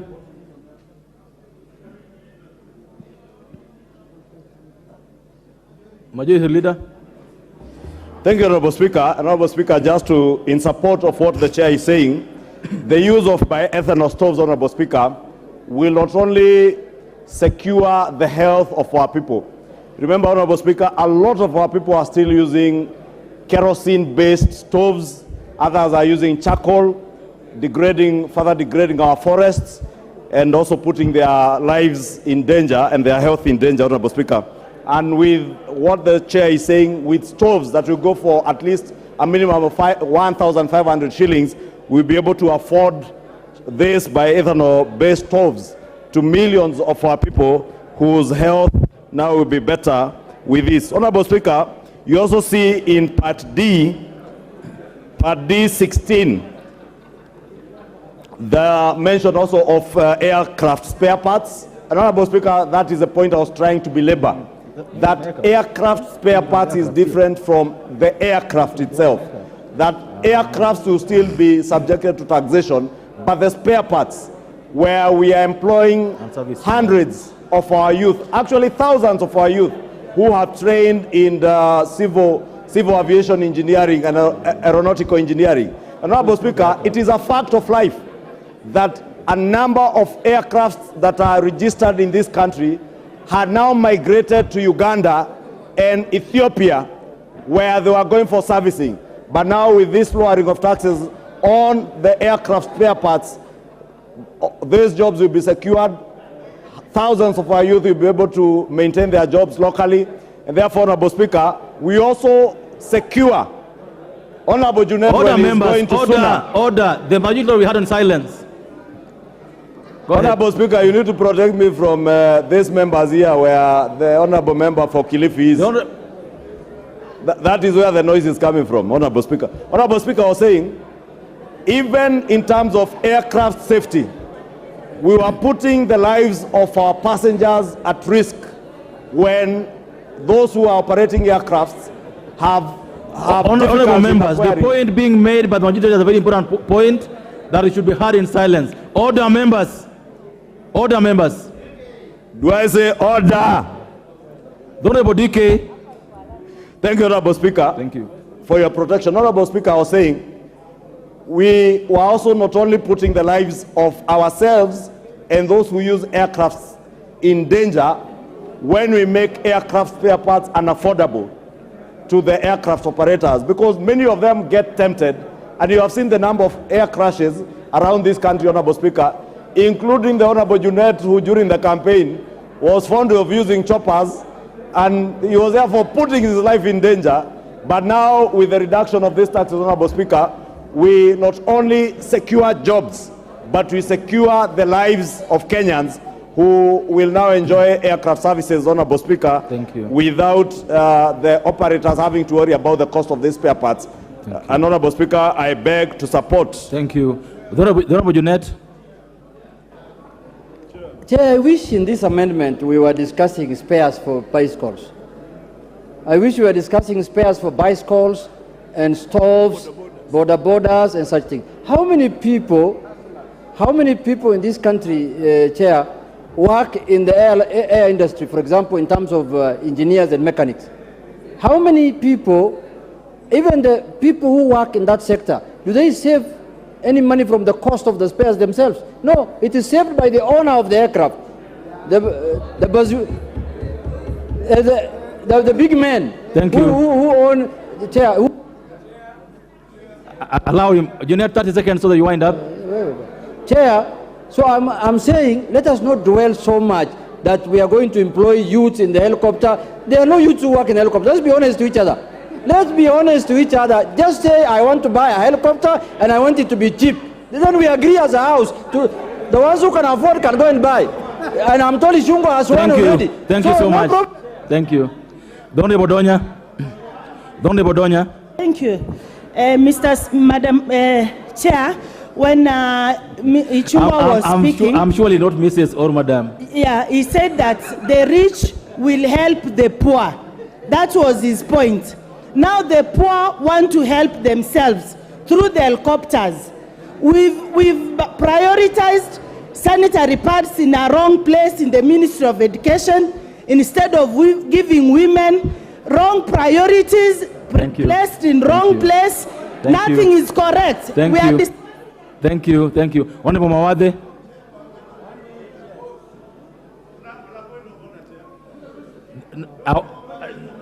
No, you will hear, we will hear Honorable Mawade in silence. Honorable Mawade will be heard. Nashukuru sana Bwana Mwenyekiti kwa kunipa fursa hii kuchangia. Ni makosa sana kupunguza bei ya mahelikopta ya matajiri ndio tuweze kuafford, kupunguza taxes za helikopta ya matajiri ndio waweze kununua. Honorable Mawade, order, Honorable Mawade. Take your seat. What is out of order? Mheshimiwa Mwenyekiti, sababu Mheshimiwa Mawade ananena kwa lugha ya Kiswahili, nasimama kwa hoja ya nidhamu, sababu ni vizuri kuwajulisha Wakenya mambo ambayo tunayajadili yaliyomo kwenye hii bill ya finance bill.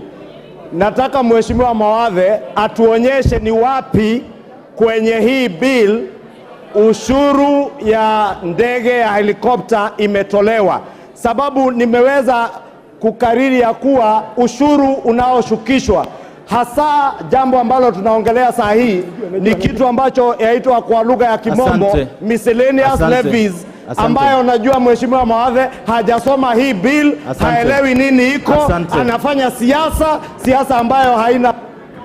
Asante. Bwana Mwenyekiti, Mheshimiwa Mawade, nitarekebisha. Mheshimiwa Mawade, utachangia ukizingatia ukweli wa mambo. Asante. Wacha nichangie.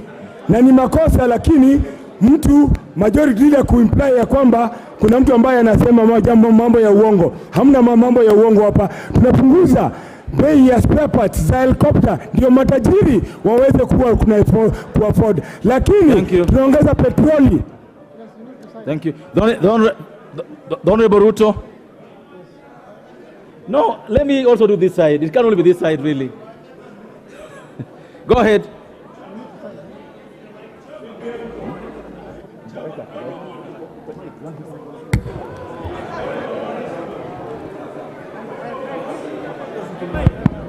Thank you so much, Mr. Speaker. I want to be as... Honorable Mboka, just hold. What's out of order? This KK government... What is out of order? Is totally out of order. Chairman, just listen to me. Go ahead. This KK government is totally out of order by proposing to tax spare parts of helicopters and at the same time proposing to tax Mamamboga, bring the women of Chamas in tax bracket. What is out of order? I want to observe, Honorable What Chair, is out of order? I want to observe that a KK government is totally out of order. What is out of order? By trying to protect the you can proceed to your point. Thank you. Thank you so much, Mr. Speaker, for according me the opportunity. I also rise to support this particular amendment to the clause, and in the sense that we are not in our own world. We are in a world that we appreciate the fact that air transport is gaining momentum within the region, and it is the responsibility of each and every administration to come up with a policy that is going to sort out problems of youth, lack of employment, and therefore reducing the tax is not meant but... Thank you. Honorable members, I now put the question that clause 71 be amended as proposed. Will as many of that opinion say aye? Will as many of the opinion say nay? The ayes have it. I now put the question that clause 71 as amended be part of the bill. Will as many of that opinion say aye? Will as many of the opinion say nay? The ayes have it. Clause 72. I propose the question that clause 72 be part of the bill. Mover. Honorable Chair, I move that clause 72 be amended as per the order paper. This particular clause, Honorable Chair, is affecting the third schedule, where we're introducing an export development levy on particular products, that is cement clinker, and proposing an increase of that to 70%. Order members, the members behind the chairperson, the members behind the Honorable McClap, please take your seat. Allow the chair to hear himself. Allow the chair to hear himself, honorable members. Proceed. Thank you. Thank you for your protection, Chair. I could hardly hear myself, so I beg to move that clause. Allow the chair to move, then you'll have the chance. Go ahead. I beg to move that clause 72 be amended as per the order paper. And here, Honorable Speaker, these are some of the measures that are proposed in the bill to incentivize our local manufacturers and to make sure that the consumption of goods that we consume in this particular country are manufactured in Kenya and not relying on imports. Because remember, again, these imports have had a strain on the exchange rate and they have really affected our exchange rate. So this is proposing an export levy of cement clinker at 17.5%, semi-finished products of iron and non-alloy at 17.5%, bars and steel hot rolled iron to 17.5%, bars, rolls, and iron and non-alloy steel hot rolled in regular wounded coils of circular cross-section to 17.5%, and that I beg to move, Honorable Chair. Thank you. I propose a question that clause 72 be amended as proposed.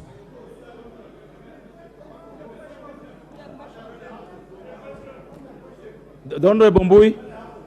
Thank you, Chair. Chair, I want to oppose that proposed amendment because it is actually continuing to increase the levies on importation of these materials, Mr. Chair, that are supposed to be used in the program that they have been marketing to Kenyans of affordable housing. Because the minute you increase tax on cement clinker, on cement, on steel bars, on iron bars, then it means that the input into construction will go up. So what is the purpose of these extra levies? So, Mr. Speaker, I oppose. If they want us to do affordable housing, they must do everything they can to bring down the cost of raw materials for construction industry.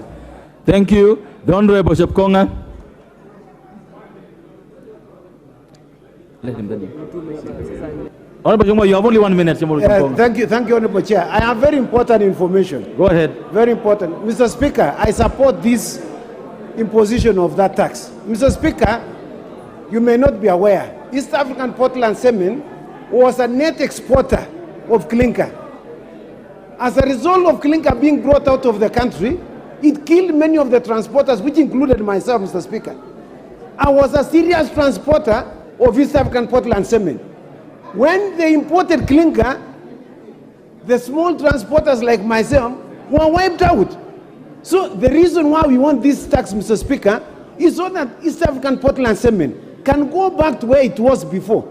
This is our own company. It used to export this to other countries, including Uganda, and we used to transport them to Uganda, Mr. Speaker. Thank you. We cannot allow clinker from India. Thank you. We can produce them here, Mr. Speaker. I thank you. Honorable Baya.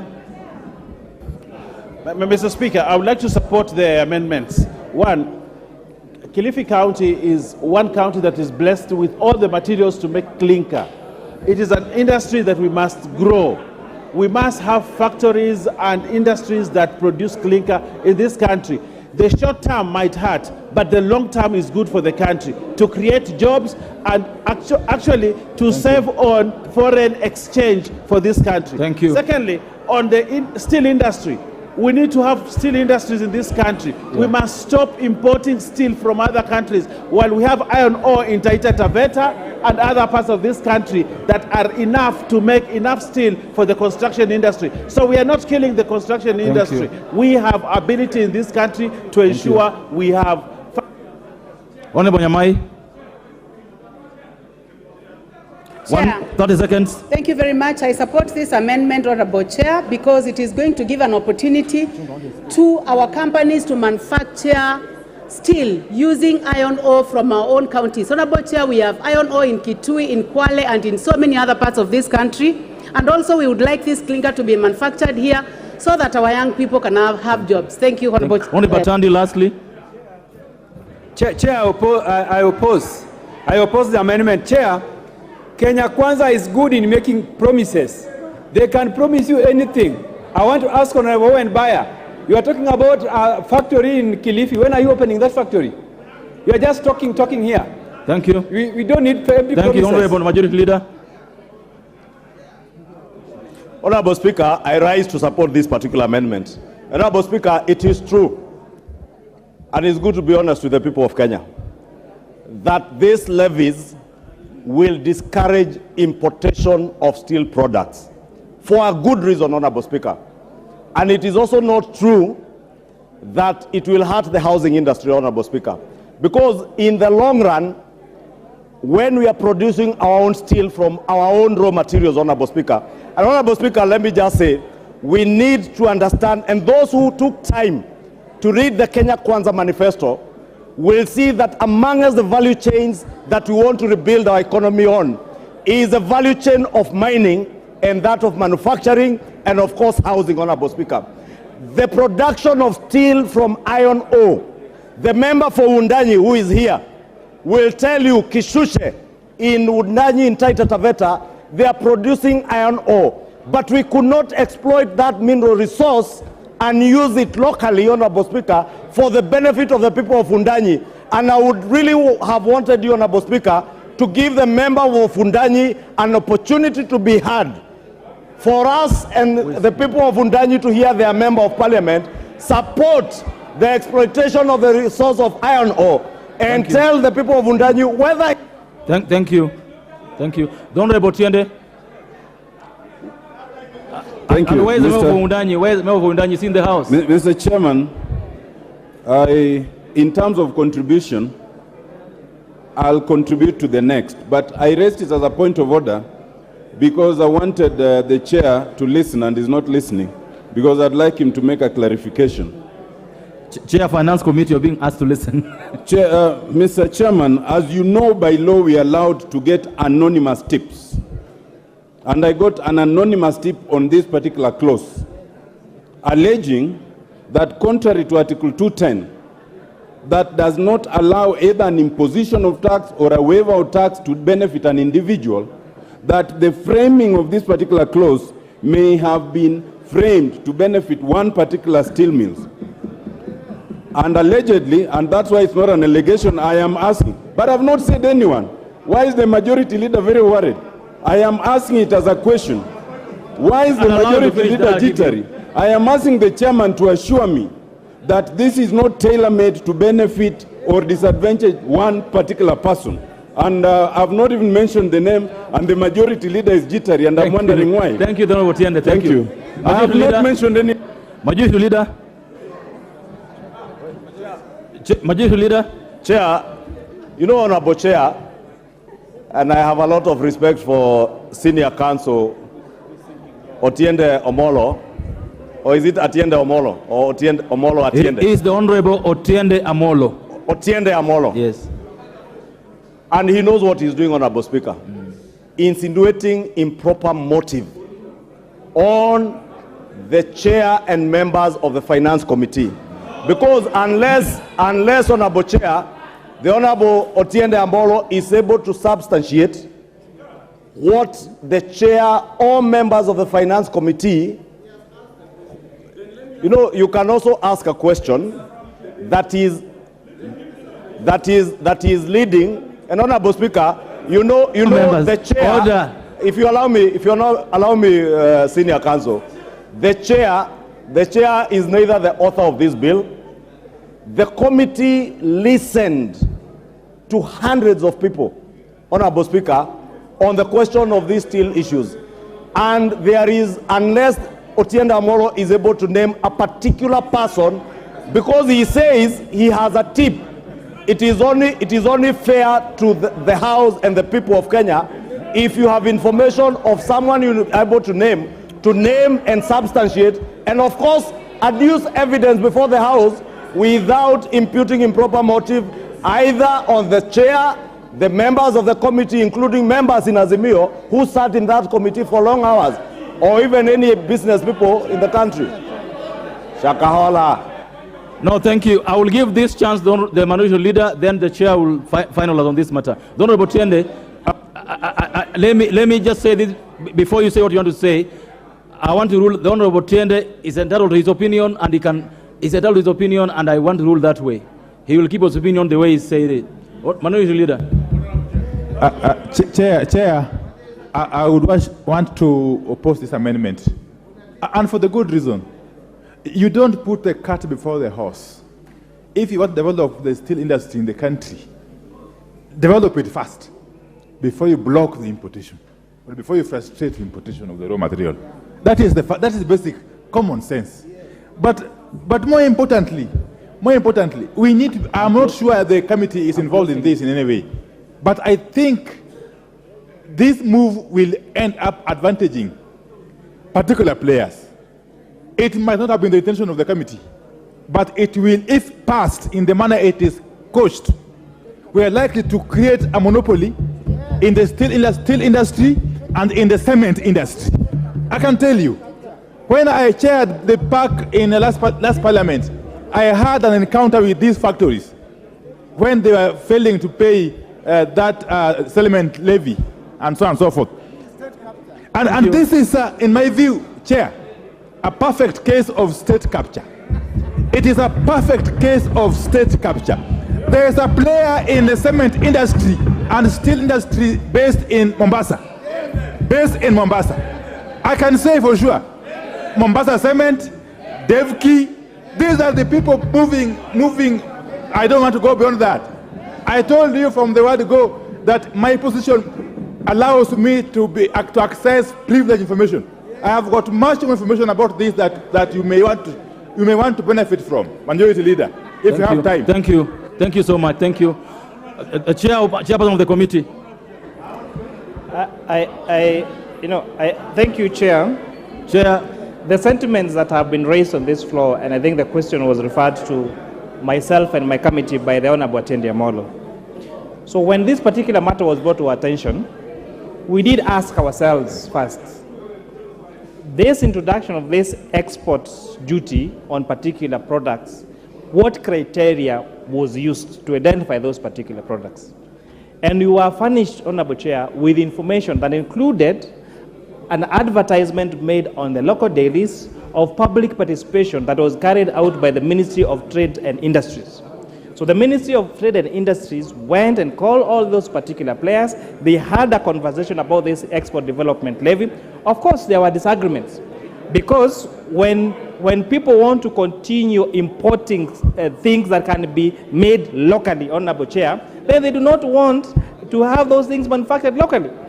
And so we did the best interest of the committee and the best interest of this particular country and realized that actually this was the right thing to do. There is capacity, there is local capacity. As Honorable Chapukonga has rightly put, a few years ago he used to be in the business of transporting cement. We used to be an exporter of cement.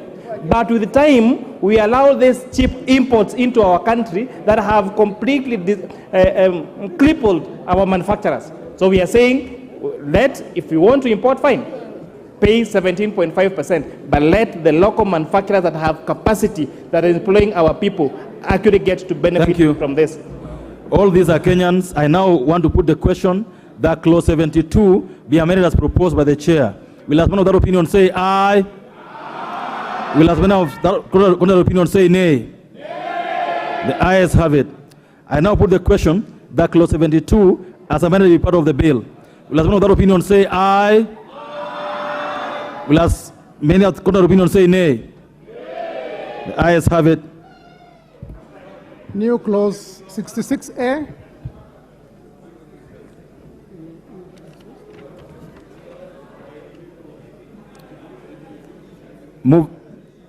Mover. 66A, mover.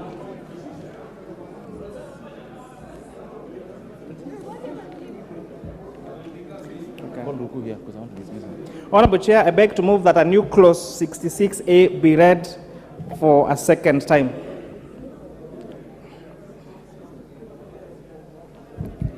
I propose the question that the new clause 66A be now read a second time. I put the question that the new clause 66A now be read a second time. Will as many other opinion say aye? Will as many other opinion say nay? The ayes have it. I propose the question that the new clause 66A be part of the bill. I put the question that the new clause 66A be part of the bill. Will as many of that opinion say aye? Will as many of the contrary opinion say nay? The ayes have it. Miscellaneous.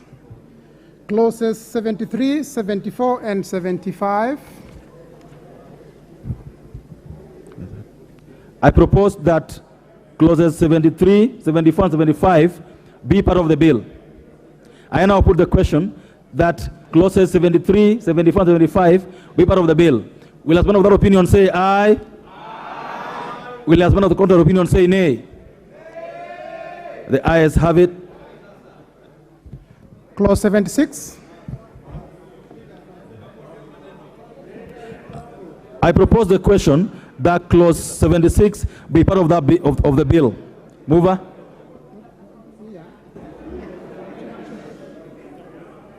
Honorable Chair, I beg to move that clause 76 be amended as per the order paper. And Honorable Chair, some of the proposed amendments to this particular clause, there was one proposal by Honorable Caleb Mule, the Member of Parliament for Machakos Town Constituency. And after consultation, we agreed The Honorable Chair, just take your seat. Just resume your seat for direction. There's some small direction. Resume your seat. The Honorable Members, there is a proposal for amendment by the Honorable Amisi. I don't know if he's in the House. The Honorable Amisi. The Honorable Amisi. If he is not there, then his amendment is dropped. So you go to chair. The Honorable Watch.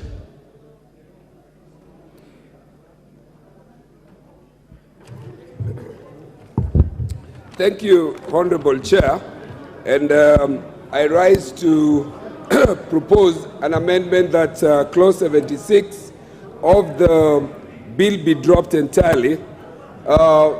Mr. Chair, the reasons for this is that, number one, the entire question of housing has been a moving goalpost by this particular government. It started off as a tax, mutated into a levy. At some point, it changed into a saving. And Honorable Speaker, if you look at Honorable Chair, in terms of the hierarchy of needs of what the people of Kenya, what the hustlers of this nation, what the people in my constituency considered to be the most important needs. Number one would be the question of education. It would also be in para-material or on the same platform as the cost of living. This government ought to put its resources and time in bringing down the cost of living as opposed to putting a tax on people who are already overtaxed with 16% fuel, already overtaxed with many other things, as to decrease the tax on helicopter parts and other things. So my proposal, Honorable Chair, is to have this amendment completely deleted from the clause and let the government allow the county governments, whose role it is under Schedule 4 of the Constitution, to be able to carry out the issue of affordable housing. And if the government must collect a tax, which they can do by having a 1% or 2% increase on VAT as they have done, a 1% increase on pay as they have done, and then give the county government a conditional grant to do the housing within the counties. Honorable Chair, this particular tax is punitive, it is excessive, it is unnecessary, and it is completely out of turn with the taxpayer and the hustler on whose backs this government rode on their heads. I ask that we agree to amend this clause to drop clause 76 in its entirety. Thank you. I want to propose the... I propose the question that clause 76 be amended as proposed by the Honorable Watch.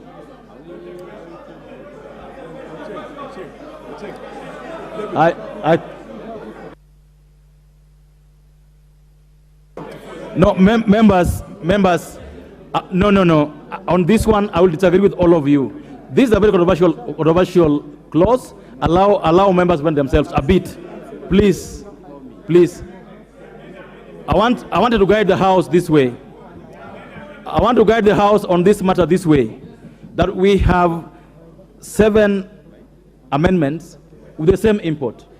Delete. Same import. So we have to decide whether you want to vote on every amendment on its own or all of them together.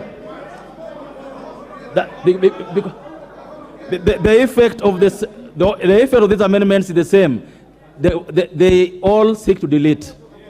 So we need to agree on how we want to proceed on that one, so that the Honorable Tiende. Thank you, Chair. Chair, my humble suggestion is that no matter the argument, if the amendment has the same effect, they be treated together. But my suggestion is consistent with the earlier practice, with the earlier clauses. Because the Chair himself has proposed amendments, I was suggesting, Chair, that you allow the Chair to propose his amendments, then you allow everyone who has proposed deletion and even who has not proposed but want to speak to it before we come to the voting. With that way we save time and we are consistent and everybody gets to speak. That's my humble suggestion. Kaluma. I thank you, Chair. Chair, what happens when there are several similar amendments is that whichever of the similar amendment is taken collapses the others. What then happens, Chair, is that because people who are seeking to make those amendments have positions to deliberate on before the House, everybody who had those amendments are allowed to speak to the matter.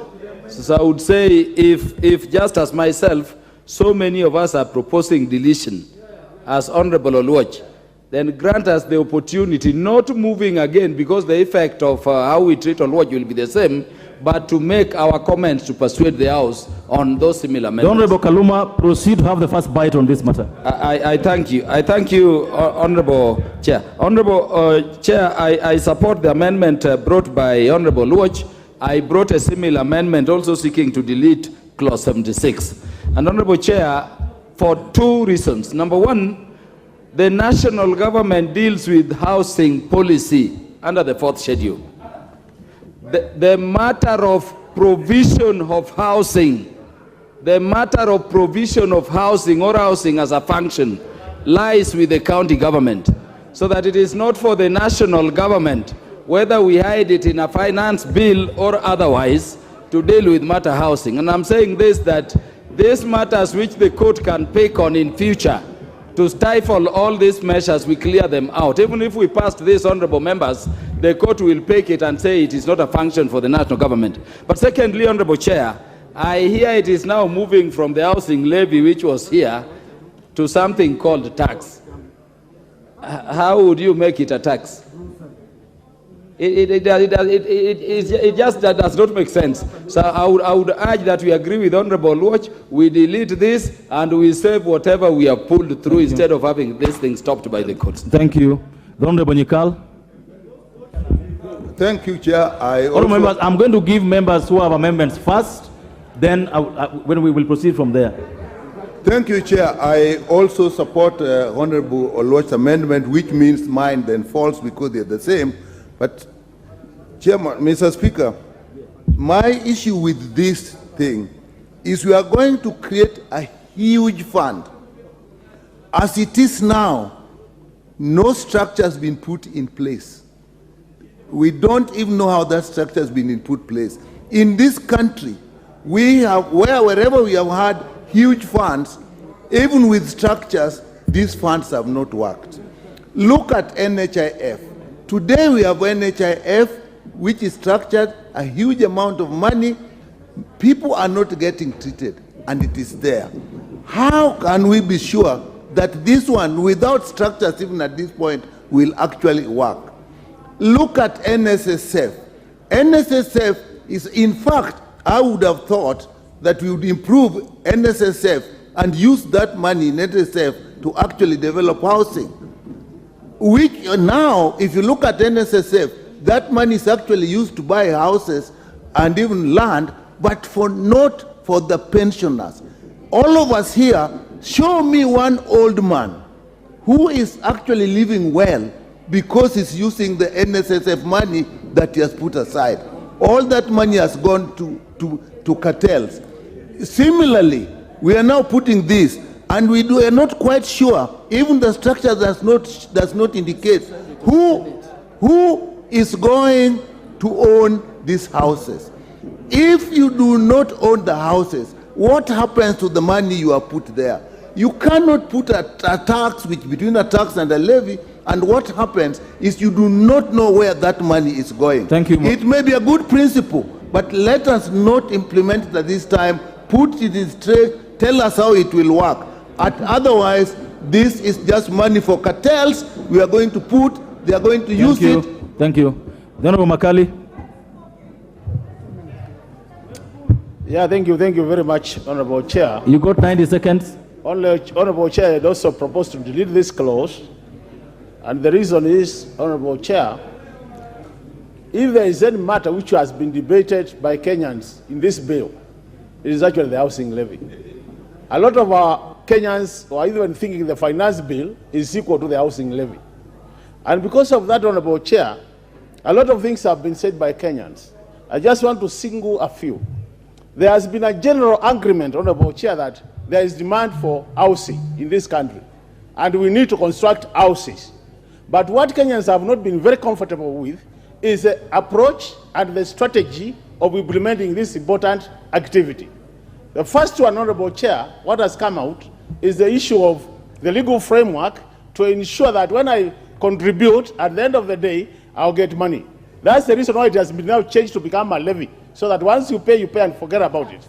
The second issue, Honorable Chair, was the issue of how many Kenyans will benefit out of this levy, and those who are contributing, in case they don't benefit, how do they get their money back? That had been sorted now by the issue. So what we are saying is, this housing levy, the way it is being implemented, Kenyans are not comfortable with it. And that's why we were saying, what there is need for housing in this country, the approach is wrong. And it's on the basis of that we are saying, we delete it from this finance bill, maybe. Thank you, the Honorable Wundo. We got members who have amendments. Chair, The first bite on this. Chair, I had an amendment similarly, and Chair, mine was premised on the following: that Article 43 of the Constitution provides that the government state organs shall provide housing, adequate housing, and it goes again on 4th schedule, section 2, number 8, that's donated to the county government. So honestly speaking, what we are doing here, this is an illegality, it's unconstitutional as far as it goes, as far as it's concerned. Secondly, Honorable Chair, from even a housing economic point of view, even from a policy prescription, this is a wrong approach, Honorable Speaker, that's not going to yield anything. So, Honorable Speaker, I want to urge the committee to drop this for unconstitutionality and purely a flawed way of thinking that you can solve housing in this country by this kind of approach. Thank you. Honorable Speaker, I oppose the amendment. Members, I still have Honorable Mbui and Honorable Basil for amendments before I move to anybody else. The Honorable Mbui. Thank you, Chair. Chair, first let me address the lies that have been told about this program. First lie was that they were saying that the people who will be deducted are those that work for government. Members of parliament, MCAs, I don't know, teachers. It is not the truth. The truth is they want to deduct every employee, every hustler working for any company in this country. Second lie, Mr. Speaker, is that they are saying they want to provide employment. Mr. Speaker, not all our children work in the construction industry. Not all our children are masons, plumbers, or electricians, or casual laborers. Some of our children are doctors. How will you provide employment for doctors in this industry? And finally, Mr. Speaker, they must listen. We must listen to the 93% Kenyans who said they do not want this housing program because it reduces our disposable income, because NHIF has gone up, NSSF has gone up, pay-as-you-earn has gone up. How much do you want to hurt Kenyans? Thank you. Let us be fair, and VAT has also gone up. Mr. Speaker, let us agree and get rid of this animal called the housing levy. Thank you. The Honorable Basil. Come first before you go to housing.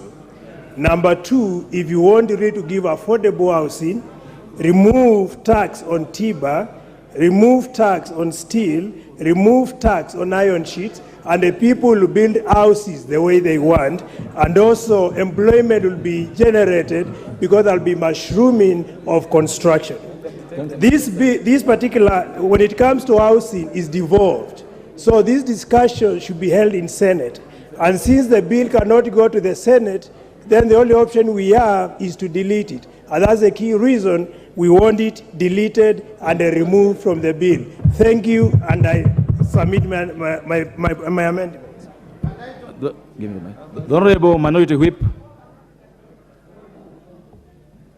Chair, no. Chair, I will start to oppose this clause. Chair, first we have just raised taxes. Just a minute. The Honorable Junet, what we are now debating is the deletion as proposed by Honorable. I want to support them, yeah. Okay. I want to support the amendments by all the 7 members of deletion. Chair, we have just raised taxes that of salaries to 35%. People who are earning over 800,000. You are telling them to pay 3% again of housing levy. You are telling them to pay 2.5% of NSSF, your NHIF. So in the end, that person is going to pay 40% of his salary to taxes, Mr. Chair. Secondly, Chair, and the majority leader is here. This reminds me, this housing levy reminds me of something. That one time in this house, we passed another levy called Railway Development Levy. When it was brought here, under a finance bill like this one, we were told this is a levy that is going to be very good and we are going to use it to pay back the loans that we have taken from China for the SGR. 3 years later, an amendment was brought here by a majority leader like Honorable Ishungwa. And he said now, we need to open up this fund for any use, for anything. You know, and we told him how. We just passed it here that this levy is for paying the loan of the SGR. How did it end up becoming now a money for everything and everywhere? Chair, we are going through the same route. You know, what goes round comes round. The way things change, the way they're the same. Chair, what is going to happen is, this is money that is going to be collected in the name of housing, but it's going to be used for other things. Thank you. Thank you. The Honorable Tiende had an issue on this. Thank you. Mr. Chairman, I support the deletion, and I want my colleagues to listen to me, because there's a point that we've made before, and Honorable Kaluma made it. You might think that you are defeating it by numbers. But if you really want the entirety of the finance bill, drop this housing levy. If you want the entirety to fail on this account, stick to it. Because it's clearly unconstitutional. And any lawyer on your side, I am not asking, I am telling you, any lawyer on your side will tell you that if you look at Schedule 4, housing is not a function of national government. You cannot raise a levy or a tax on something that is not your function. It's as simple as that. But that's just general advice. Thank you. Now let me come to the debate. You got 1 minute to wind up. First of all, there is no framework. And without a proper legal framework, this becomes a Ponzi scheme. None of you know now how the Sahasla scheme is being run. That is how this will go. Secondly, there's ultimate confusion in terms of affordable housing and affordable ownership. It uses both interchangeably. It's not the same. Affordable housing is where the house is owned by government and anybody can rent cheaply. Affordable ownership is where you own. Our very scheme of society, Osoro, does not allow you to go and own some 8th floor in Kisii town instead of your home, in your village. Lastly, Mr. Chairman, this amounts to slavery and servitude under Article 30. Slavery and servitude is where you are being told you must pay this tax, but there is no obvious way in which you will benefit. That is slavery and servitude is unconstitutional. Thank you very much. I mean, I've just had 8 from this side. Let's hear the other side too. You've just had 8 this side. The Honorable John Angeno. No, order. I've just had 8 from this side. Let's hear this side too. Go ahead. You got the mic?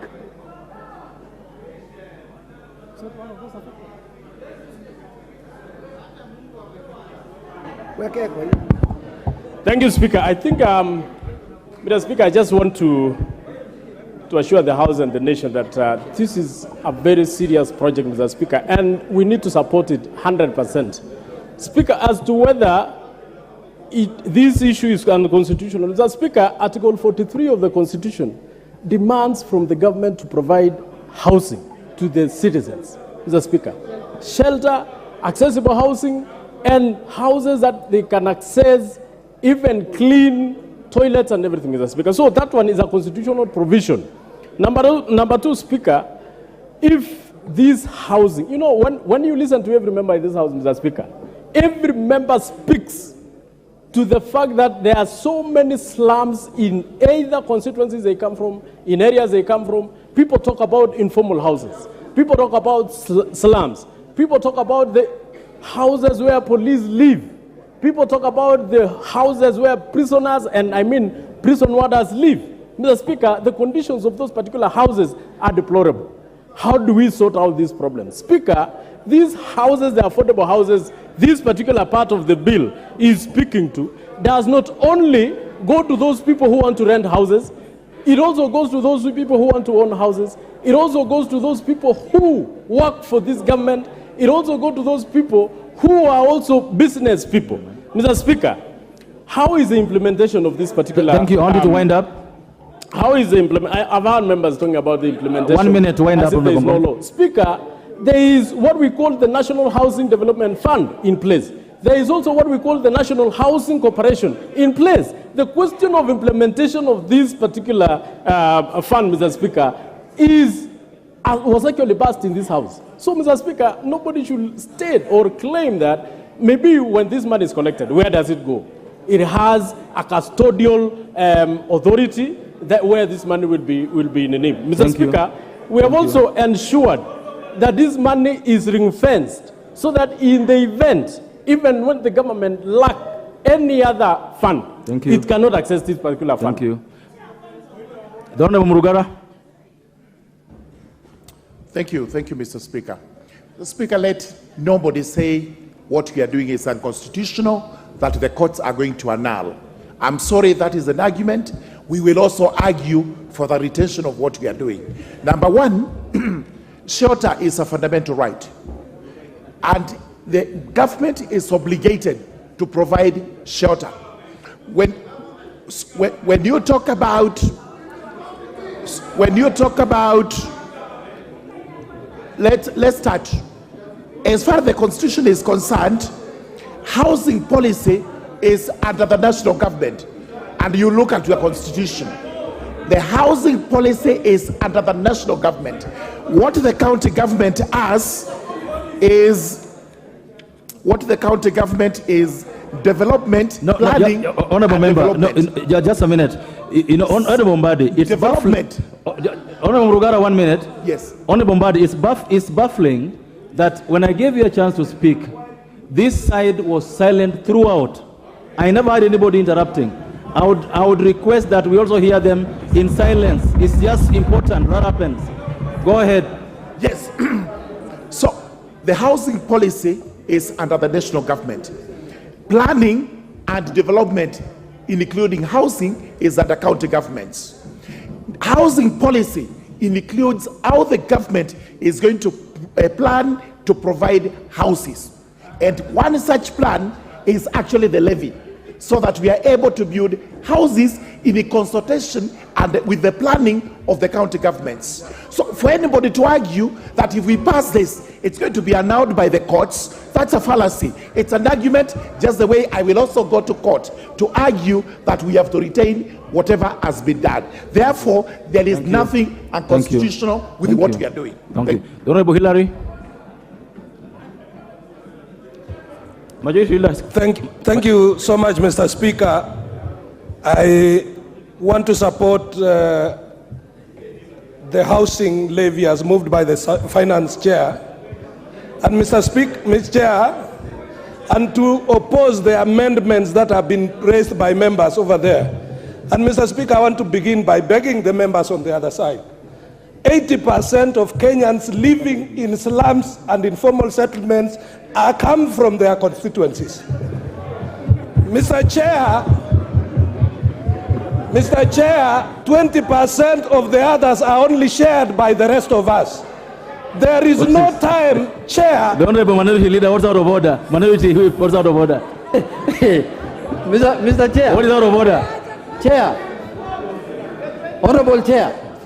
Is it in order for Honorable Member from Kipkelio to insinuate that 80% of Kenyans who live in slums are from Azimio and are from our constituency? Yes. From where, Chair? And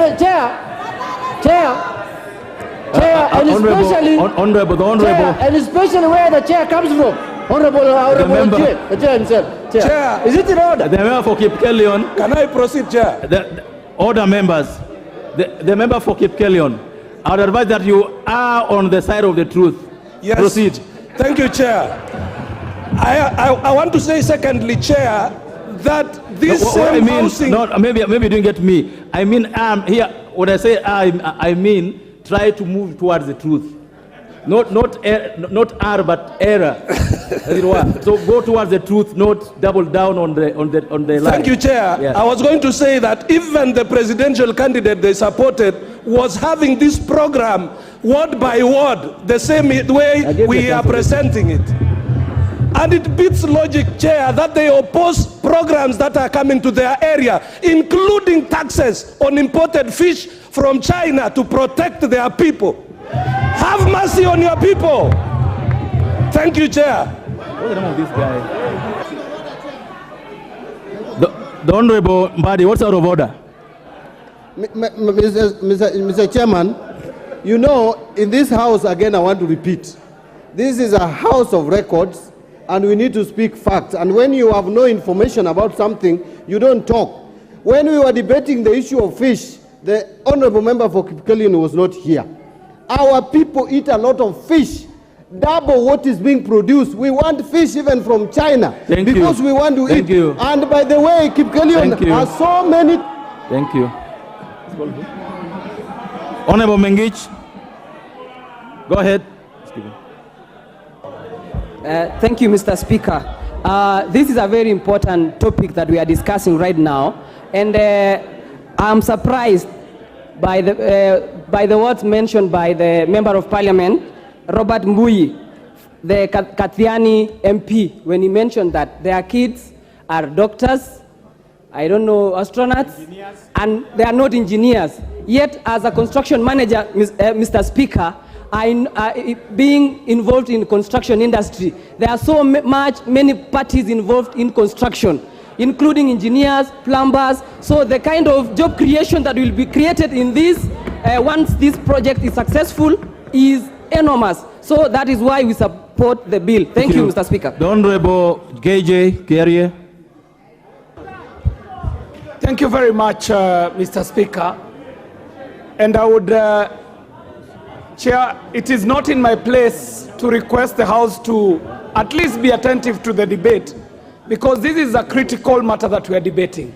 In fact, this is a core clause in the finance bill. Mr. Speaker, there are two reasons why I support this clause. Reason number one is that as much as the argument is being forwarded that it is not the function of the national government to build houses, it is also true that it is the national government that gives policy on housing. And Mr. Speaker, the issue that is at the fore here is not just about housing, Mr. Speaker. If they took time to read the proposal, they would find out that it goes beyond just housing, Mr. Speaker. There are three cases that I can mention that speak to three constituencies in this House. The Dagoretti South artisans who work along Gong Road partnered with artisans from Starehe and artisans from Kamkunji to pilot the first 1,000 houses that were constructed in Park Road. And these artisans, three groups of artisans, netted total 122 million Kenya shillings that went to the pocket of hustlers who only constructed doors and windows. Thank you. So thank you. The Honorable Mutunga. Definitely. Thank you, Chair, for the opportunity. Chair, I just want to pose two questions. The first question is, I would like to know that Kenyan who is unemployed today and looking for a job, who would get an opportunity to get a job, and we ask them to pay 10% or 15% of their salary, and they say no. I would like to have one. Secondly, on our Chair, we are looking at the entire country. We are a country which has no houses. We need to build these houses so that you can bring the cost down, increase the numbers and bring the cost down. Thank you. These are people who can be able to be assisted in this process. Honorable Kalasinga. Thank you very much. Thank you very much, Chair. Chair, my amendment,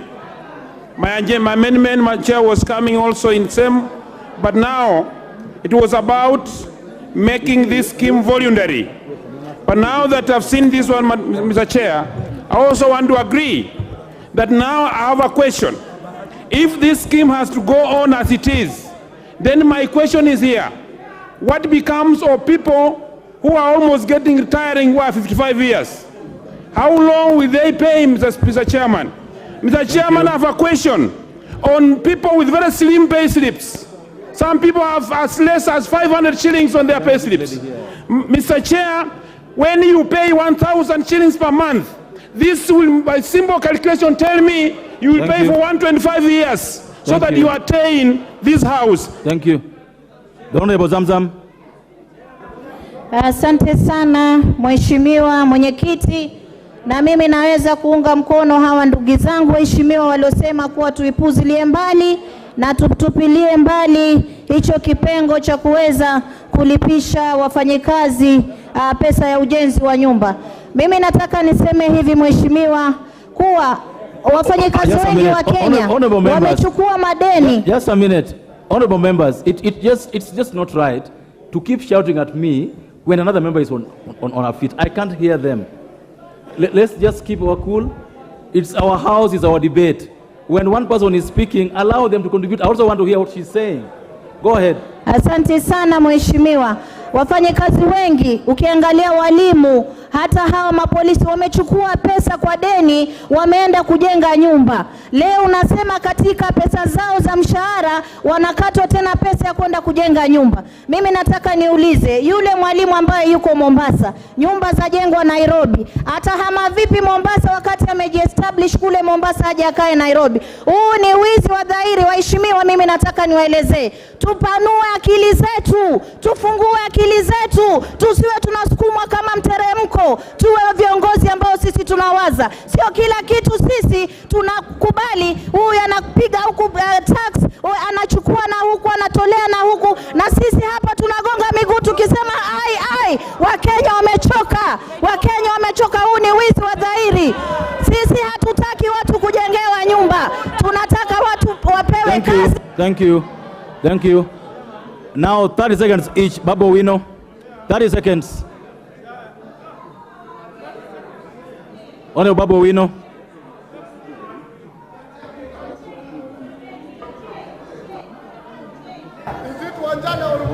Use that one next to you. Songa hivi basi. Toka tu kidogo.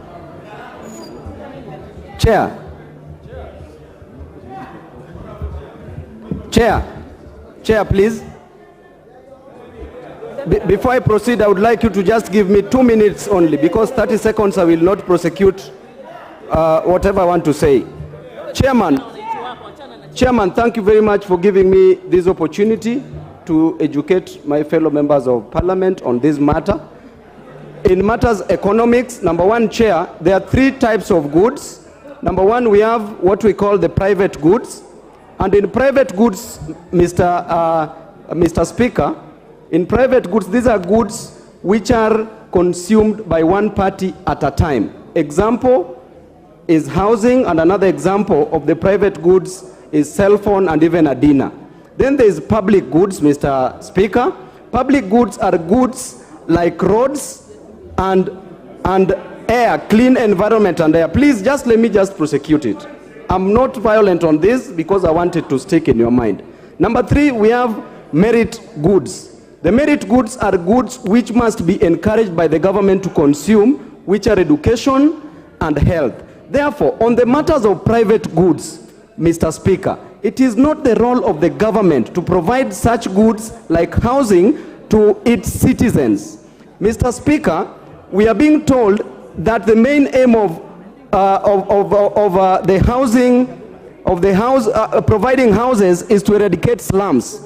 Mr. Speaker, I can tell you the truth that if we encourage provision of houses in urban centers, Mr. Speaker, more slums will sprout. We will create what we call in economics the dual economy, where we have the rural economy and the urban economy. Therefore, there will be high crime rate because people will be moving from the rural areas to urban areas with the intention of getting houses. Lastly, Mr. Speaker, the best way to treat this housing menace is simple, Mr. Speaker. Let the government come up with proper infrastructure. For example, construction of electric rails, where we will have electric trains, where a person in Kisumu can board an electric train. Thank you. The Honorable Mishimbogo. Asante sana Mheshimiwa Spika. Mheshimiwa Spika, pia mimi naunga mkono viongozi ambao wamekataa ushuru kwa mambo ya kujenga ujenzi wa manyumba. Nataka niseme wafanyikazi wa umma kwa miaka mingi hawajaongezwa mishahara. Kwanza tungefikiria tatizo hilo la kuongeza mishahara kwa wafanyikazi wa umma, ndiposa tuweze kutoa ushuru katika zile pesa zao. Pesa za Wakenya zimekuwa zinatozwa ushuru tofauti mpaka mtu akipata ile pesa yake anaona hakuna pesa ambayo amepata. Swali ni kwamba ikiwa mimi na mume wangu sote ni wafanyikazi wa umma na tunakatwa hizo pesa za mambo ya nyumba, je, sisi tunataka nyumba mbili? Je, tumeulizwa kama tutapenda nyumba moja ama tutataka nyumba mbili? Honorable Nganga. Thank you very much, Chair. Chair, where I come from my constituency, I have a slum called Kiandutu, and I would want the Kiandutu people to have decent housing. Chair, once you give those people, we used to be told the three basic needs is food, clothes, and shelter. We are giving these people proper shelter. And Chair, I know the other side, they don't want us to give these some people decent shelter. So that when the campaign period comes, they want these people all the time to keep on clapping for them when they are poor and they're in a poor state. We need to give these people the dignity they deserve. They want Kibera to remain Kibera so that they can find a place where they'll be campaigning all the time because those people are vulnerable. It's a high time as a nation we say enough is enough and we give every Kenya a decent housing project. Thank you. They have to live with that. Thank you. Honorable Nyoro. Honorable Chair, mine is on procedure, and I request you that you rule, because Honorable Chair, we've been listening to the several amendments in terms of deletion.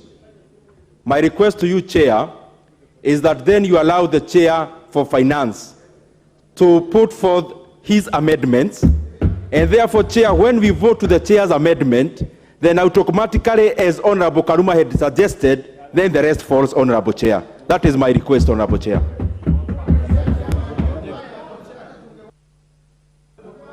The honorable members, the order, the consequence of the Honorable Lord's amendment is that if it is passed, then the matter ends there. There's nothing to talk about. And that's why you have to spend it. I want that to be understood very well. And I want us to be procedural. That order, members, order. We had 8 amendments with the same effect, deleting. And we have allowed members to ventilate on this matter. I'm going to give the last 2 to the leaders, both sides, leaders, not members anymore, leaders, and then we proceed to division. The Honorable Njoki Irene.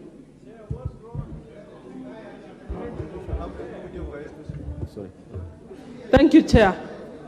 It is very ironical when we sit here as members of parliament, we are getting loans of 3%, yet we don't want the normal hustler to get a loan of 3%. It is shameful, very, very shameful. It is very shameful when we, as members of parliament, we have hustlers in our constituencies. We don't want them to pay mortgages of 5,000 shillings where they can afford. We want them to pay mortgages of 15,000 shillings.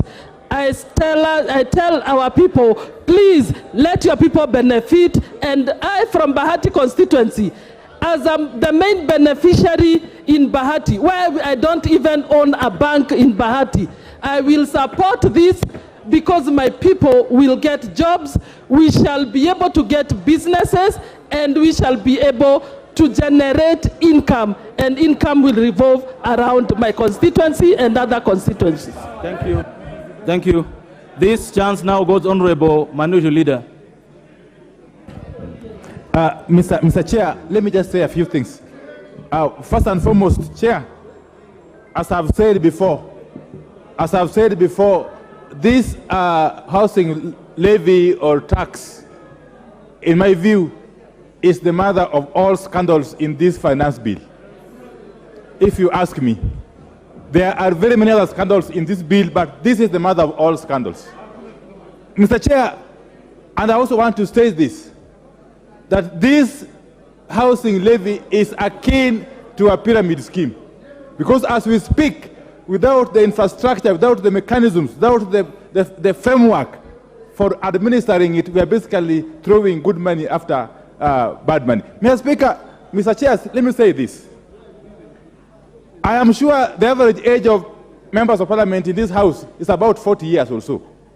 Let me ask you, say 50. Let me ask you, for the time you have lived on this earth, in your village, who have you ever heard that has died because of lack of house or shelter? Who has died in your village for lack of a house?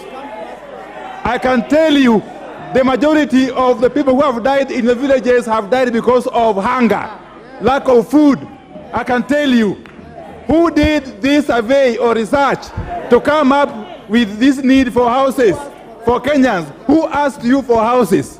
Who asked you?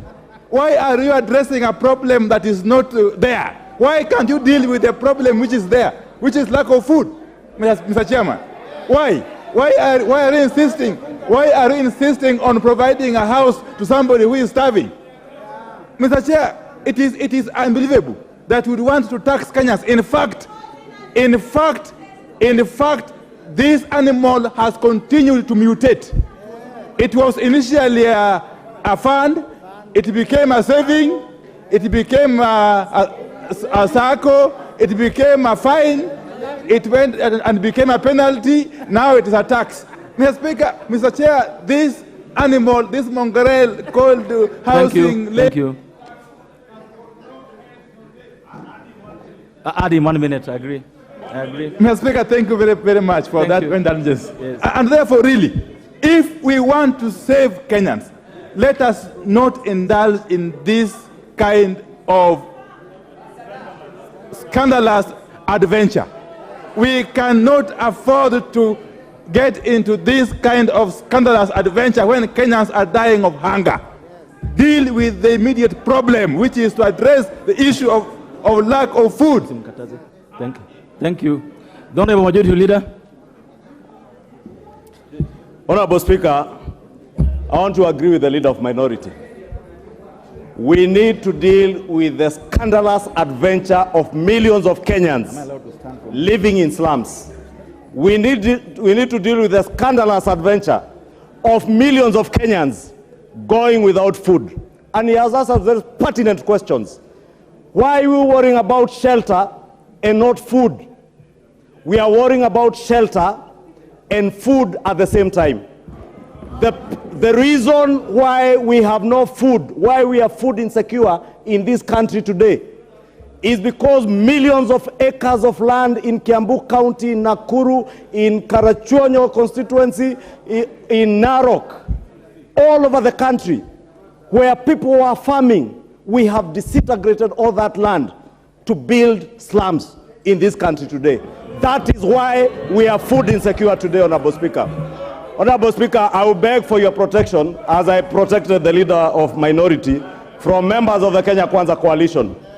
Honorable Speaker, we are being told by the Minority Whip that, like the Railway Development Levy, this housing levy, probably speculating that it may be opened up at some time in the near future to other uses.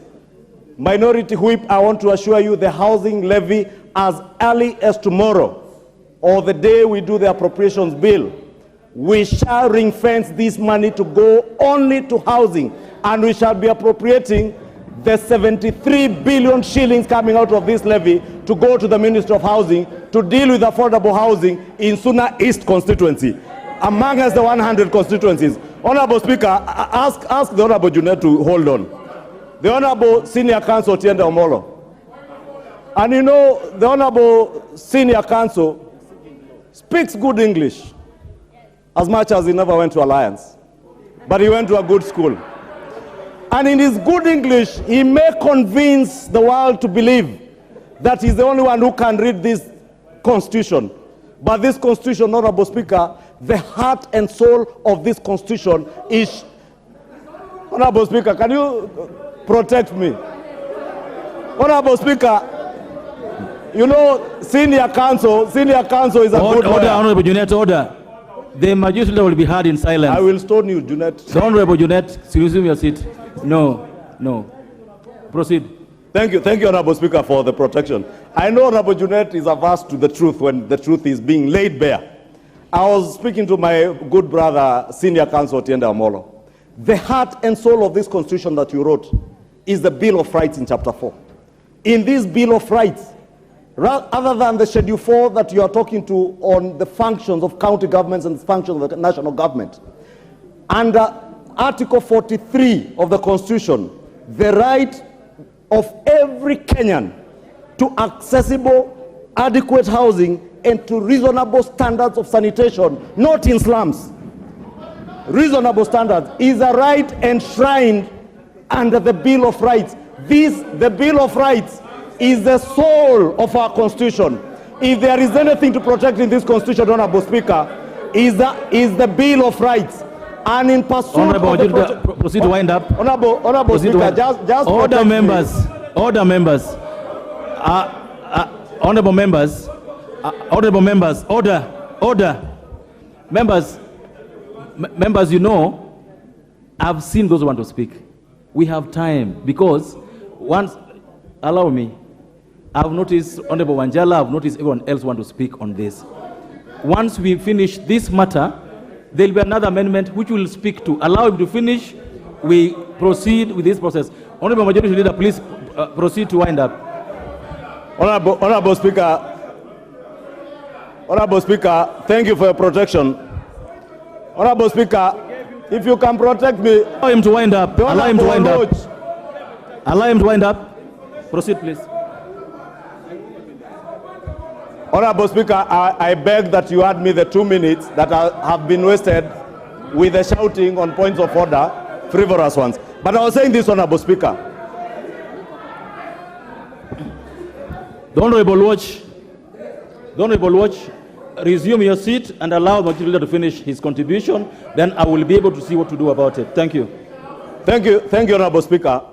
Honorable Speaker was saying the heart and soul of our Constitution is the Bill of Rights. Fittest to argue that since housing under Schedule 4 of our Constitution is a function of the county governments, that it is unconstitutional. The Bill of Rights is the heart and soul of this Constitution. Just like, Honorable Speaker, if we appropriate national government resources or resources raised by government through taxation to healthcare, that is outrightly a devolved function, we also can appropriate resources to housing, just like we appropriate resources to deal with healthcare, that is a devolved function, Honorable Speaker. Honorable Speaker, I also had my good friend Otiende Amolo tell my majority whip that in his village in Kisii, he cannot live on the 8th floor. He must build a shanty in his village. I want to say, Honorable Speaker, the future is urban. And with urbanization, that is how we shall grow our economy. With urbanization and building of these houses, Honorable Speaker, we have said it numerous times that this is beyond housing. It is about millions of our youth who are languishing in poverty, who are languishing without jobs in our slums. Millions of youth in Kathiani constituency, lawyers, engineers, who will access jobs, architects who will access jobs. It is not just about the menial jobs. It is about lawyers. Thank you. 30 seconds. 30 seconds. 30 seconds, wind up. 50 seconds to finish that point. Proceed. And I was mentioning Kathiani for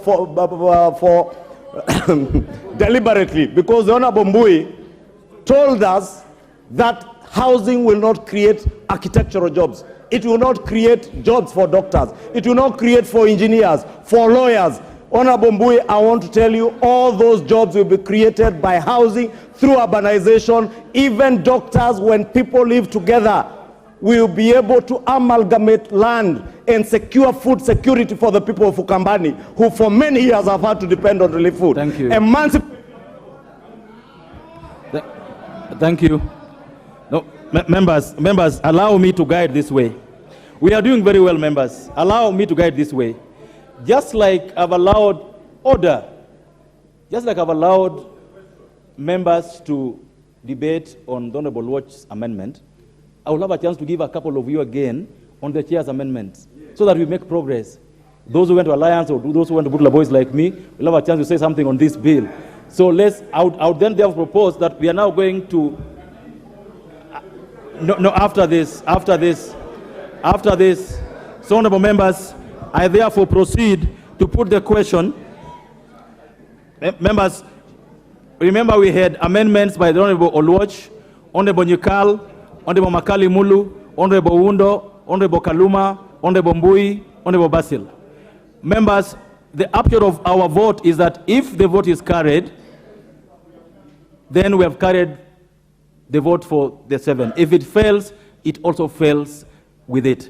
So therefore, members, I proceed to put the question that clause 76 be amended as proposed by the Honorable Watch. I put the question that clause 76 be deleted.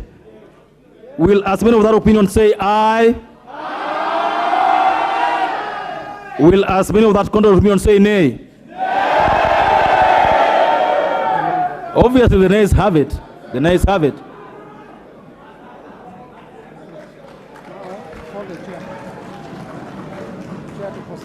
That's Brett. Thank you.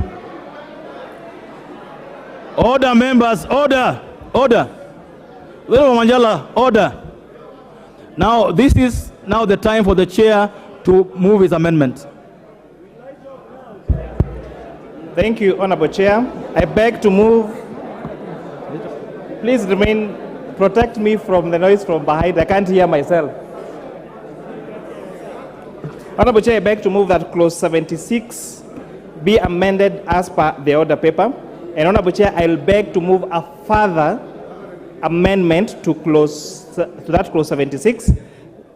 We had a deliberation with the Honorable Caleb Mule, the Member of Parliament from Machakos Town constituency, and he had this proposed amendment to clause 2A that we have agreed to carry on with the recommendations by our committee as a committee amendment, that an additional clause 2A be added to read as follows: the affordable housing levy shall not be used for any other purpose other than development of affordable housing and associated social and physical infrastructure, as well as the provision of affordable home financing to Kenyans. So beg to move that the amendment be done as per the order paper with that additional amendment as we've carried as proposed by the Honorable Caleb Mule, the MP for Machakos Town constituency. I have a few notes, a point of information on this. The question I've been asked, first of all, why is it on gross pay and not on basic pay? The proposal before us, first of all, was that this be done at the rate of 3%. And after public participation, we agreed that 3% will be too high to start with. Let us shelve that by half to 1.5%. The question is, do you make it basic or do you make it gross? If you make it basic, honorable members, it defeats the whole purpose. For what reason?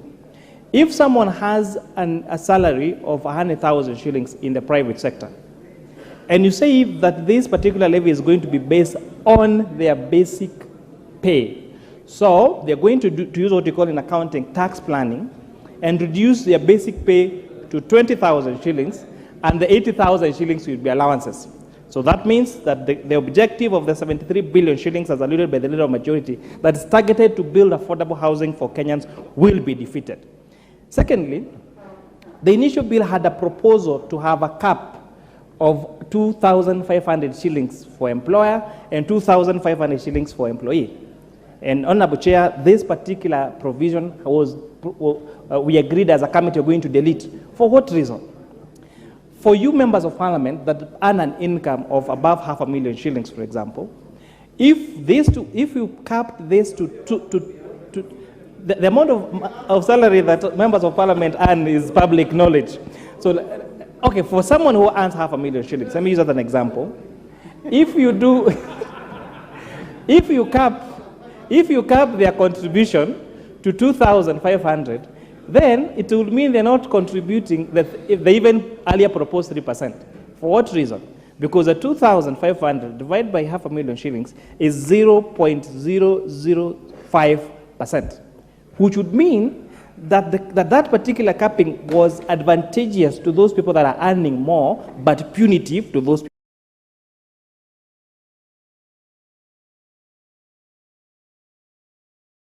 Because it would, however, anybody would have argued that it was discriminatory for those people who are earning less and advantageous to those people who are earning more.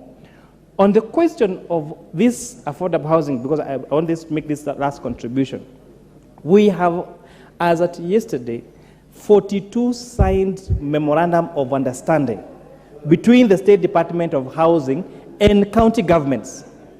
And key to note is that the 42 county governments are across the political divide. So our governors, both Kenya Kwanza governors and Azimio governors, have actually signed MOUs with the State Department of Housing, giving land in their counties to be used for affordable housing. Everyone is agreeing that this is a noble cause, and that is why I beg that this House agrees with the amendments as proposed by the committee. And with that, I beg to move on, Honorable Chair. Thank you. I now propose the question that Clause 76 be amended as proposed by the Chair of the Finance Committee. The members, we agreed we will give, first of all, there's order members, the Honorable Mule. Honorable Mule had an amendment which was carried, so I would like him to just say a word. Okay, the Honorable Wanjala. Oh, the Honorable Mule, go ahead. 1 minute, Honorable Mule. It's okay.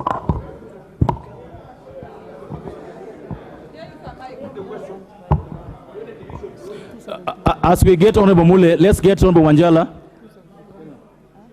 1 minute.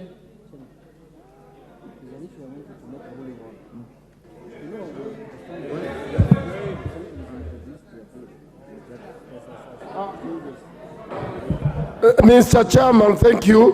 Mr. Chairman, we have institutions in this country that can build houses. And Mr. Chairman, these houses have not been started to be constructed by Kenya Kwanza government.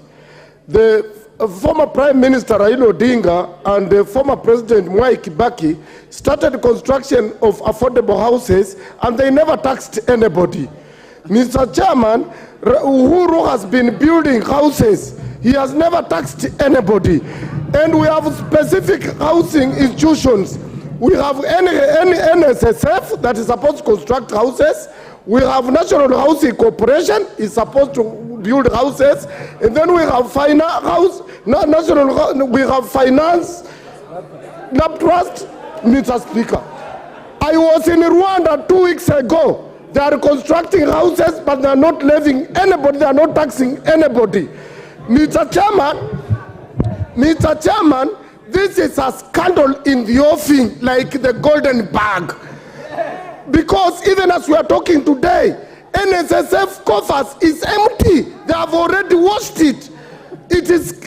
They have taken all the money. It is empty. The same way they will deal with the issue of the house. Thank you. The Honorable Mule, who was supposed to get, I don't know whether you can find him now. Thank you, Chair. Chair, mine is just to thank the Finance Committee for accepting to adopt my proposed amendment. The proposed amendment as it is in Clause 76, 31B3, as it is in the order paper, that the affordable housing levy not to be used for any other purpose other than the development of affordable housing. Basically, this was to ring-fence the fund, not to be used in any other purposes other than to build houses, affordable houses. Thank you. Chair, Thank you. Chair, just a minute, Chair. This was necessitated by other funds that have been there in the country, like the sports fund. The sports fund was set aside to grow and develop sports, which does not do that, does not serve that purpose. So, Honorable Chair, I thank the... Thank you. Thank you so much. Honorable members, I proceed to put the question that Clause 76 be amended as proposed by the Chair of the Finance Committee. Will as many of that opinion say aye? Aye. Will as many of that contrary opinion say nay? Nay. The ayes have it.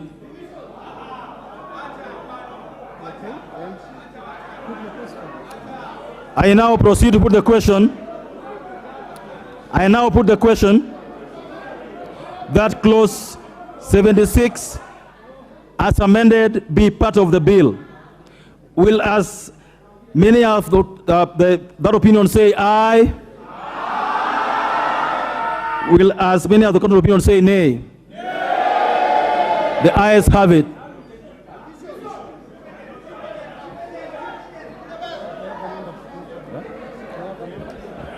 I've confirmed that we have the numbers for division.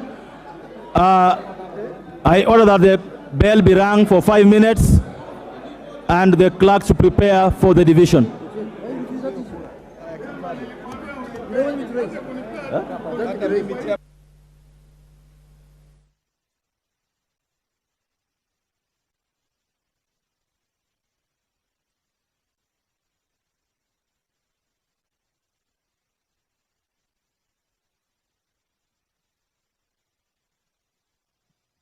A very good evening to you and welcome to the Parliamentary Broadcast Unit in collaboration with KBC, where the National Assembly is currently on a 5-minute break, where the bell for division has rung for 5 minutes and political leaders from across the political divide are currently on a break to marshal numbers ahead of the voting.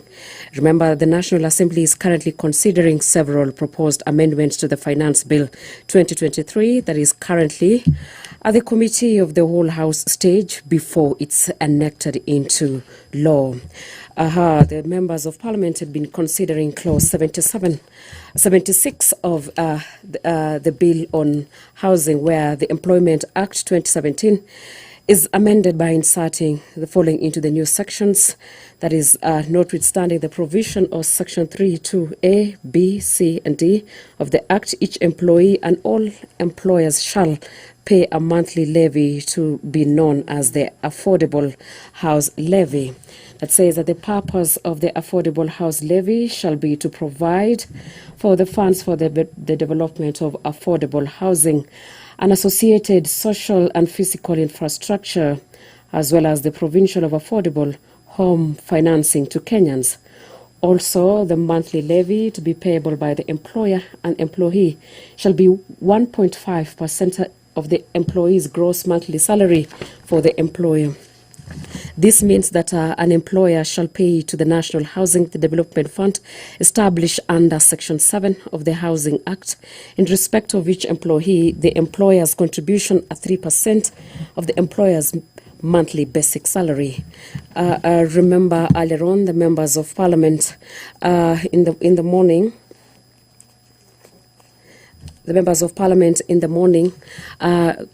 capped at the housing contribution, which was earlier capped at a maximum of 2,500 and matched by employers, will now go directly to the government's bank's account as opposed to a fund. By making it a levy as opposed to a contribution, the money shall not be refundable to employees as in the earlier proposal. The National Treasury had initially proposed a 3% contribution that would have been matched by employers also at 3%. Earlier on, the members of Parliament voted to pass the proposed 16% VAT on fuel, with 184 members of Parliament voting for the fuel to be increased, the VAT from 8% to 16%, while 88 voted against it.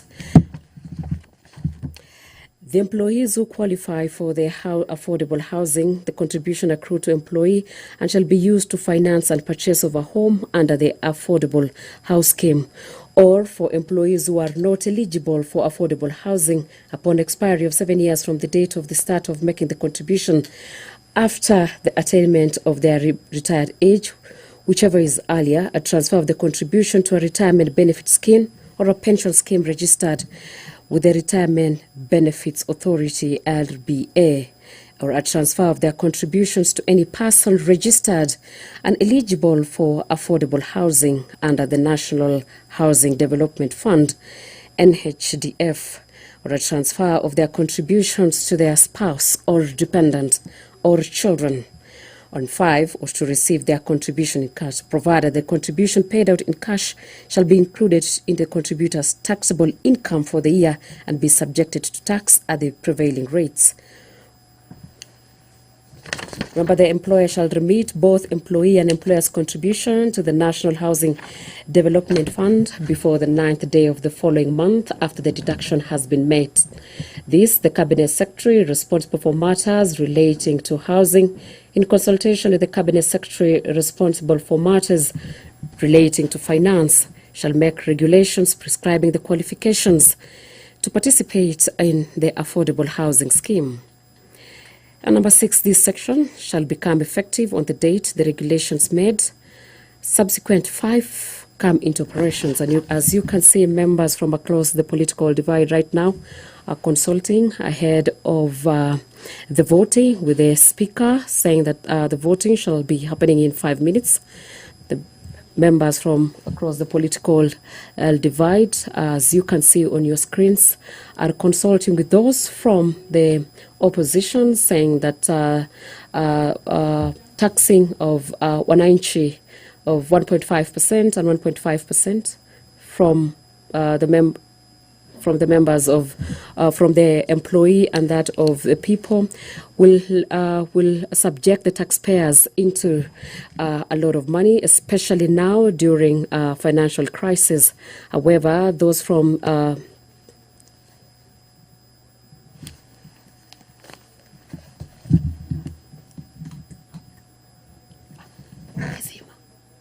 resume your seat. Members, resume your seats. Members, resume your seats. I now order that the bar be drawn. Order, members, resume your seats.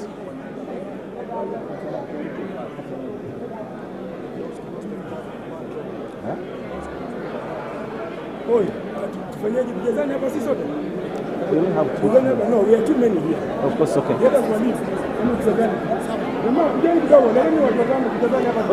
It's not so clear. What's wrong with you? I'm going to order that you sit back there so they give me another agent. You can't do that. Order, members, may we resume our seats? Order, members, the Honorable Memusi, resume your seat. The Honorable Luke, resume your seat.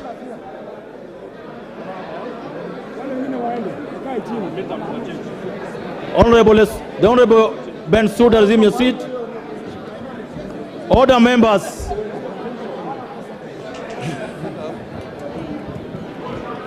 Order, members. Order, members.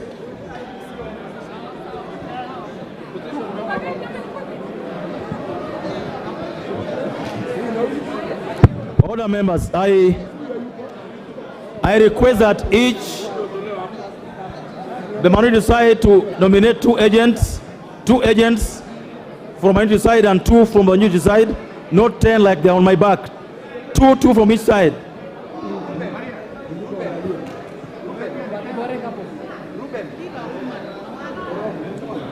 Members, resume your seats. Honorable DK, Honorable Ruto, resume your seats.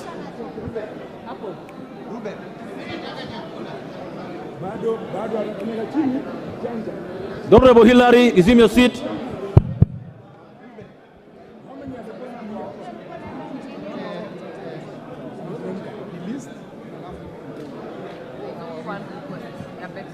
Honorable Maua, resume your seat.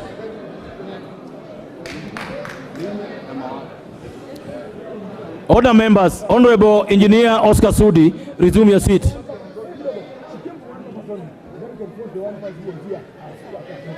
Honorable Dipo Kwame, resume your seat. Honorable Dipo Kwame, are you standing or sitting? Resume your seat.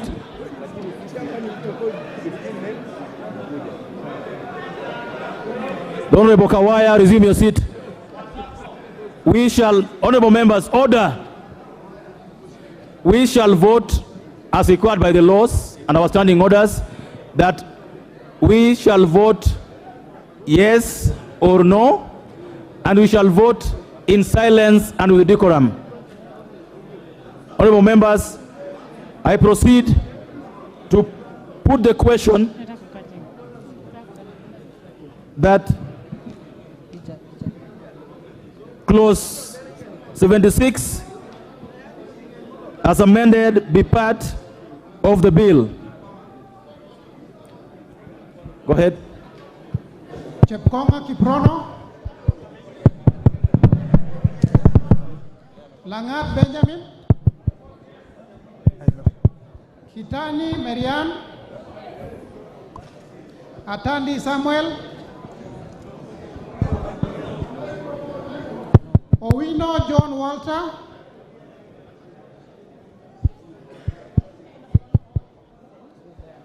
Mrembo Irene Joki,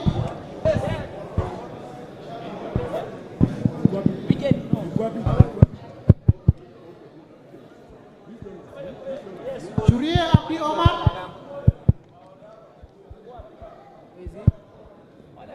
Churie Abdi Omar, Sergon Florence,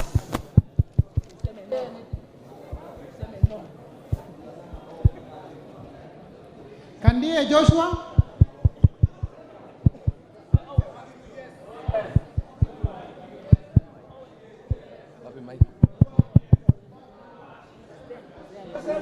give him the mic. Aya.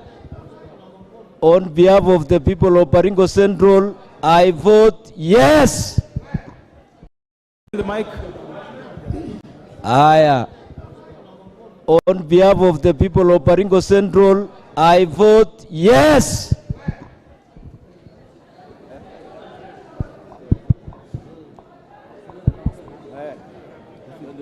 Kipkoros Joseph Makilap,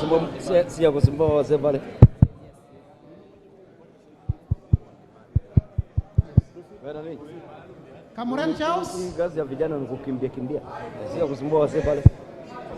Koech Nelson,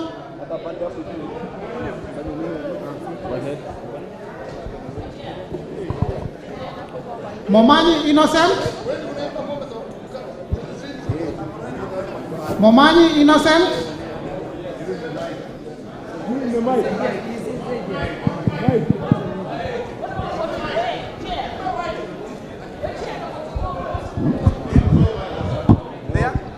I vote yes.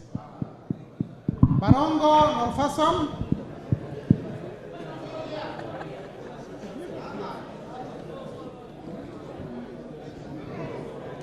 I vote no.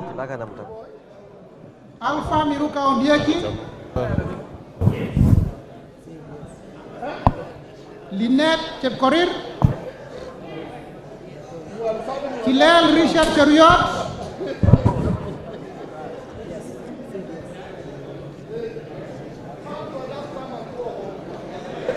Yegon Richard, Members, be loud enough. Be loud enough. Members, be loud enough so I can hear you. Mwamacha Onchoke,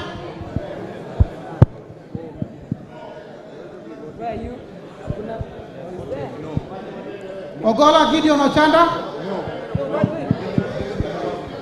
No. Yes. Ogola Gideon Ochanda, Osero Patrick Kibagendi,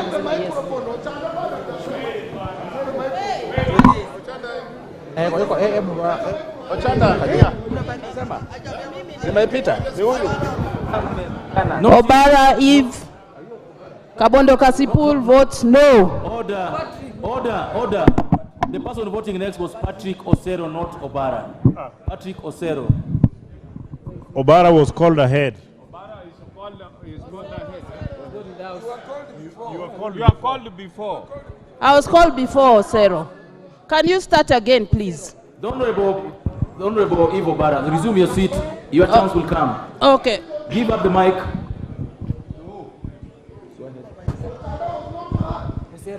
Osero Patrick Kibagendi, Wanjala Raphael,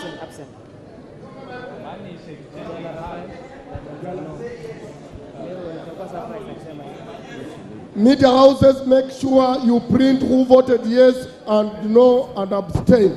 I vote no. Wamboka Nelson. Wamboka Nelson.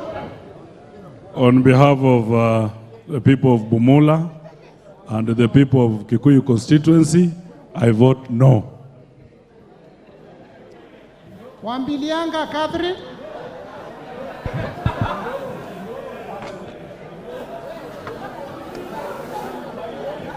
Wambilianga Catherine.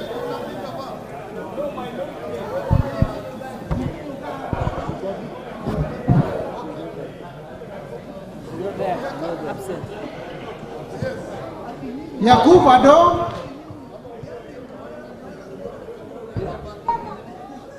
Yakub Ado. Komingoi Kibet Kirui. Komingoi Kibet Kirui.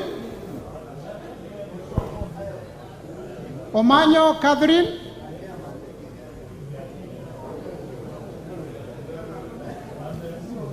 Mwale Nicholas Tindi.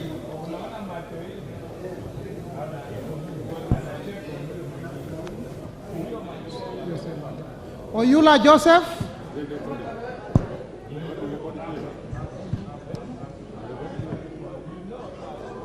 Mwiridhania Rindikiri.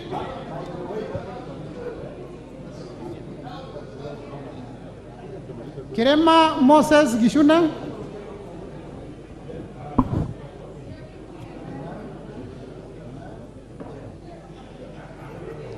Chimbwa Omar Mwinyi.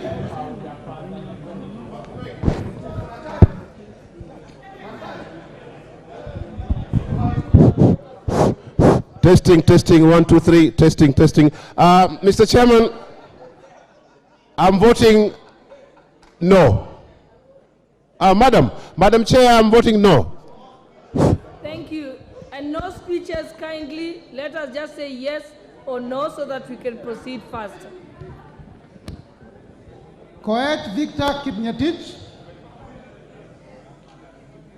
Baraza Patrick Simiu.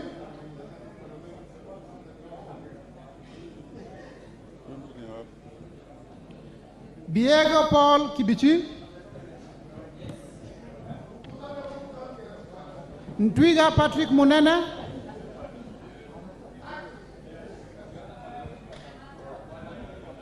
Mahali Mfara. Elachi Beatrice.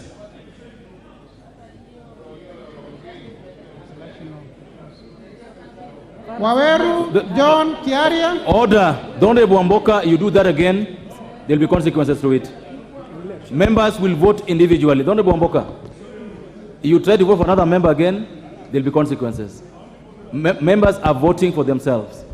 Allow members to vote for themselves, not you voting for members.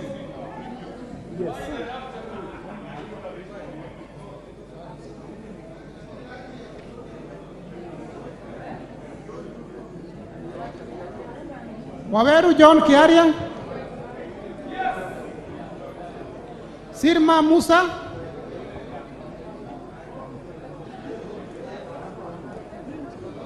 Welie Adam Kenan.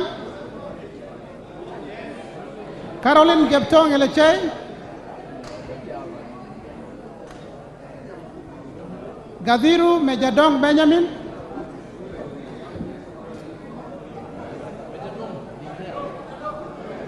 Mejadong.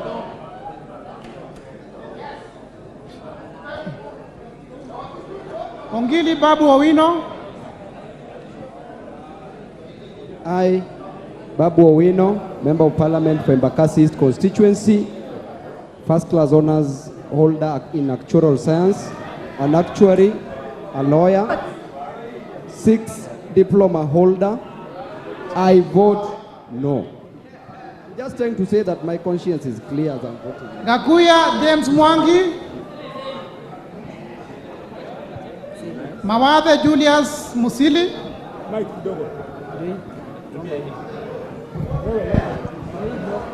Vote from here. From here, That's good.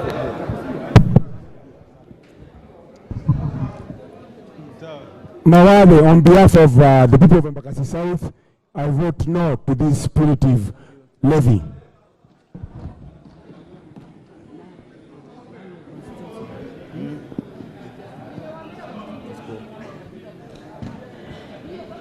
Proceed. Mwenje Mark Samuel Murithi. I vote no. Thank you. Double N Pamela Njoki. Lelmengit Jose Kipto. I vote yes. Omboko Milemba. Omboko Milemba. He's not there. He's not there. He's not here. He is not in the hall. Kipiegon Johanna Ngeno. Pukose Robert. Yakub Farasala.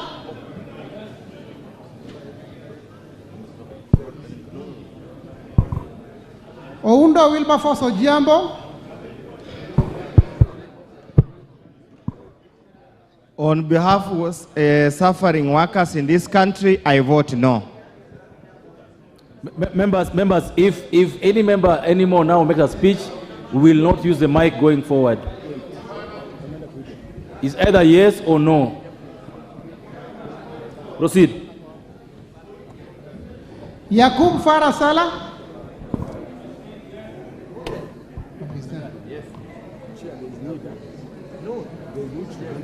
Before is a yes, bro. Before is a yes, bro. Yes, thank you.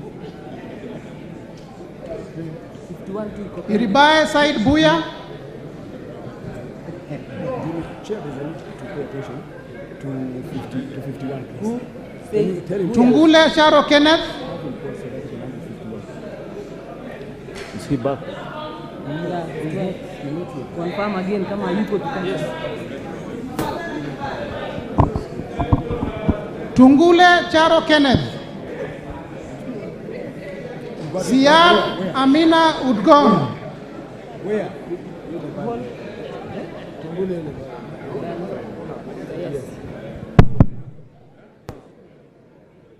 Baro Deko Mohammed.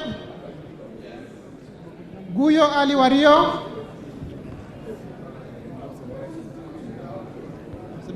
No, absent. Guyo Ali Wario.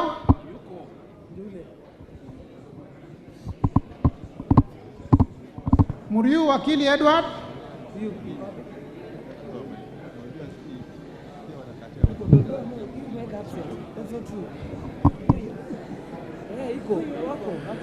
Kururia Elijah Njora.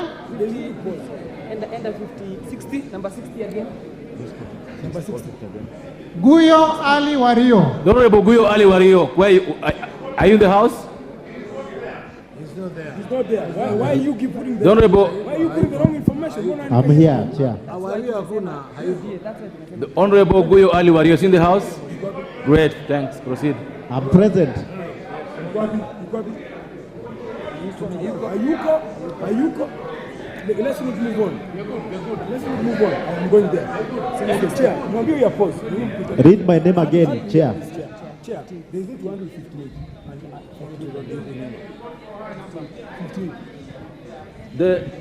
The Amina Udogon, is she in the house? No. Absent. Okay. Kururia, I vote yes. Order. The Honorable Omboko Milemba. Absent.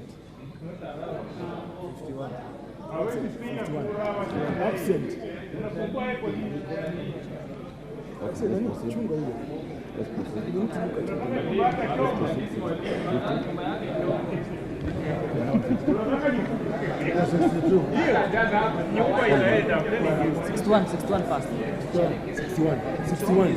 61 rudia tusikie. Okay. Kururia Elijah Njore. I vote yes.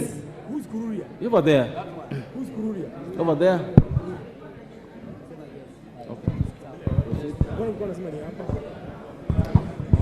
Kagombe Gabriel Gaduka.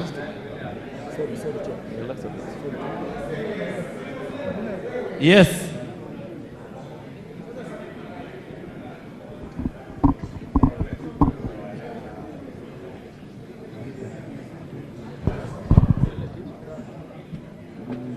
Odhiambo Elisha Ochieng.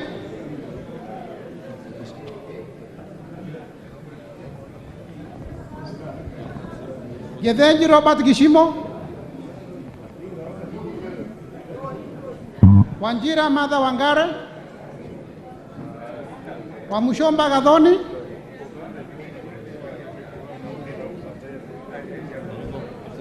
Gimose Charles Gumini, Yes. Osogo Bensuda Joyce Atieno, No. Kaluma George Peter,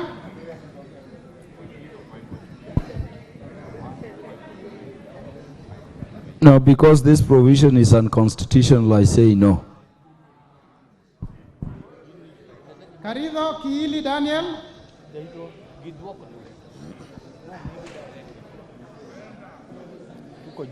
Karido Kiili Daniel, Manaiba Julius Taitumu, Muriki John Paul, Abdi Ali, I vote yes. Shinali Bernard Masika,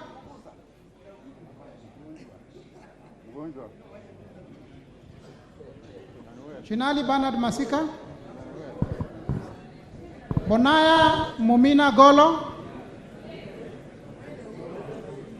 Lomwa Joseph Samal, Tubi Bidu Mohammed, Badibadi Twalib,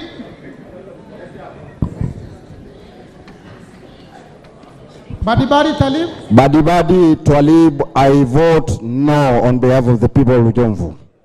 Ndongo George Koimburi,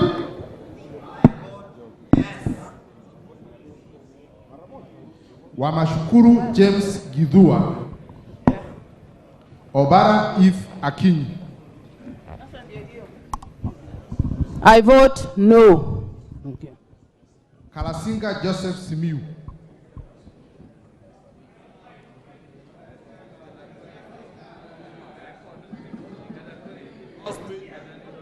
For the sake of people Kabuchai. No. Titus Lote. Titus Lote. Kimilu Joshua Kivinda. I vote no.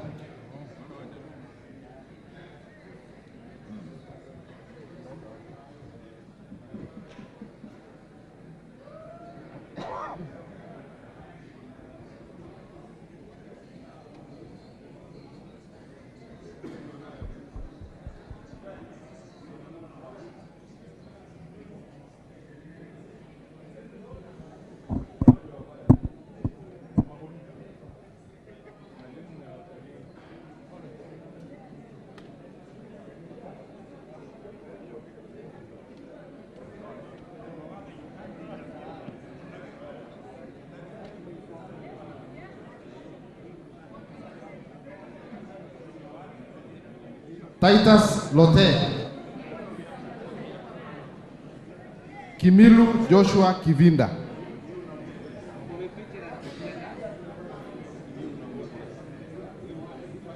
I vote no. Sankaire Lea.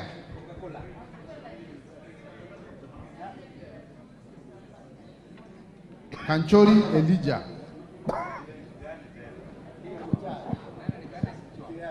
Hamisi Kakuta.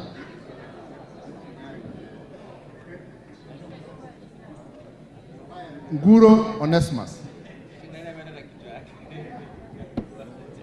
Sakimba Parashina. Risa Sunkuya.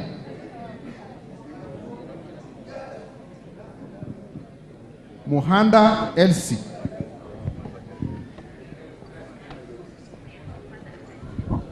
On behalf of the people of Kakamega, I vote no.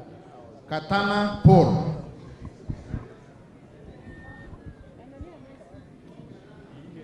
Kwa niaba ya wakazi wa Kaloleni nasema la. Hassan Abdi Yusuf.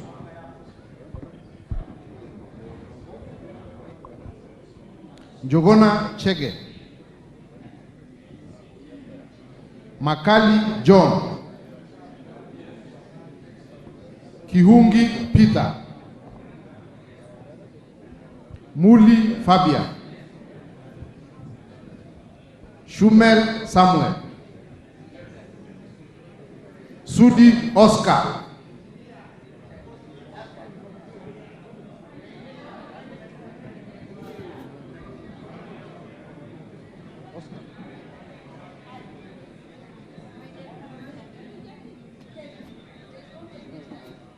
Okweme Andrew,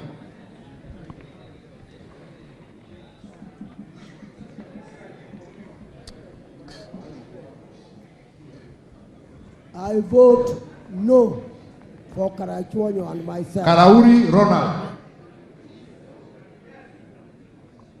Were Charles, I vote no. Bui Robert, Korir Adams, Kipkoech Gideon, Kemei Beatrice, Ruto Julius, Wangaya Christopher, Wanjiko John, Waidaka John, Murada Ann,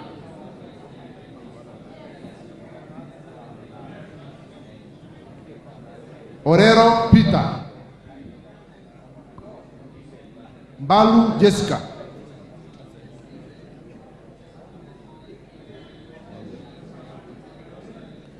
Mutuse Ekomas, Wainaina Anthony, Munyoro Joseph, Ichungwa Anthony. Yes. Nyoro Samson, Julius Sunkuli,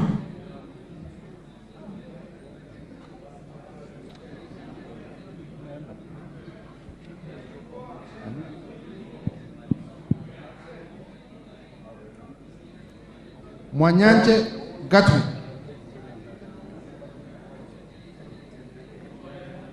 Chair, serikali ijengee nyumba polisi, wazee kule Isiolo na Marsabit. I, Gatun Beyu Mwanyanje, I vote no to house levy. Sema yako, funga sentence yako, tunga yako. Order, that's enough.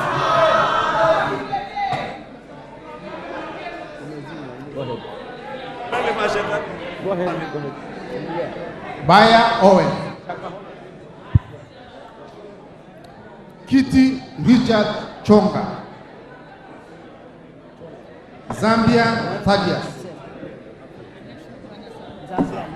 Zambia Thaddeus.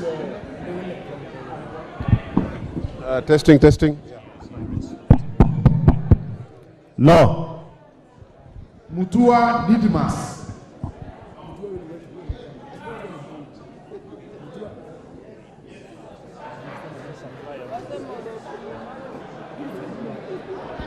Order. Can we, no, order members. Can we have the Honorable Mutua Barasa vote again? Mutua Didmas, Bissau Morris, Bissau Morris,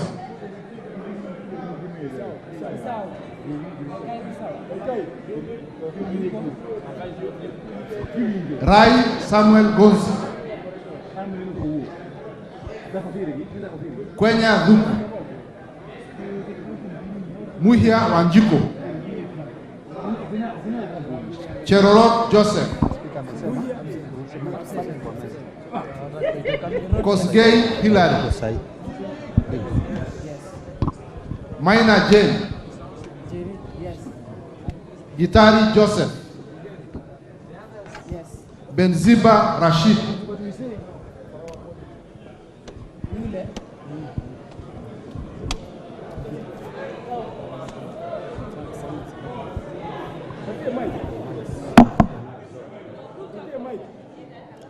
Just vote. Aburi Donya. Proceed. Busia Ruth Adhiambo. Just vote from where you are.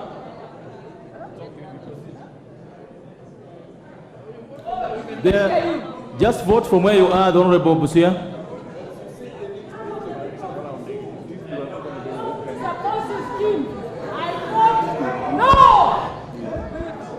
Oron Joshua.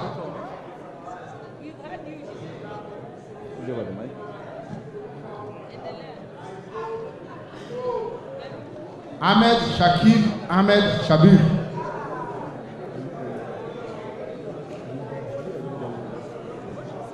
Buyu Rosa. Kasalu Irene. Just vote. Just vote. Mulu Makali.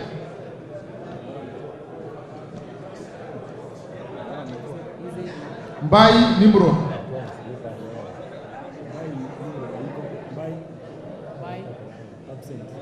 Boni David.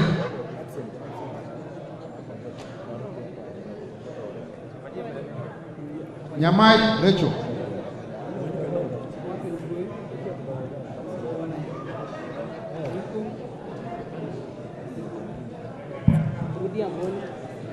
Boni David.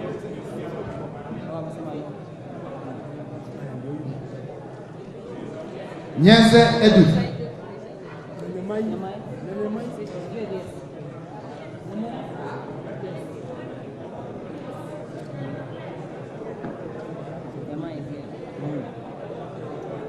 So, just where are you?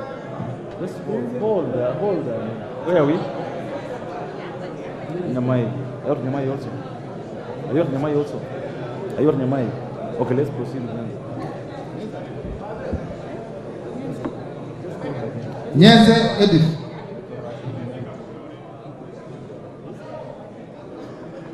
Mokaya Nyakundi.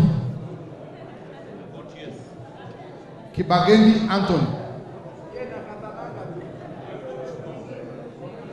Isairo Clive.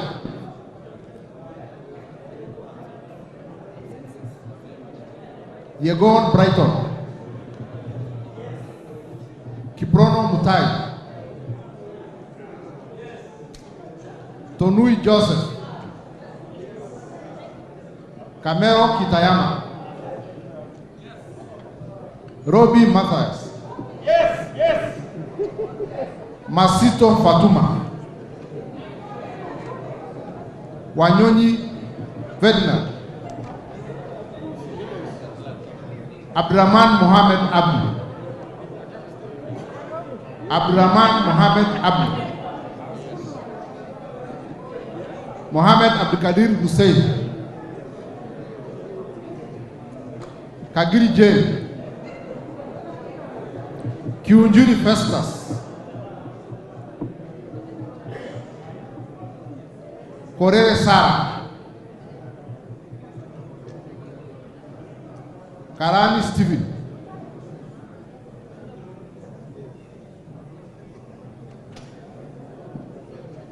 Karani Stephen. Lekuton Joseph.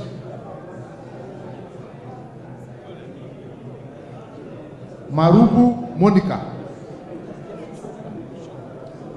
Obo Rueda.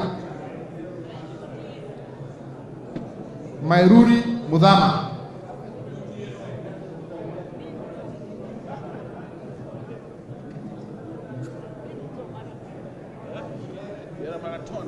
Kothe Felix Odiwo. Moiruri Mudama. Kahangara Joseph.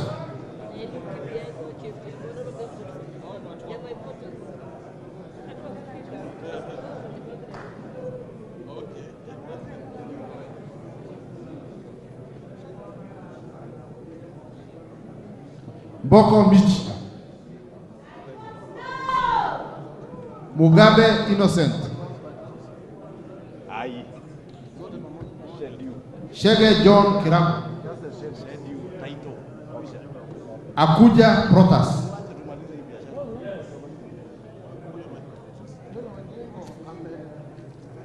Oyugi Maungu. Nabii Nabwera.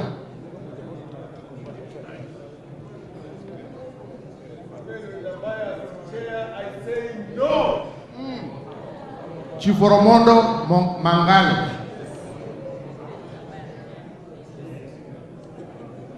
Mukwana Titus. Mbiuki Kareke. Kamene Joyce.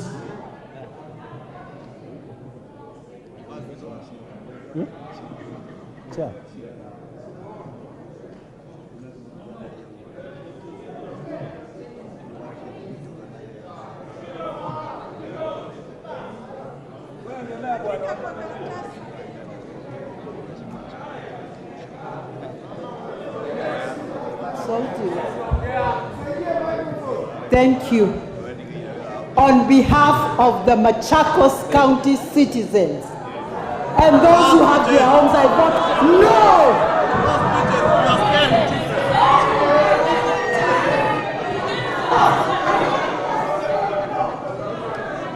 Mule Caleb.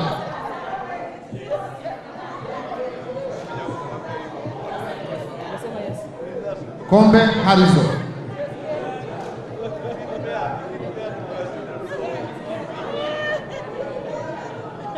Omwera Aladwa. Kiamba Susan.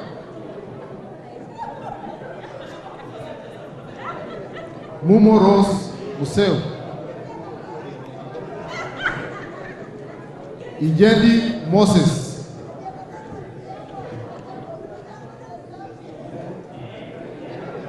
Nyazi Amina.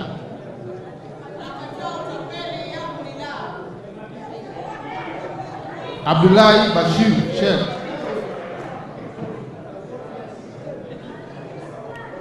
Sheikh Umulkhair Kasim. Abdurrahman who was Hussein Wetan. Haro Abdul. Yusuf Adam.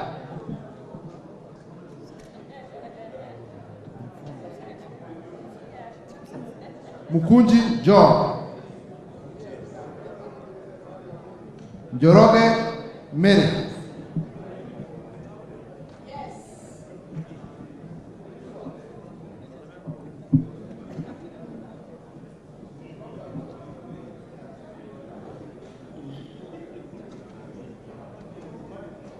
Bowen Kangogo. I vote yes. Torojich Timothy. I vote yes.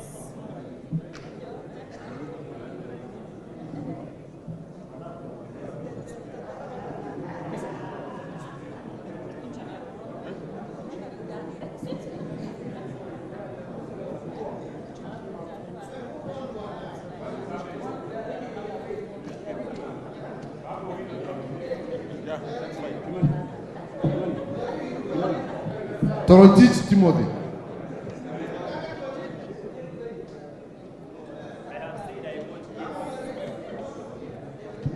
Naomi Jilo. Yes. Mwalio Joshua. Odaka Geoffrey.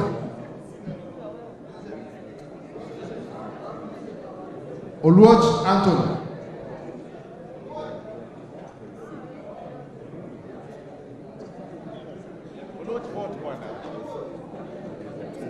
Honorable, just vote from there. We can hear you. Just vote. Just vote from where you are with your. Just vote.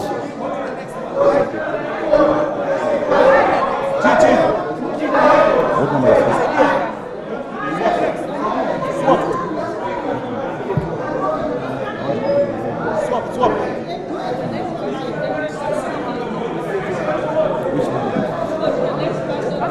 Swap. Kagushia. Who's ahead? Swap.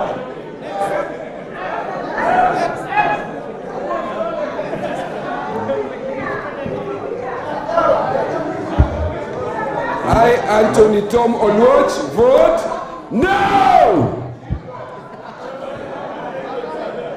Gishuki Edu. Order. Behind, excuse me, the Honorable Pukose, the Honorable Murio, the Honorable Wakili.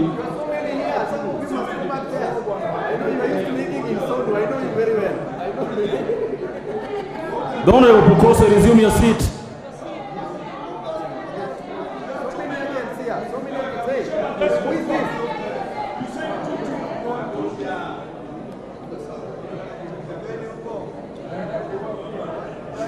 Are we now having 2-2? Okay, proceed. Michuki again. Kahungi Eric.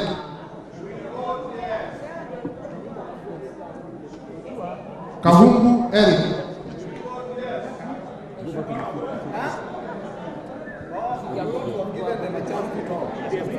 Gishuki Edwin. Tandaza Kasi. Nabulido Peter. Mule Steven.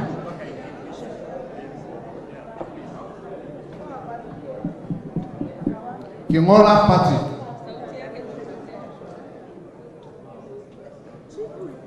Geoffrey Roko.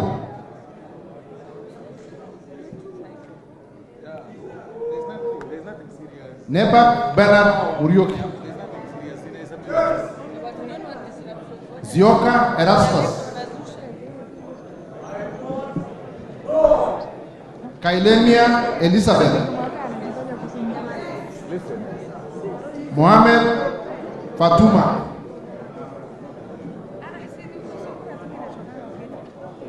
Kimngor Ruben Kiborek. I vote yes.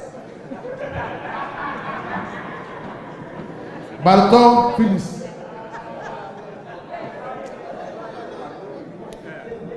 Kimani Francis. Chimba Samsa.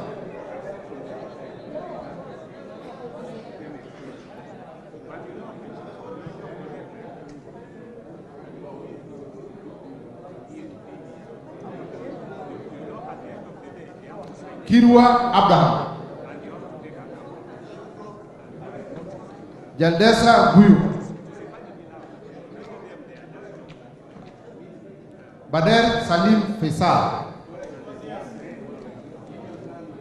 Chesebe Fred. Oyo James. Koyo James. Gichohi Kagushia. Salasia Peter.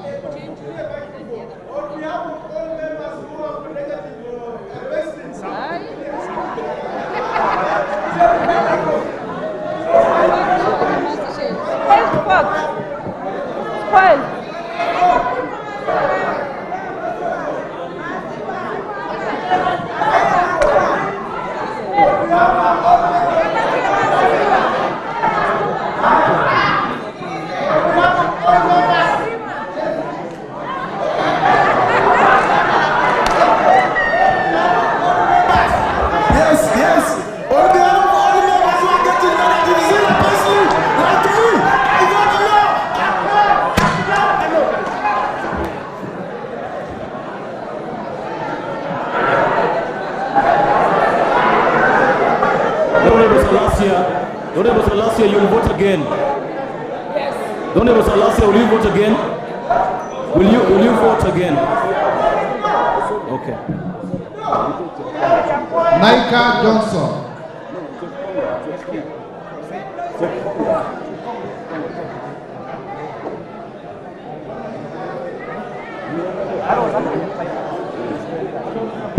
Maina Bet. Machele Mohammed.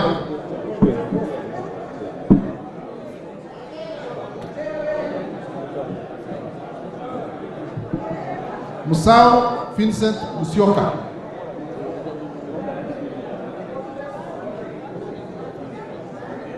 Shake Peter Bongo.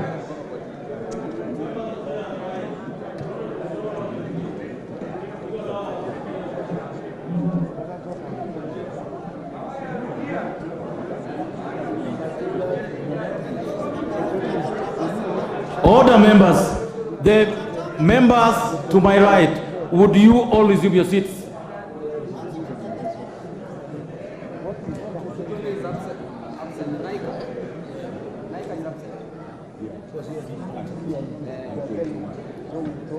Okay, proceed. Maingi Mary.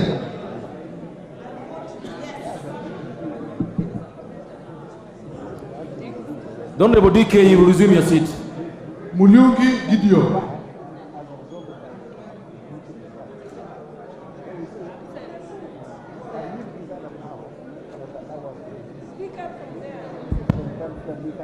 Watu wa Mwingi wamekataa ushuru wa ukora.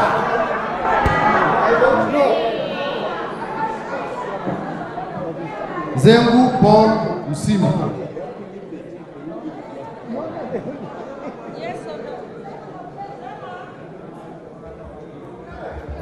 On behalf of the people of Mwingi North, I vote no. Guna Charles. Pasaris Esther.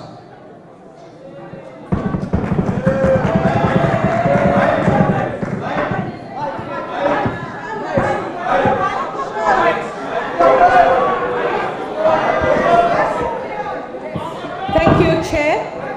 I have a dream of a Kenya where the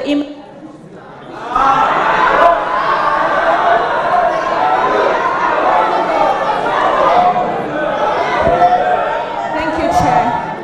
I have a dream of a Kenya where the images of slums remain in our history books and not on the motherland. For the millions of Kenyans living in the 1,400 slums, I vote yes.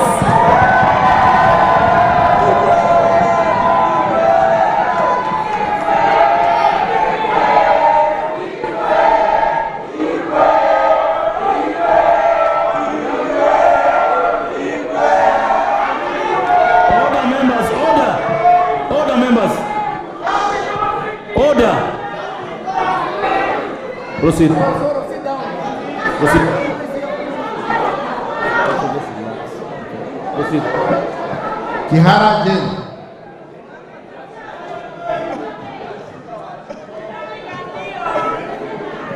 Shelule Liza.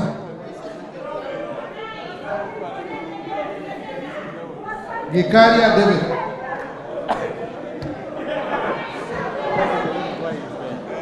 Arama Samuel. Don't ever miss Mboko. Don't ever miss Mboko. You can't be voting so many times. Gikaria, will you take your vote again? Don't ever Gikaria, will you take your vote again? Okay.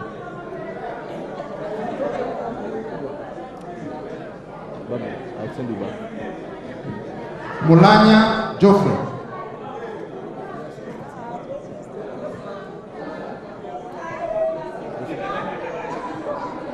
Munge Cynthia.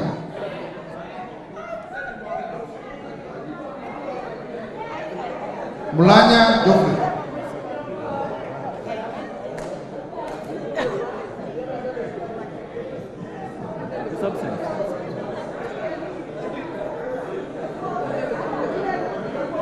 Munge Cynthia. Kitur Bernard. Tonkei Rebecca. Just vote. I vote yes. Aramat Lemanken.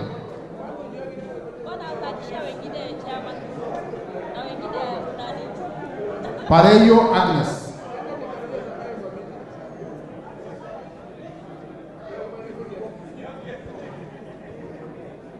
Kitilai Olentutu. Tongo Gabriel. Wangwe Emmanuel.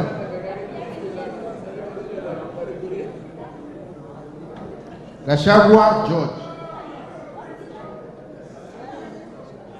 Owino Martins.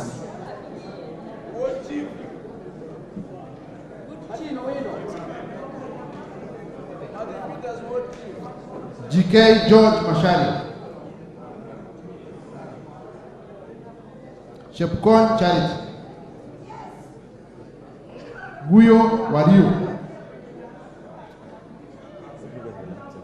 Abdul Rahim. Nyamoko Josh. Owor Joshua.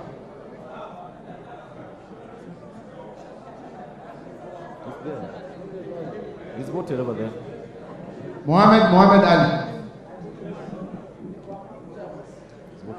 Mogina Jerosha. Gitao Faye.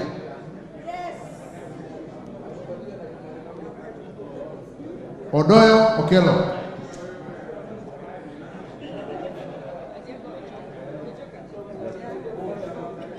Just vote.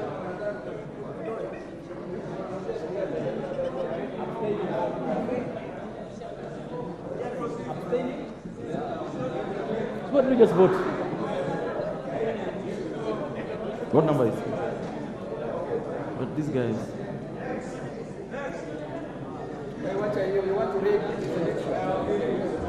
On behalf of Nyando constituency, I vote no to these bogus. Chanda Sahib.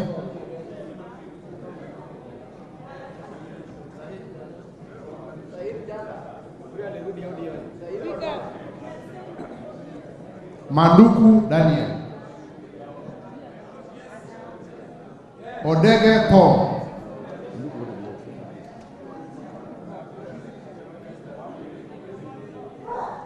Pale kwake ni wapi?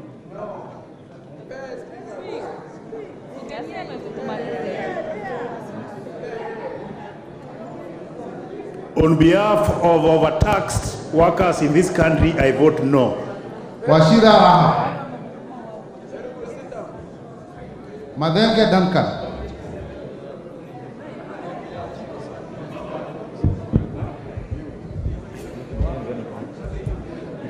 Madenge Duncan.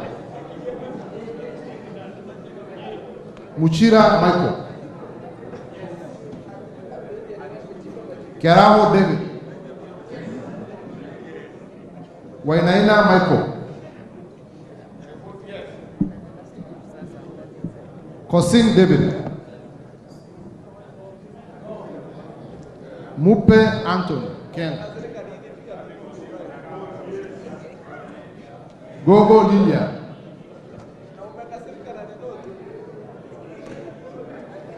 Amolo Paul.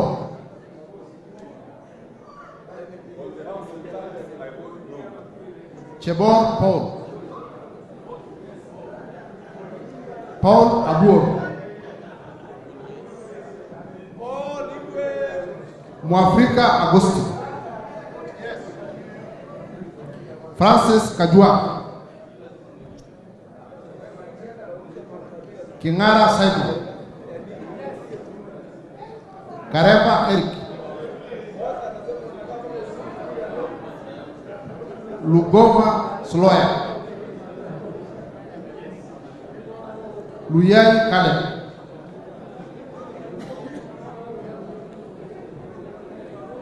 Raso Dido. Lenguris Poli. Lentoitoni Jackson.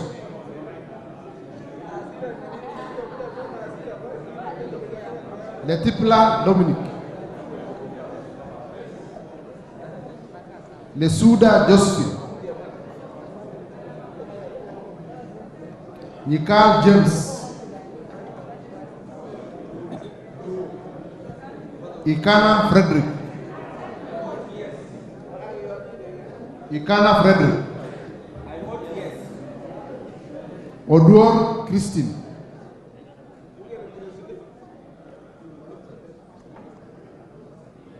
Lochakapong Peter.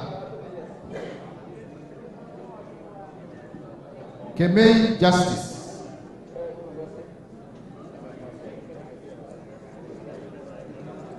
Koi John Waluki.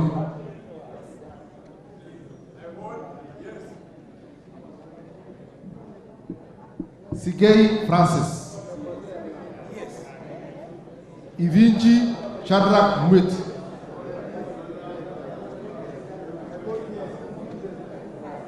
Onyengo Silvanus. Yes. Kiplagat David. Maina Amos.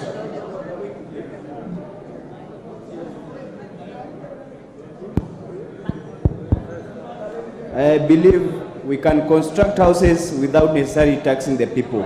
And for that reason, I vote no. Odhiambo Billy.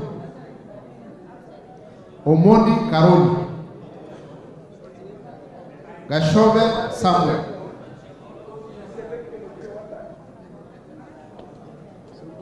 Mohammed Junet. Masara Peter.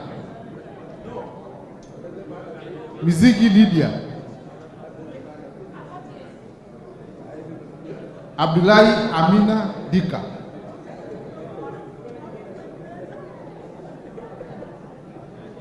Abdullahi Amina Dika. Bara Hussein Abdi.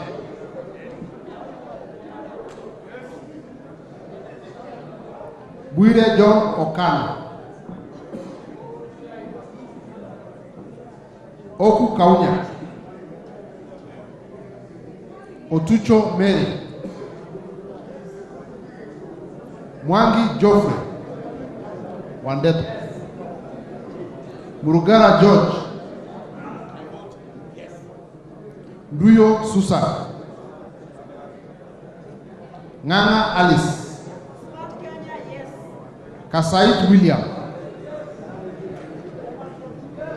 Aburi Lawrence.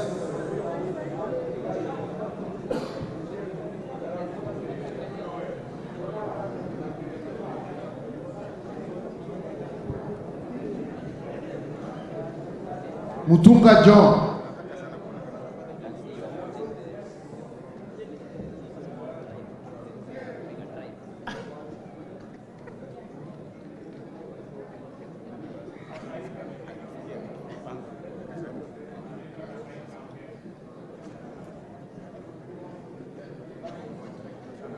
Julius Medi. Chikati John.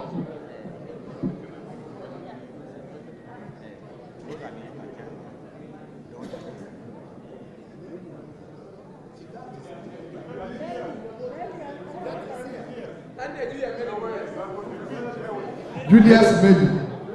Okay. Chikati John. Siyoi Lilian. Sitienei Janet. Ngitit Cecilia. Emade Joseph. Gikolon Nicholas.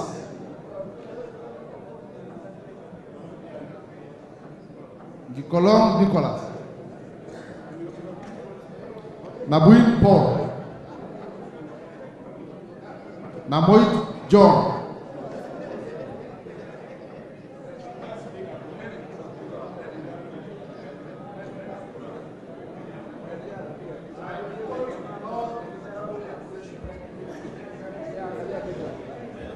Nanok Daniel.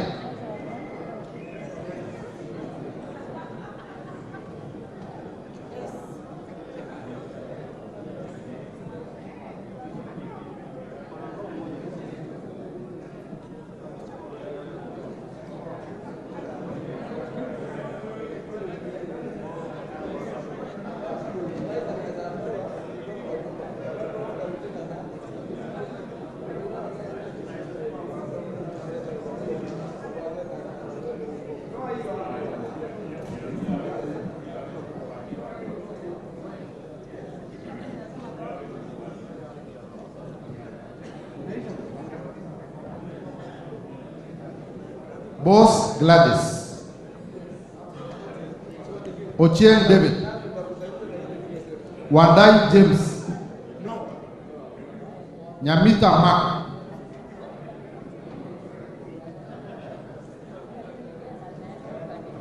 Kagesi Kivai.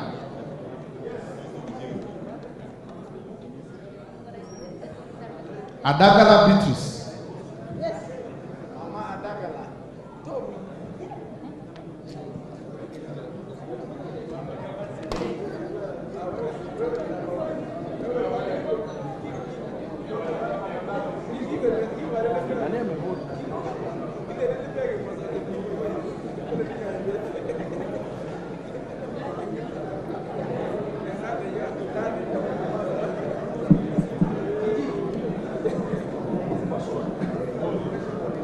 Abdi Hamis Chome.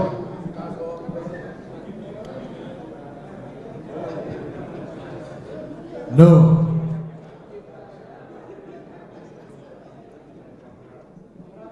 Jeho Fatuma Abdi. Mohamed Aden Daoudi. Sani Ibrahim Abdi.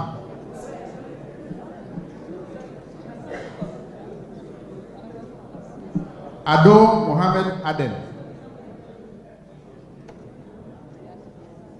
Farah Yusuf Mohamed.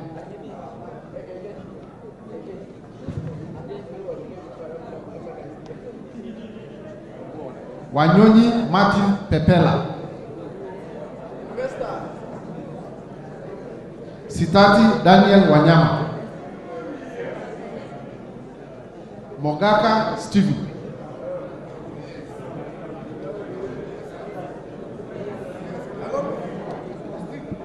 Kasivai Rael.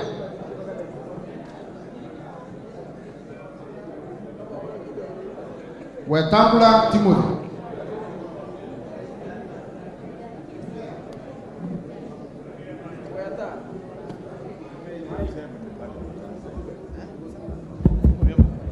I vote no. Mwakuona Danso.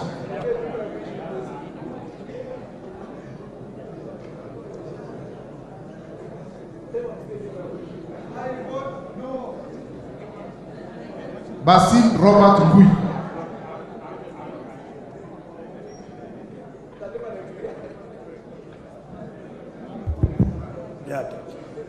On behalf of Yata people, I vote no. Ali Abdisirat.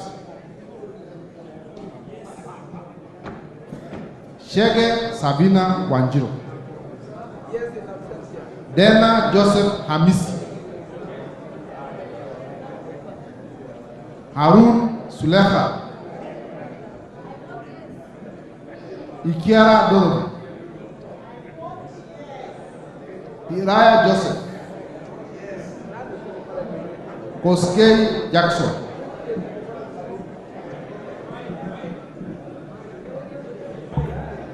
I vote yes. Mayaka Irene. Absent. Mohamed Umulher Harun. Mwangi Teresia Wanjiru. Ngongo John.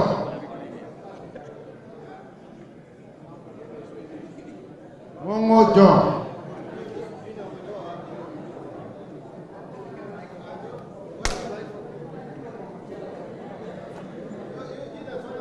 John Bani.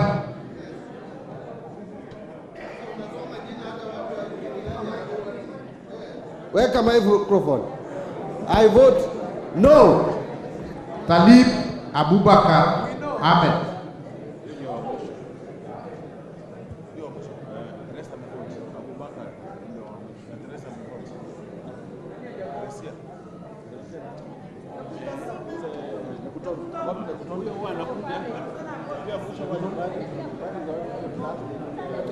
Lekuton Joseph.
Hapa na kurudi.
wengi walikuwa water tight.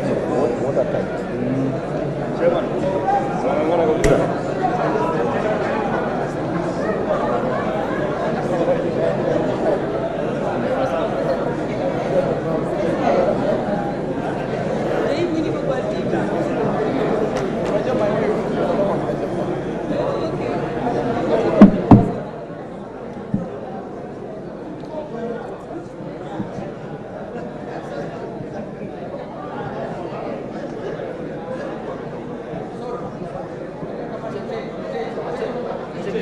Nani?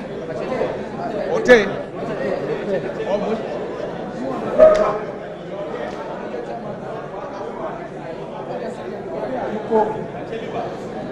Hayuko.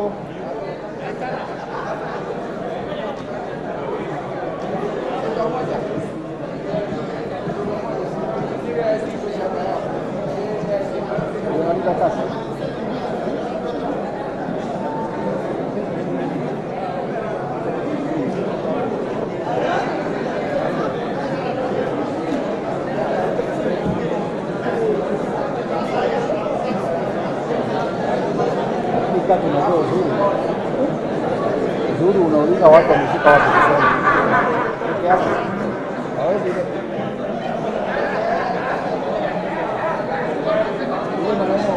nifikirie aje.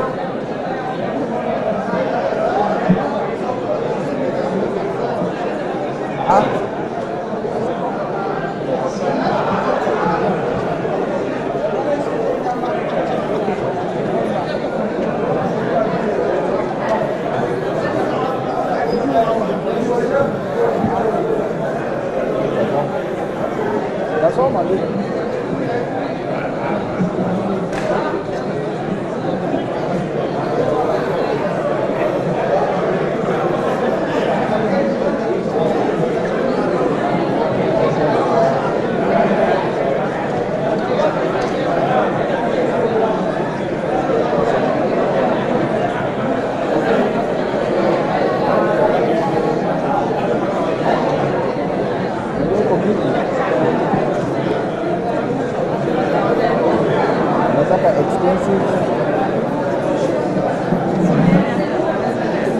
Expensive planner.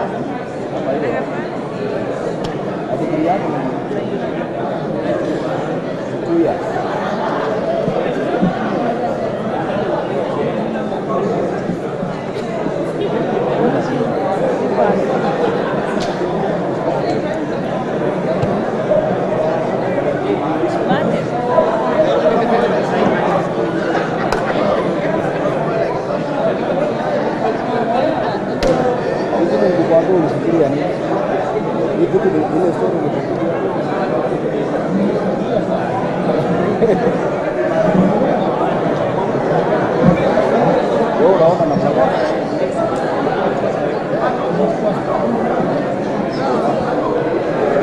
Sema mrembo.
Hata simu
Kuja bandai bwana. Kuja huku. Tunaongea tu.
Order, members, resume your seats. Members, voting is over. Will you resume your seats? The Honorable the Honorable Koi Waluke. Honorable members, order. The Honorable Sunkuya. Order, members, resume your seats. Resume your seats. Order, members.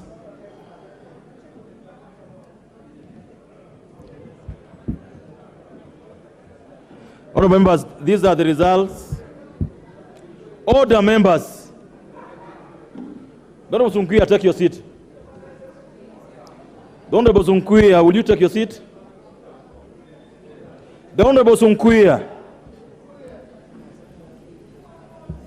These are the results of the voting on the division that clause 76 as amended be part of the bill. Members present and voting 256. Those voting aye 184. Those voting nay 72. Therefore, the ayes have it. Let's proceed. Open the door.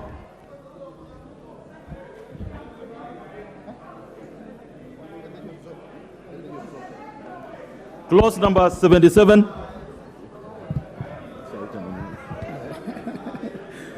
Clause 77. I propose a question that clause 77 be part of the bill. I now put the question that clause 77 be part of the bill. Will as many of that opinion say aye?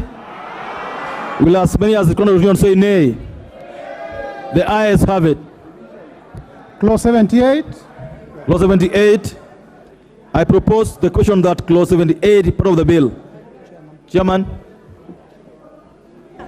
Honorable Chair, I would like to move that clause 78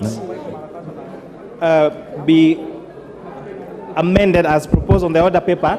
And Honorable Chair, I would like to move a further amendment to that clause 78, deleting 2023 and replacing that to 2013. So I beg to move that clause 78 be amended as per the order paper. I also propose that a further amendment to that, to deleting the figure 2023 and replacing it thereof with 2013. And I thank you, Honorable Chair. I propose the question that clause 78 be amended as proposed. I put the question that clause 78 be amended as proposed. Will as many other opinion say aye? Will as many contrary opinion say nay? The ayes have it. I now put the question that clause 78 as amended part of the bill. Will as many other opinion say aye? Will as many contrary opinion say nay? The ayes have it. Clause 79. The Honorable Tiende, what is the problem? Order members, just a minute. Those who are withdrawing from the House, withdraw peacefully. Those who are not withdrawing, to take their seats. Go ahead, Honorable Tiende. Mr. Chairman, I guess the vote has been taken, but I had wanted to draw the members' attention. Mr. Chairman, if those withdrawing could leave. Order members, order. Order members. Order members. Go ahead, Honorable Tiende. As an unlawful kamukunji with the Deputy Speaker. Honorable Tiende, go ahead. Yeah, Mr. Chairman, I had wanted to point out and had conferred with the chair of the committee that actually that amendment had a mistake, and that's why it's been corrected. But it's an example, Mr. Chairman, of why we must be vigilant. Because the original amendment was actually going to take away the power of this House to review subsidiary legislation, and that's very serious. Thank you. Because some people, like the Honorable Ichungwa, who is not here, think that you can read laws like novels.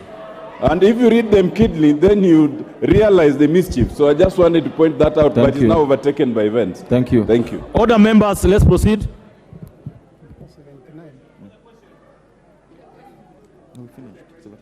Which question? Clause 79. I propose the question that clause 79 be part of the bill. I now put the question that clause 79 be part of the bill. Will as many of that opinion say aye? Will as many as contrary opinion say nay? The ayes have it. Clause 80. I propose the question that clause 80 be part of the bill. Mover. Honorable Chair, I beg to move that clause 20 be amended as per the order paper. Honorable It's Chair, clause 80. I thought I said 8, sorry. Honorable Chair, I beg to move that clause 80 be amended as per the order paper. And Honorable Chair, this is just a cleanup where we are just including the word designated as a cleanup to the retirement benefits of Deputy Presidents, Liaison Officers Act of 2015. I propose the question that clause 80 be amended as proposed by the chairperson. Don Labonikal. Chair, can we get the practical import of that amendment? Chair.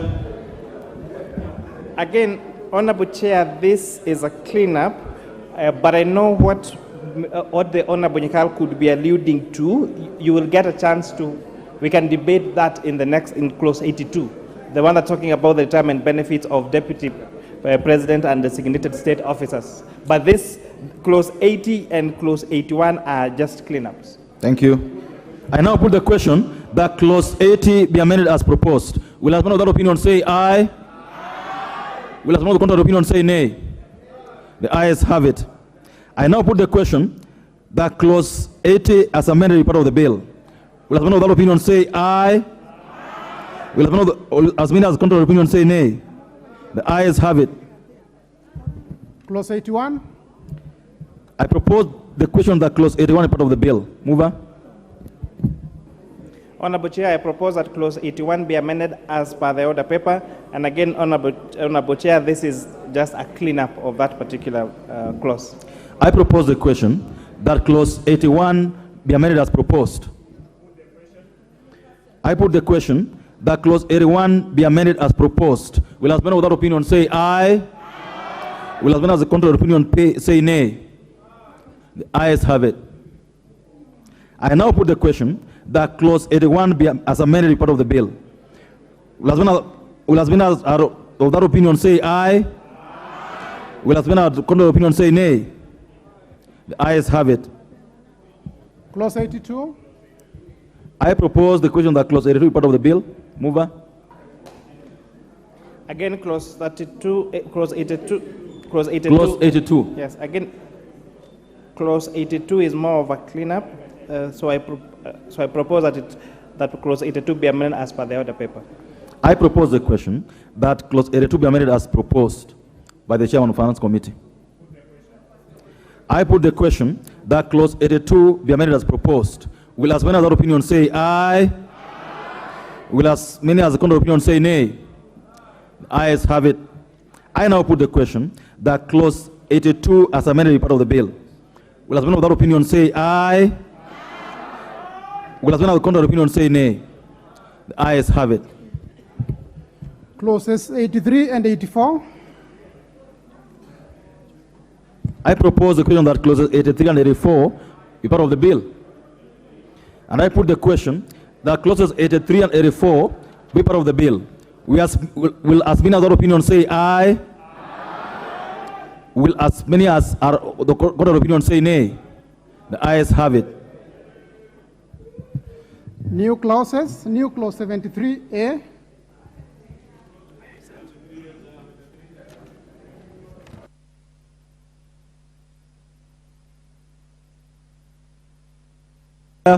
To move. Chair Transport Committee.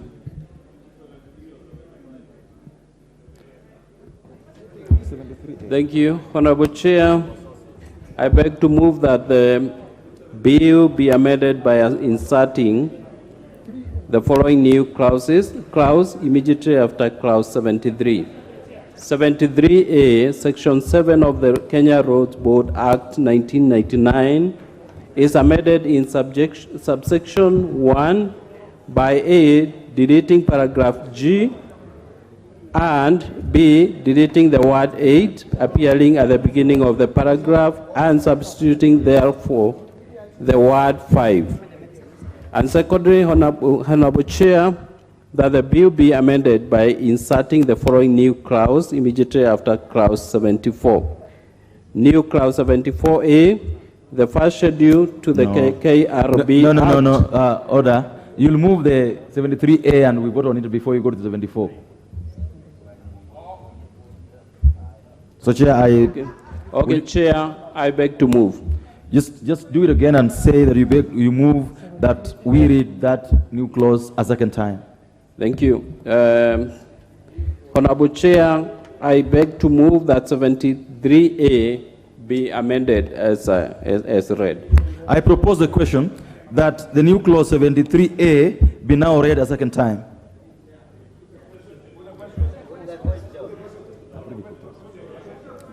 Honorable Wundo, 1 minute. For sure, it will be 1 minute. Can the chair actually explain to us what is happening? I mean, just talking about paragraph G, 8 and 5, exactly what's the import of the amendments? We need to know their import. What Chair, is 1 it minute. that we are querying? That's a Chair, 1 minute. Thank you, Chair. I think that justification is about to come, so if you can give me a few seconds, I'll be able to give the justification. And the point is, we are reducing the number of directors from 12 to 9, in line with the Mongozo Code of Administration. Directors of what? Of which body? That's KRB, Kenya Roads Board. Thank you. Yes. I now put the question that the new clause 73A be now read a second time. Will as one of that opinion say aye? Will as one of the contrary opinion say nay? The ayes have it. I propose the question that the new clause 73A be part of the bill. I put the question that the new clause 73A be part of the bill. Will as one of that opinion say aye? Will as one of that contrary opinion say nay? The ayes have it. New clause 74A. Chair of Transport Committee. I move that the bill be amended by inserting the following new clause immediately after clause 74. New clause 74A. Honorable Chair, you will go with me. Yes. And move that the new clause be now read a second time. All right. I move that the clause 74A be read the second time. If I got you right, Chair. The first schedule to the KRB Act 1999 is amended by A, deleting paragraph 4, deleting paragraph 5, and deleting paragraph 6. Thank you, Honorable Chair. I propose the question that the new clause 74A be now read a second time. I put the question that the new clause 74A be now read a second time. Will as many of that opinion say aye? Will as many of the opinion say nay? The ayes have it. Honorable Nyikal, also out of order. Chair, whenever you have new clauses in amendments, remember, members did not have the chance of seeing those clauses. So you cannot, therefore, assume like you would have if they were in the bill before. And then you can tell the members, you had the bill, you didn't read it. That's fine. But if the clauses are new and a second time, the member has to explain exactly this is what we are doing and this is what it means. No, in the order paper, you just say replace this, replace that. So you then cannot assume that. Thank you so much, Honorable Nyikal. You know that you already voted on this matter, but I would indulge you. Chair, 30 seconds to explain what this is about. 30 seconds. 1 minute at most. Thank you, Honorable Chair. The purpose of these amendments is to reduce the number of directors or the board members from 12 to 9. You know, most of the agencies, government agencies, have not more than 9 board members. But KRB has 12. And in line with the Mwongozo Code of Governance, it is necessary that we abide by the same by reducing the number of directors from 12 to 9. That was 73A, 74A? It's the same. It's the same, yes. Okay. Yeah. It's the same. It is. No, we already voted on this, Honorable Nyikal. We can't go back to it.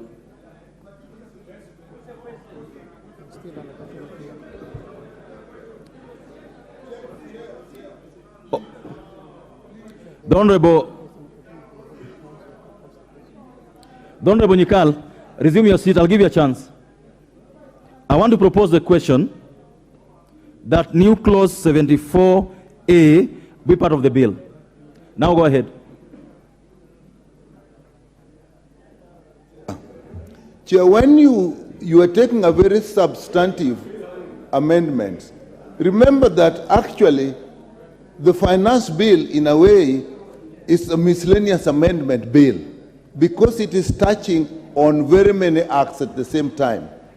And now, if you are doing a substantive thing like changing the board of directors of an institution, Chair, I think that is not the right thing to do in this, and more so, if you then say, then we would like to know in that composition what parts, which one is being removed, who is being removed, because these boards are normally representative. So the proper thing would say, in the act, it is the following, and therefore we are removing this and this and this. Now that is what would be proper. And another thing, Mr. Chair, Mwongozo is not a legal entity, it is a policy. You as a lawyer will guide us whether you can actually change a whole act in a situation like this using in line with Mwongozo, which in itself is not an institution. Thank you. Chair, that's my concern. The Honorable Chungwa, what is out of order? Honorable Speaker, I was just consulting with the chairs, and to an extent I want to agree with what Professor Dr. Nyikal is saying, and request the chair of the Transport Committee to withdraw that particular amendment to save time.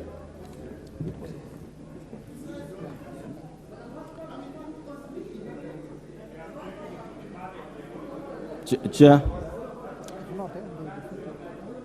No. I want to make a ruling on this matter. Okay. I think, Chair, the House has bolted.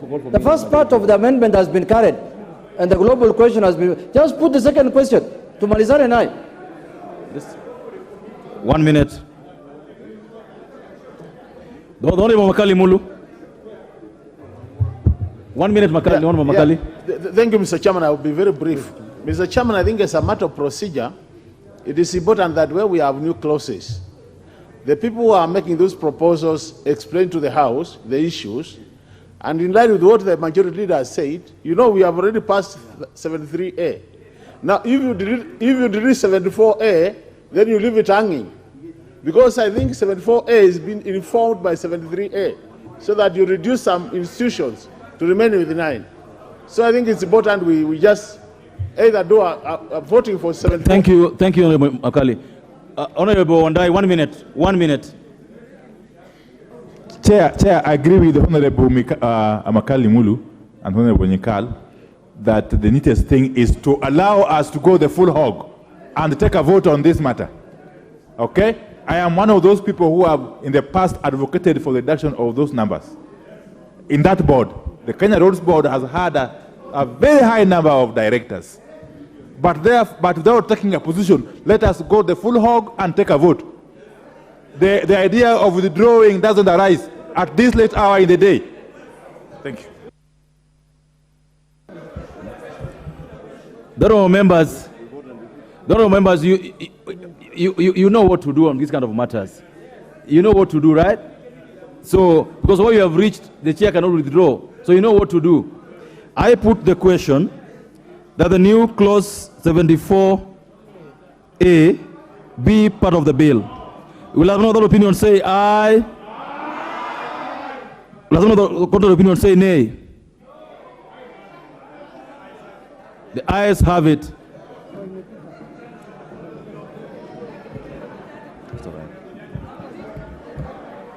New clause 75A. Chair for Finance. Chair Finance Committee.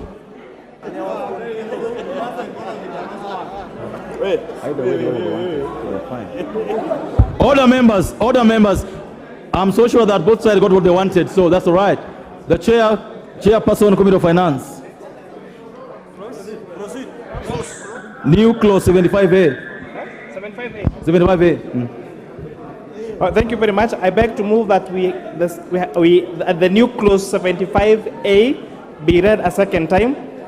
Honorable Chair, this particular clause is giving power the board of Kenya Revenue Authority to appoint deputy commissioners, something that was not there before in the Act. With that, I beg to move, Honorable Chair. I propose a question that the new clause 75A now be read a second time. I put the question that the new clause 75A be now read a second time. Will as many of that opinion say aye? Will as many of the contrary opinion say nay? The ayes have it. I propose a question that the new clause 75A be part of the bill. Yes, Honorable Nyikal. I know I may not be very well informed. I didn't read that in detail. I have to get the other act and read it. But Chair, we have a risk of doing something that is highly questionable. Using the Finance Act to actually change the structure of an authority like this is something that may be questionable. And I know we have done that, and I see some mischief. I think people should be sober enough to actually do the correct thing. Mwongozo is in itself not a legal document. So it's not over now. Now we are on 75 and we are still doing the same thing. Yeah, but whatever it is, thank you, Honorable Nyikal. Whatever it is, the principle is not right. Thank you, Honorable Nyikal. I now proceed to propose to Honorable Boundo. Chair, I also want to go on record that this is procedural. This is a substantive matter that has not even subjected to public participation, and it has found its way in this bill. Indeed, Chair, the Parliament is a house of procedure. I would kindly request the Chair to withdraw this particular amendment before you vote on it, so that it's subjected to proper legislative process, because introducing offices in an authority without following the law and public participation is unprocedural and unfair to the people of Kenya. Thank you, Chair. I now put the question that the new clause 75A be part of the bill. Will anyone without opinion say aye? Will anyone has a contrary opinion say nay? The ayes have it. New clause 75B. Chair of Finance Committee. That's what I'm telling you. Honorable Chair, I beg to move that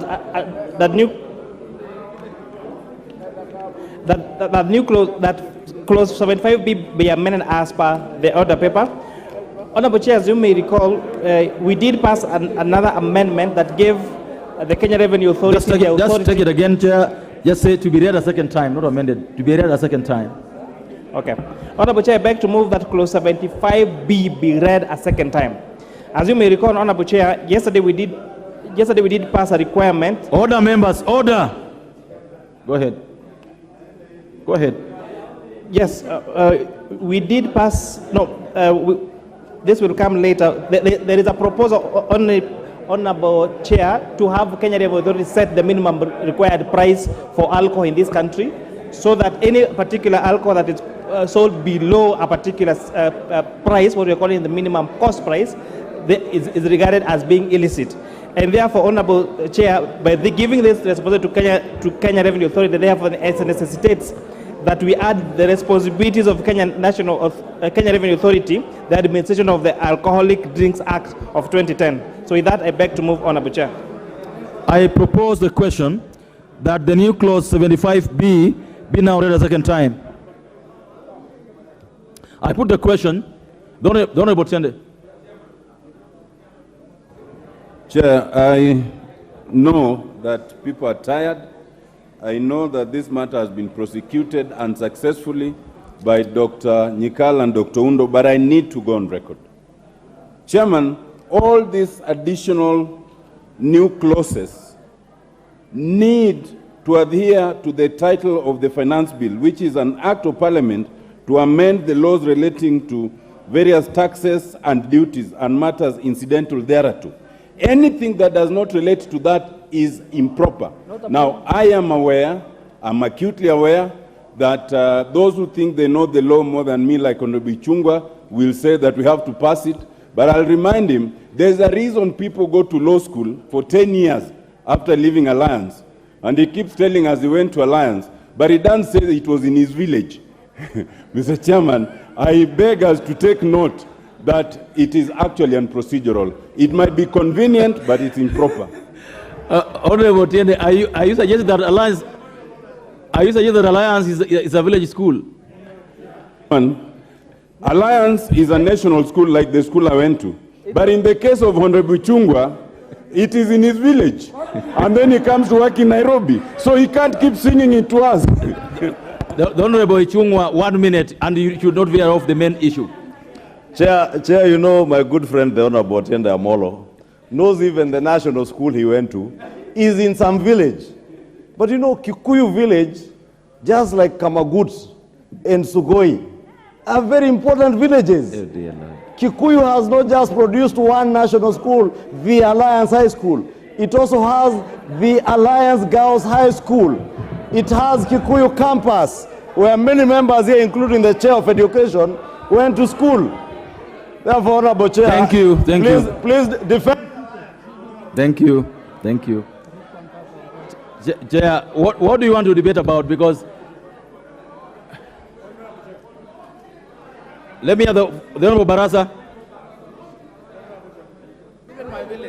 Mr. Chairman, all the villages are important. Yes. Let us stick to important matters that are put us here, not discussing about village schools wherever they are. We all went to serious schools. Every school is as serious as Alliance High School. Thank you. Honourable members, I now want to put a question that the new clause 75B be now read a second time. Will as one of that opinion say aye? Will as one of the contrary opinion say nay? The ayes have it. I propose the question that the new clause 75B be part of the bill. I now put the question. The Honorable Farah. The Honorable Farah. Chair, for the benefit of the House, anything that has got a financial implication, regardless of what that act is, whether it's the Kenya Roads Board Act or it's the KRA Act, can be raised in the financial, statement. Thank you so much. The finance bill itself. Thank you. Thank you. I now put the question that the new clause 75B be part of the bill. Will as one of that opinion say aye? Will as one of the contrary opinion say nay? The ayes have it. New clause 75C.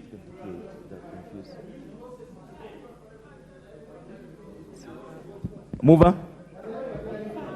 Honorable Chair, I beg to move that clause 75C be read a second time. This particular clause, Honorable Speaker, is an amendment to the Retirement Benefits Act that removes the requirement for share capital holding for pension schemes to Kenyans to reduce the requirement for foreigners for pension scheme to have shareholding of 66% to reduce that to 33%. Honorable Chair, these are some of the issues that came from public participation. I beg to move, Honorable Chair. Thank you. I propose the question that the new clause 75C be now read a second time. I put the question that the new clause 75C be now read a second time. Will as many as are that opinion say aye? Will as many as the contrary opinion say nay? The ayes have it. I propose the question that the new clause 75C be part of the bill. I put the question that the new clause 75C be part of the bill. Will as one of that opinion say aye? Will as one of the opinion say nay? The ayes have it. New clause 76A. Mover. Honorable Speaker, I beg to move that new clause 76A be read a second time. This clause, Honorable Speaker, Honorable Chair, sets the minimum input cost price for alcoholic drinks in the country. So this would mean that the Kenya Revenue Authority will have the mandate. I find this amendment seriously outrageous, and it offends public policy. We have an open economy, a market-driven economy. This is in a way introducing price controls that were discontinued very, very many years ago.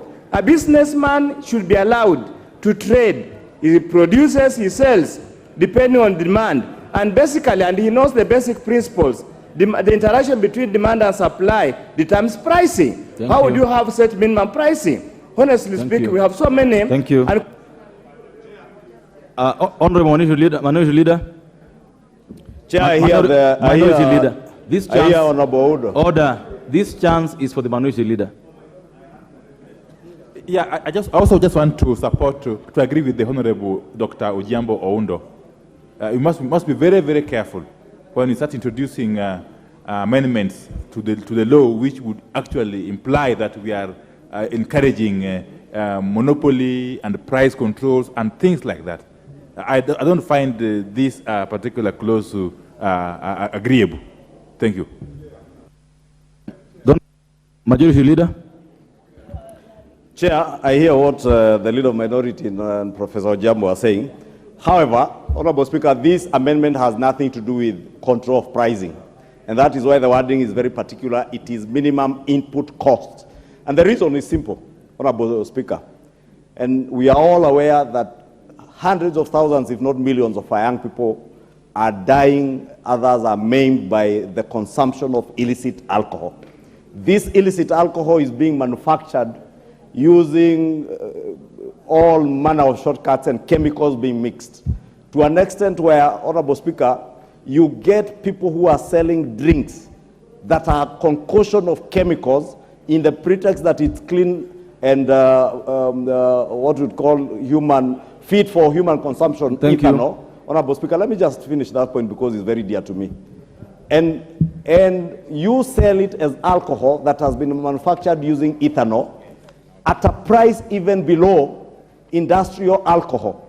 And therefore, Honorable Speaker, it is in an effort to safeguard all those millions of young people who are suffering through the consumption of illicit brews that are basically a consumption of a concoction of chemicals.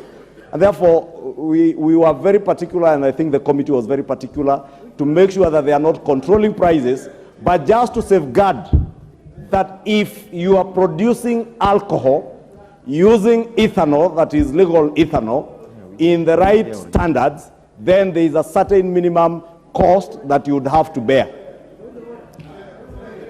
I will put the question, then I'll propose, then you can do what you want to do. So I put the question that the new clause 76A be read a second time. Will anyone of that opinion say aye? Many of the counter opinion say nay. The ayes have it. I propose the question that the new clause 76A be part of the bill. Honorable Nikal. Yeah, I want to go on this again and again and again for the records. Look at the argument we have had. That because we want certain quality, we control the price. Now, we cannot say that if we want ethanol, and we know ethanol is expensive, we insist on the price, but that will mean that because they can't get an expensive, that one now they cannot use methanol. It doesn't work like that. If you want to look at the chemicals, look at the chemicals strictly in their way.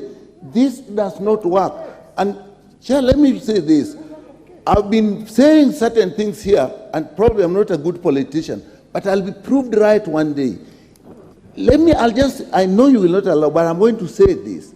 When we were talking about... But I've allowed you. I've allowed you. Chair, earlier on, when we were talking about the alcohol that is going to use for cooking, I had information that the real idea there was that people who are going to produce that and are going to produce the cooking things, because they presented to our committee. So people's had to get into our acts, business people, point made, and they regulate it. So I just want to say it that we are all elected.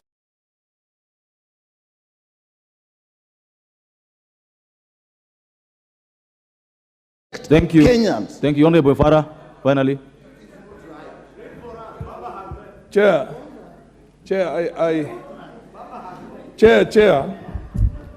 I haven't consumed any alcohol all my life. But frankly, my little exposure to these problems tells me that there's no difference between Johnny Walker and the one that they make out there. This country, majority leader, can you listen?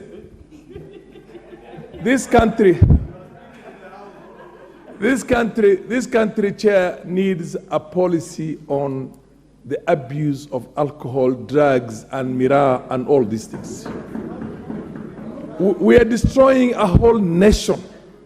We are destroying, and the political class has also converted itself into an economic class that also benefits. Thank you. Benefits from that. Thank you.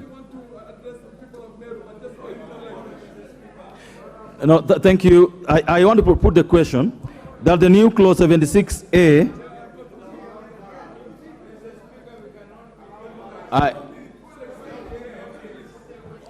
Order, members. At the point you've reached, we are not debating.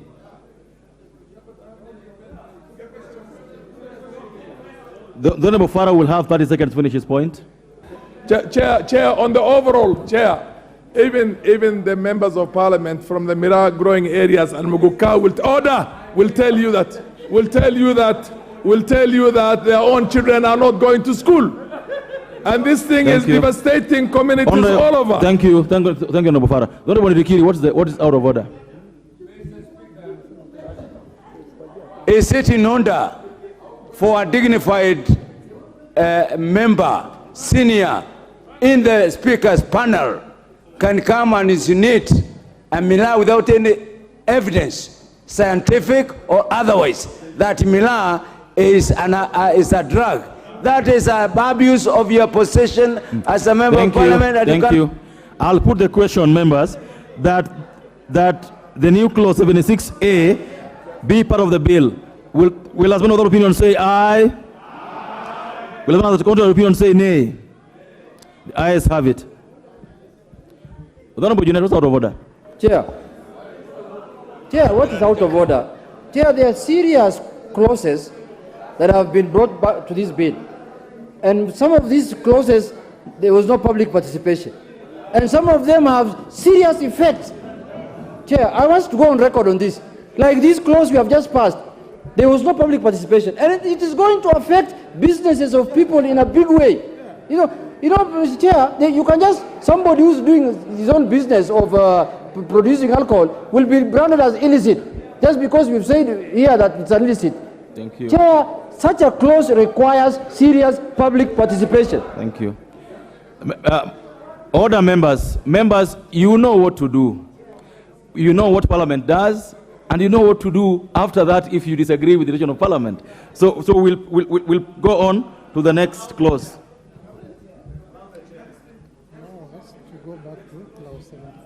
Members, I want you to go back to clause 75D. 75D. New clause 75D.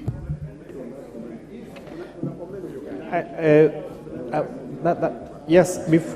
We skipped it, that's why. Okay, 75B. D. Oh, yes. Yes, I propose that clause 17B be read a second time. And Honorable, yes, I gave a different explanation. This is where we are changing the ownership or the directorship of pension schemes that was requiring only they would be owned by at least 66% of Kenyans, and this, from public participation, we realized that was disadvantaging very many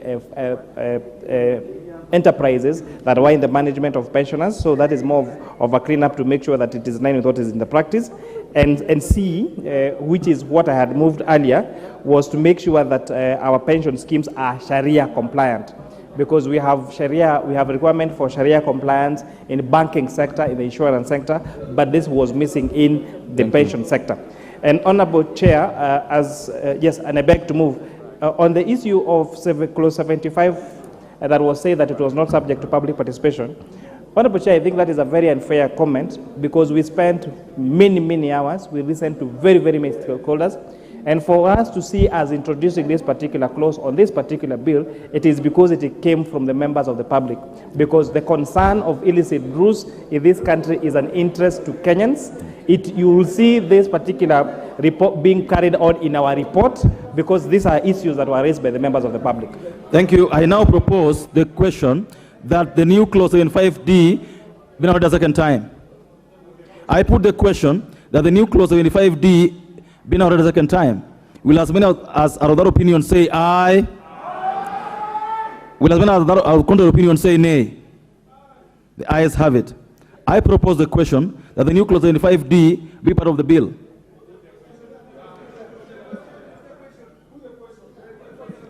I put the question that the new clause 75D be part of the bill. Will as many of that opinion say aye? Will as many of the contrary opinion say nay? The ayes have it. New clause 76B.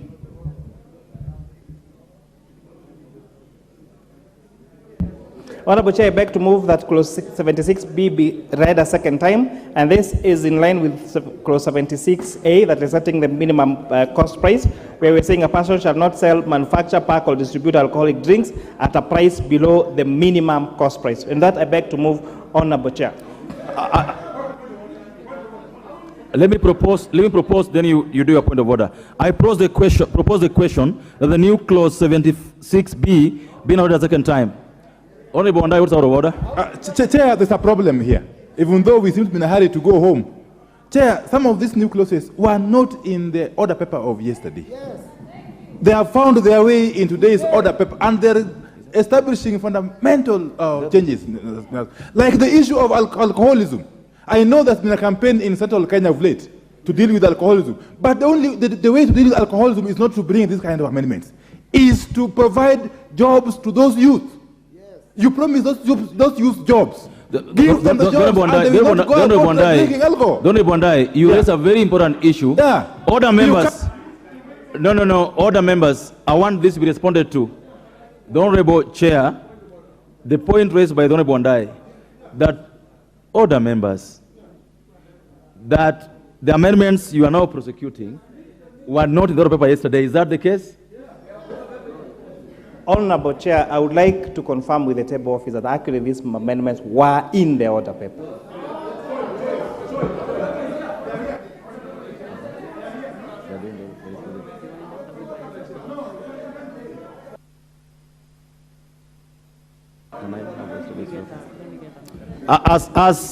As I confirm that, as I verify that, let me hear from the Honorable Farah. Chair, can I get Chair? It's order members. The Honorable Farah is on a point of order. Chair, I salute the chair of the Finance Committee for saying that pension has got to become Sharia compliant. But how does it become Sharia compliant without introducing Sharia compliant products into the capital markets? You see what I mean? Because interest, you cannot invest them in places where they are earning interest because Muslims do not want to earn. Wait. Yamaza. Thank you. Thank you. Honorable Tiende, what's out of order? Chair, they're giving me problem. Thank you. I thought you had finished.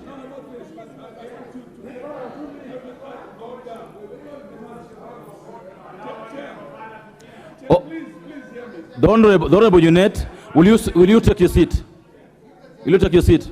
The Honorable Farah, finish your point. Chair, I am happy and thank you very much because you have solved almost 25% of the population of this country who are earning pensions and who don't know whether they're getting halal or haram. But then please, let's also go and introduce the products into the Capital Markets Authority. Thank you. The Honorable Tiende. Thank you, Chair. I wanted to tell the Honorable Farah that what he's speaking to already passed and he seemed to support it. So it's too late. Just as you said, he knows what to do. But on this one, Chair, as pending confirmation, and I wanted to speak to this. No, Honorable Farah, you allow others also. No, you are a sinner. Order, Honorable Farah, order.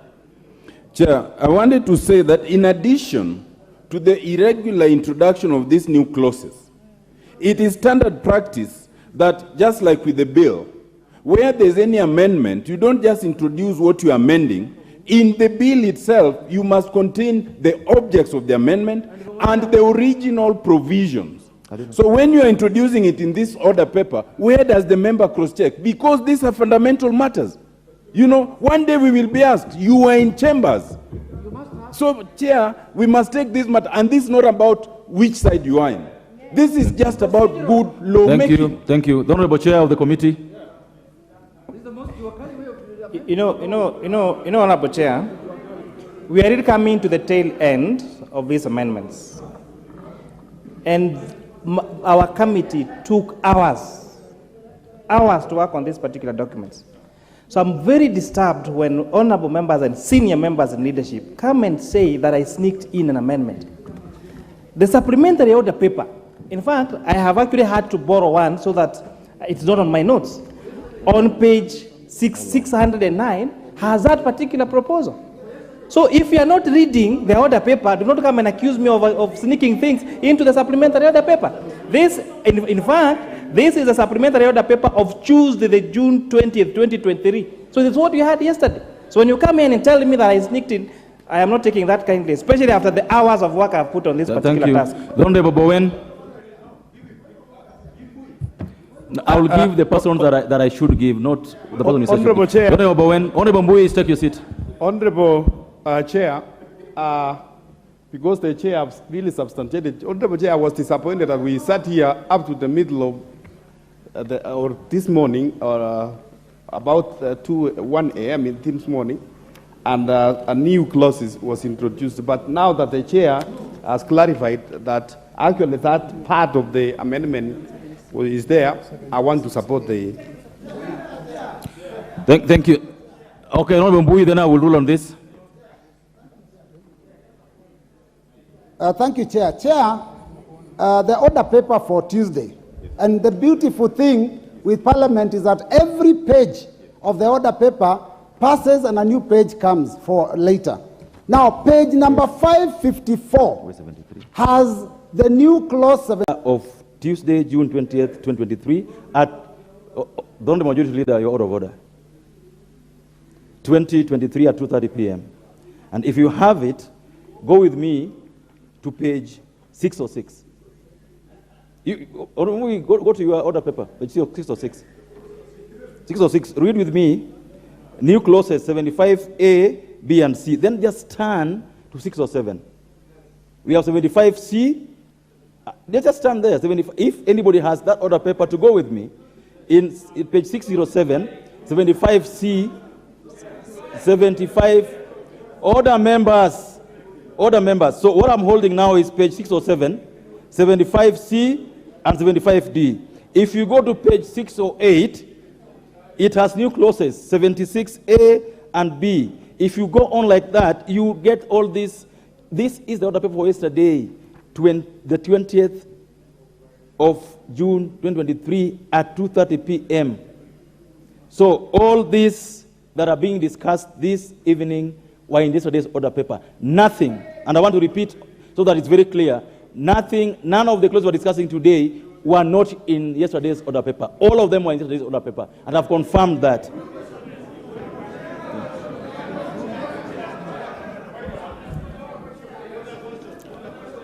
Where were we? Which clause were we at? I now put the question that the new clause 76B of the bill will, as many of that opinion say aye, will as many of the contrary opinion say nay. The ayes have it. Honorable Majority Leader. You know, Chair, just on a matter of our own procedures and rules, because it's rather unfair, Honorable Speaker, and thank you, let me begin by thanking you for your guidance. Because when the Honorable Robert Mbui tells untruths with a straight face and misleads the country, and Honorable Speaker, you know, we have been here before.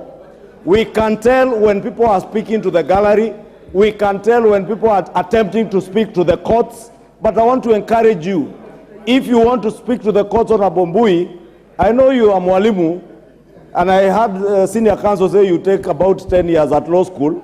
Maybe you take another 10 years and go speak to the courts from the courts, but don't attempt to speak to the courts from this floor. And Honorable Speaker, it is rather unfortunate because I said even during second reading, this is the most vilified bill in the history of lawmaking in this country, using lies and truths, propaganda, misinformation and disinformation, and Mbui cannot lie to the people of Kathiani and continue lying here. Majority Leader, now, members, I have made a ruling on this matter and it shall not be prosecuted further. We will move. Order, members. All the next order.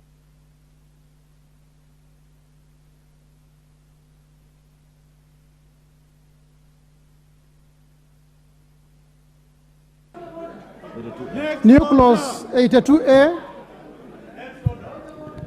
Mover. Honorable Chair, I beg to move that clause 82A be read a second time. Honorable Chair, this is a clause that is extending the benefits that are given to deputy presidents and designated state officers, including those of the Speaker and the Deputy Speaker, Honorable Chair. And that I beg to move. I propose the question that clause, the new clause 82A, be now read a second time. I put the question that the new clause 82A be now read a second time. Will as many other opinion say aye? Aye. Will as many as contrary opinion say nay? The ayes have it.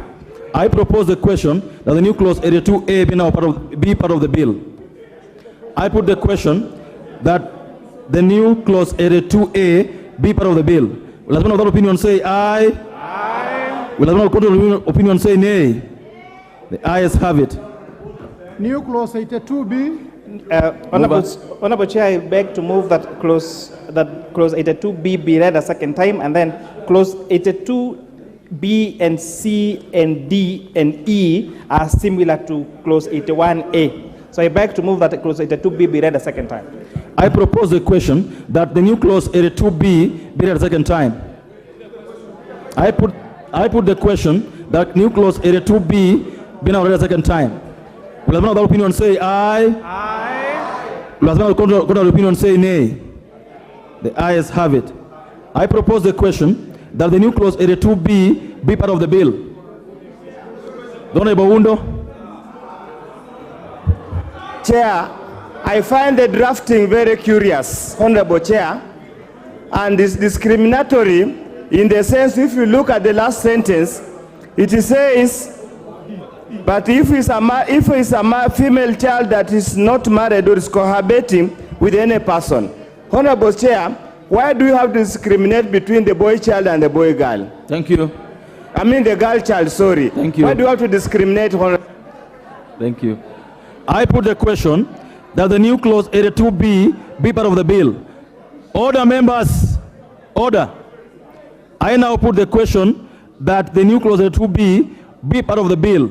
Will as many of that opinion say aye?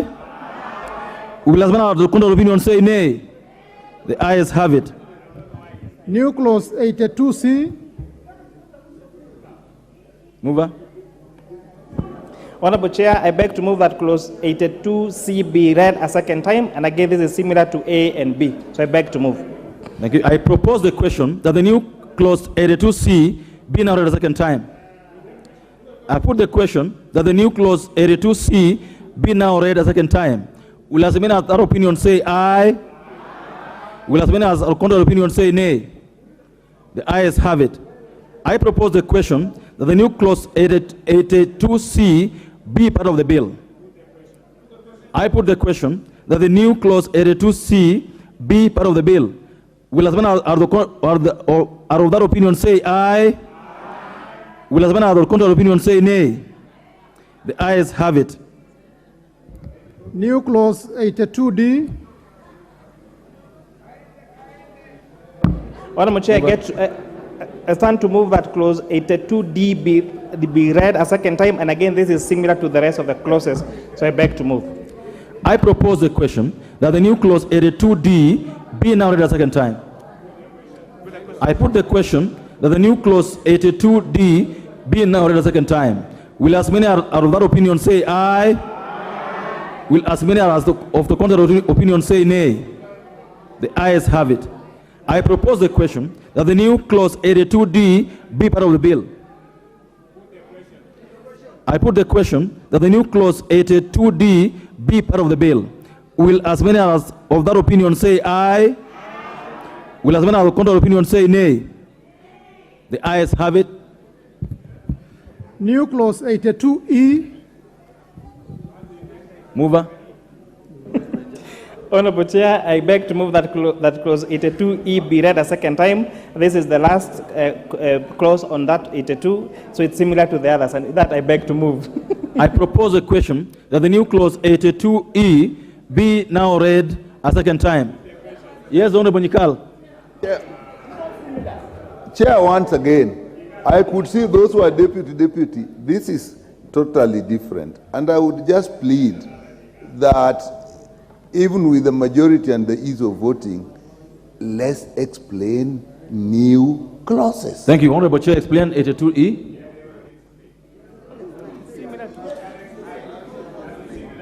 The Honorable Nyikal will be attentive this time round. Go ahead.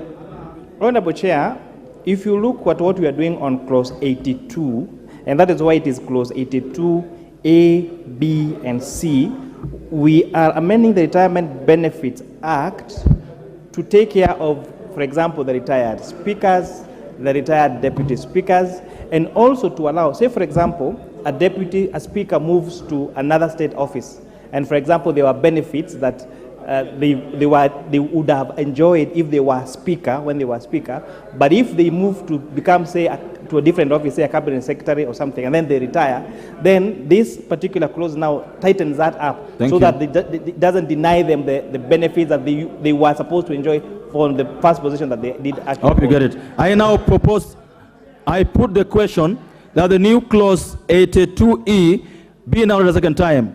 Will anyone of that opinion say aye? Will anyone of that opinion say nay? The ayes have it. I propose the question that the new clause 82E be part of the bill. Don't Nyikal. This explanation. Go ahead. Yeah, Chair, I'm following your explanation. You see, what is expected, and you will agree with me, is here you are saying in paragraph B, by inserting the words of one chief liaison officer immediately after the words one personal assistant. If you don't go into the details, at least you are including another person. All we want to know is before, what was the status? The one you are doing now, what is the status? Honestly, just simple explanation. But Honorable Nyikal, these order papers are published in advance, and we are supposed to interact with them before debate. And so I find the chair's explanation sufficient and move to put the question that the new clause 82E be part of the bill. Will as many of that opinion say aye? Will as many as are of the contrary opinion say nay? The ayes have it. New clause 85. Chairperson, move on. Honorable Chair, I beg to move that clause 85 be read a second time, and I'd like to give a brief explanation to 86 and 87, so that when you get to them, I don't need to explain again. So, Honorable Chair, I want to give an example. So this amendment is on Special Economic Zones Act, and I want to give this example. If we have a special economic zone, say in Molo, that is doing value addition of potatoes, with the current law as it is, those SEZ cannot buy those potatoes from that neighboring place. Why? Because if they buy from that particular market, when they sell back to the market, they'll have to pay import duty. Because special economic zones are seen in the minds of the law as being an outside country. So, however, if the same developer, if the same processor of that project at that SEZ, special economic zone, imports potatoes from Uganda, those potatoes are going to come without import duty of 35%. So these particular proposals are supposed to incentivize our special economic zones to buy their raw materials from the local areas and not necessarily import from COMESA countries, because if they imported, then they will not pay import duty. And with that, I beg to move, Honorable Chair. Thank you. I now propose the question that the new clause 85 be noted a second time. I put the question that the new clause 85 be noted a second time. Will as many as are of that opinion say aye? Will as many as are of the contrary opinion say nay? The ayes have it. I propose the question that the new clause 85 be part of the bill. I put the question that the new clause 85 be part of the bill. Will as many as are of that opinion say aye? Will as many as are of the contrary opinion say nay? The ayes have it. New clause 86. Mover. Honorable Chair, I beg to move that clause 86 be read a second time as explained in clause 85. I now propose the question that the new clause 86 be now read a second time. I put the question that the new clause 86 be now read a second time. Will as many as are of that opinion say aye? Will as many as are contrary opinion say nay? The ayes have it. I propose the question that the new clause 86 be part of the bill. I put the question that the new clause 86 be part of the bill. Will as many as are of that opinion say aye? Will as many as are of the contrary opinion say nay? The ayes have it. New clause 87. Mover.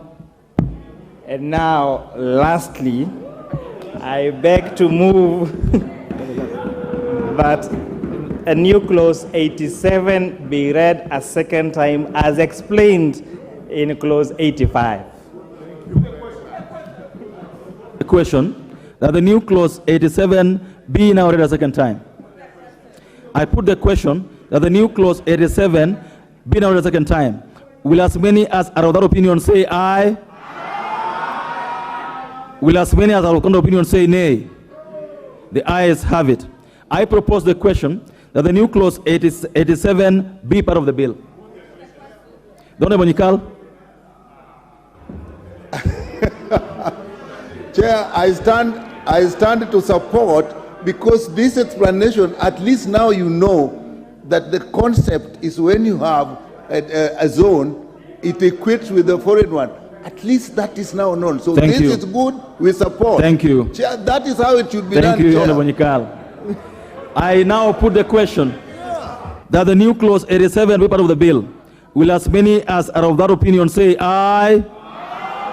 Will as many of the contrary opinion say nay? The ayes have it. Go ahead.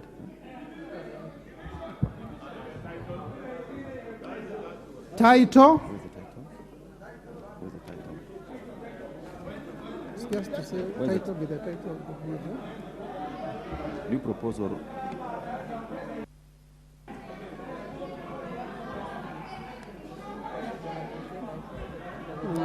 I propose, order members, order. Order members. I propose the question that the title of the bill. I put the question that the title will be title of the bill. Will as many other opinions say aye? Will as many of the contrary opinion say nay? The ayes have it. Clause 1.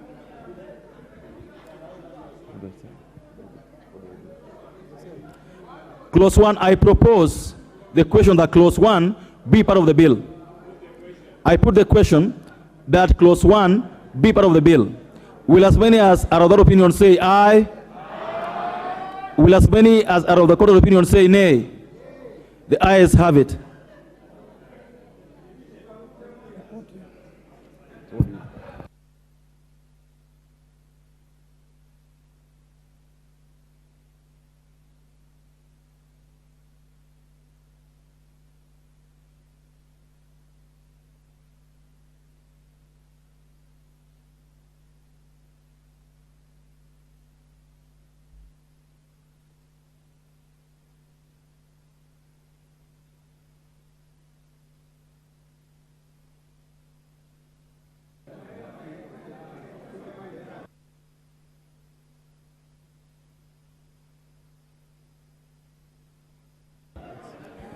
The order members, Honorable Chairperson, mover,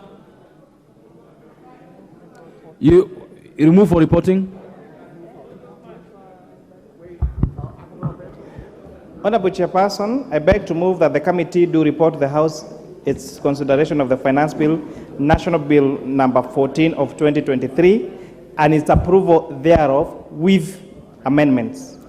Thank you. I now put the question, members, which is that the committee do report to the House its consideration of the Finance Bill, National Assembly Bill number 14 of 2023, and its approval thereof with amendments. Will as many as of that opinion say aye? Will as many as of the contrary opinion say nay? The ayes have it.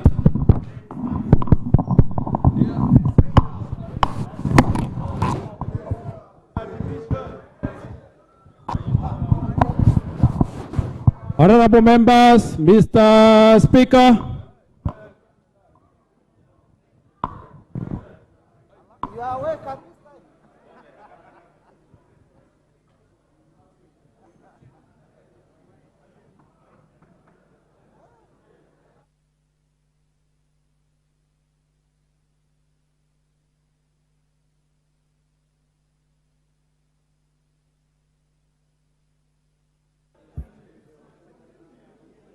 Chairperson, order, honorable members.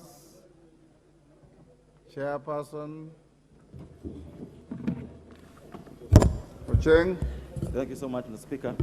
Honorable Speaker, I beg to report that the Committee of the Whole House has considered the Finance Bill, National Assembly Bill number 14 of 2023, and approved the same with amendments.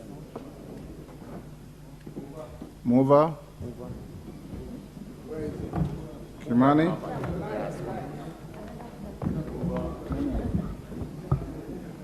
Honorable Speaker, I beg to move that the House do agree with the committee in the said report, and as I ask the Honorable Leader of Majority Kimani Ichung'wah to seconds, I would really like to thank the Honorable Members of Parliament for supporting the amendments. I can say that even those that oppose particular clauses, we really benefited, and especially speaking on my behalf, on the reasoning. And this being the first finance bill that this administration is processing, we look forward to an even improved process, improved judgment, improved debate, and improved provisions so that we can make sure we grow this country forward. With that, I ask the Leader of Majority to second.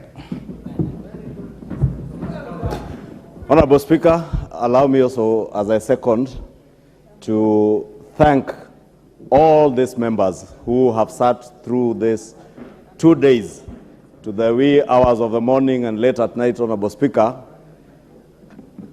debating issues that have concern to the Kenyan people from both sides of the coalition. And as the chair of the Finance Committee says, this has enriched the debate of this assembly, enriched the value that we give back to the people who elected us to this house. And just in the words of the chair of the Finance Committee, let me also take this opportunity to thank even those of our colleagues on the minority side who had their say, as the majority had their way, because that is what pertains a democracy. And it is testament now to the world, not just Kenyans, that we are a true democracy, that where we can come into this debating chamber, debate without having acrimony, without having chaos. And I must commend the decorum that we have conducted ourselves with over these 2 days, even under very strenuous circumstances, when it's very late and members are tired. Many of these members from across the board have really behaved well. I do not want to say it may have anything to do with those who have not been there, but let me also use this opportunity to ask all of us, just as we have allowed each other to be heard and put our points across always during the debate, to allow each other to speak and be heard. When you have an opinion different from mine, it doesn't add any value shouting at me from your seat or me shouting at you from my seat. It only adds value me listening to you, and when I get an opportunity, or any of my colleagues gets an opportunity, to answer you back. But overall, Honorable Speaker, I must say that for the first time, we have indeed tried to do our best and articulated issues that have concern to the Kenyan people. And to the Kenyan people, Honorable Speaker, in conclusion, let me say, as I said during the second reading of this bill, that we had a robust public participation on this bill. It is one of the bills where Kenyans from all walks of life had something to say about. A lot of it, Honorable Speaker, based on information that was being peddled in the media that was untrue, and they will now bear as witness when this bill comes to be assented to by His Excellency the President whenever he assents to it, that many of the things that Kenyans were being scared about, especially by our media houses, Honorable Speaker, may not be necessarily what they were being told. And with time will prove us right. And Honorable Speaker, it is a huge sacrifice, not just for members of Parliament, but even for the people of Kenya, that we have got to take a painful walk for a short time to get back our economy to where it ought to be. We are in this economy, in the situation it is in together, and together as Kenyans, we will get out of it and be on a path of renewal, a path of economic recovery, and a path of unmatched prosperity with the sacrifices that people of Kenya and all of us will make. With those very many remarks, Honorable Speaker, I beg to second. Thank you, Majority Leader. Honorable members, I now propose the question, which is that the House do agree with the committee in the said report. I now put the question, which is that the House do agree with the committee in the said report. As members of that opinion say aye. Aye. Will those of the contrary opinion say nay? Nay. The ayes have it. Mover. Honorable Speaker, I beg to move that the Finance Bill, National Bill number 14 of 2023, be now read at that time. And Honorable Speaker, before I do that, I would really like to, in a very special way, thank our people, our team, that's our secretariat team. This dedicated parliamentary staff spent hours, when you're doing the reports, they actually translated, making sure that everything is done. And perhaps I feel we do not appreciate enough the work that is done by the staff of Parliament. And this is proof that the thousands of documents they processed, the great sacrifice they did make, some of them are still seated with us here, and even after this, they'll go to work again. Tomorrow morning, we start vetting of the chairperson for the Commission of Revenue Allocation, and expect that they will have prepared, and that before now we start on that. And so I really want to thank the dedicated parliamentary staff that really did their work to make this a success. And lastly, I want to thank the members of the public that sent us more than 1,500 memoranda, the more than 200 stakeholders that took their time to come and share their views with us.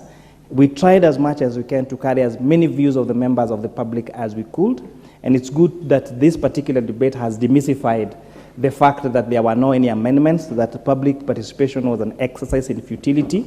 We have all seen proposals that came through from members of the public, and we really want to thank them. They should not tire.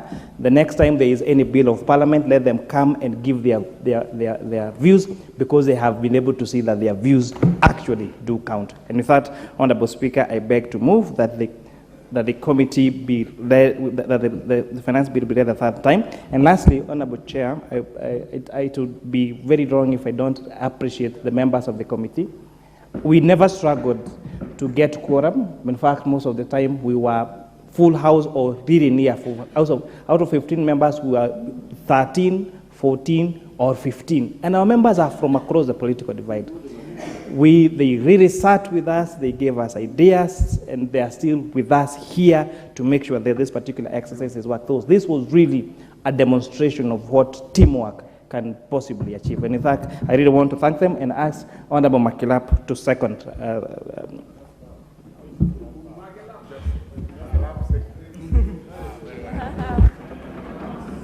Thank you. Honorable members, I now propose the question, which is that the Finance Bill, National Assembly Bill number 14 of 2023 be now read a third time. 1 minute. I'll give you 1 minute. Mr. Speaker, thank you very much. And I also want to take this opportunity to thank the honorable members for the way we have aggressively participated in the debate and passage of this bill. And I also want to thank our members on this side who have stood firm against all odds to make sure that they oppose all draconian and offensive clauses in the bill. Mr. Speaker, I am happy that we were allowed to debate freely in the House. We gave our opinion. We were allowed free debate on this bill, as much as controversial as it was. But one factor that has remained constant, Mr. Speaker, in this chamber, in the history, is that all controversial bills, I don't know, for strange reasons, and surprisingly, are passed at night. From the political parties bill, the BBI bill, and now this controversial one is, all of them are passing at night, Mr. Speaker, for strange reasons. I don't know why. I don't know why they're not passing during the day. I think it is, they like darkness for strange reasons. So, Mr. Speaker, we will try as much as possible next time. Serious, controversial bills, we pass them during the day. We will try our best. But I want to say that, members, this bill, as we said it in the second reading, was very controversial. I pray and hope that this bill is going to unite the country than divide the country. Thank you. Some of the clauses that are inside this bill are very emotive. And I pray that for the government side, I will pray for you. For the opposition side, we will do our watchful eye out there to make sure that you don't transgress in any way. Thank you very much. Thank you, Honorable Junet. It's important to know that many great things happen at night. Honorable members, I now put the question, which is that the Finance Bill, National Assembly Bill number 14 of 2023, be now read a third time. As members of that opinion say aye. Aye. Will those of the contrary opinion say nay? Thank you. Honorable members, allow me also. Oh, sorry. Clerk. A bill for an act of parliament to amend the laws relating to various taxes and duties and for matters incidental thereto. Thank you. Honorable members, allow me as your speaker to also commend the House for the tremendous industry that you have put in this debate, in the passage of this bill. Since I came to this House in 1993, I have never witnessed a more contested finance bill than this one. It has been contested, but with sense, with decorum, with great debate, and I want to salute even those who provided comic relief in the course of the debate. They did it to enlighten the House. In Shakespeare's Tempest, there's a character called Desdemona, whose duty was to cause light moments when people were low. And I could see some of Desdemonas in this House. For the new members, you now appreciate that the power of the wallet of the state lies in this House. And that power of the wallet is in your hands. And that's why we have taken this long time, yesterday until this morning, and today until now, to scrutinize this bill with a tooth comb. I'm sure out there, very many Kenyans who don't participate in legislation now know what the finance bill is all about because of what we have done here. For young Kimani, you have done beyond anybody's imagination. You are probably the youngest member in this House to chair a committee of this great importance and significance, and you have discharged your honors sensibly, reasonably, and admirably. We laud you. And members on my left, I want to thank you for putting the members on my right on their tenterhooks and pointing out what you have pointed out and never losing your cool, never boycotting the sittings, because it's only by speaking that we get to arrive at reasoned judgments. In the community where I come from, a hyena told a stone that even if you don't answer me, you have heard me. And that can be applicable in many situations. So we want to live today very proud that you have passed a bill that is going to deal with many things, play your oversight, play your responsible spending of public resources. And that is what is expected of all of us. So we live here tonight very happy, on my part, that what looked like the most divisive piece of legislation has in fact united you even more. Because sitting in my chamber, I saw many times your leadership and many of you crossing over to whisper to each other across the dispatch table and generally having a lot of camaraderie that has been very, very encouraging. So this, honorable members, brings us to the end of the proceedings of today. Tomorrow morning, we shall sit from 9:30 and we shall deal with the following bills: Supplemental Appropriation Bill, Count Allocation of Revenue Bill, Equalization Fund Appropriation Bill, and the Appropriation Bill itself.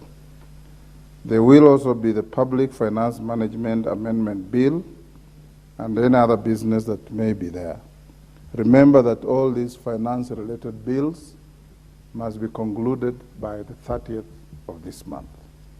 For members of the Speaker's panel and my able deputy, Gladys Boss, I want to salute you for your patience, for your tenacity, and for your great performance at the table in the committee stage.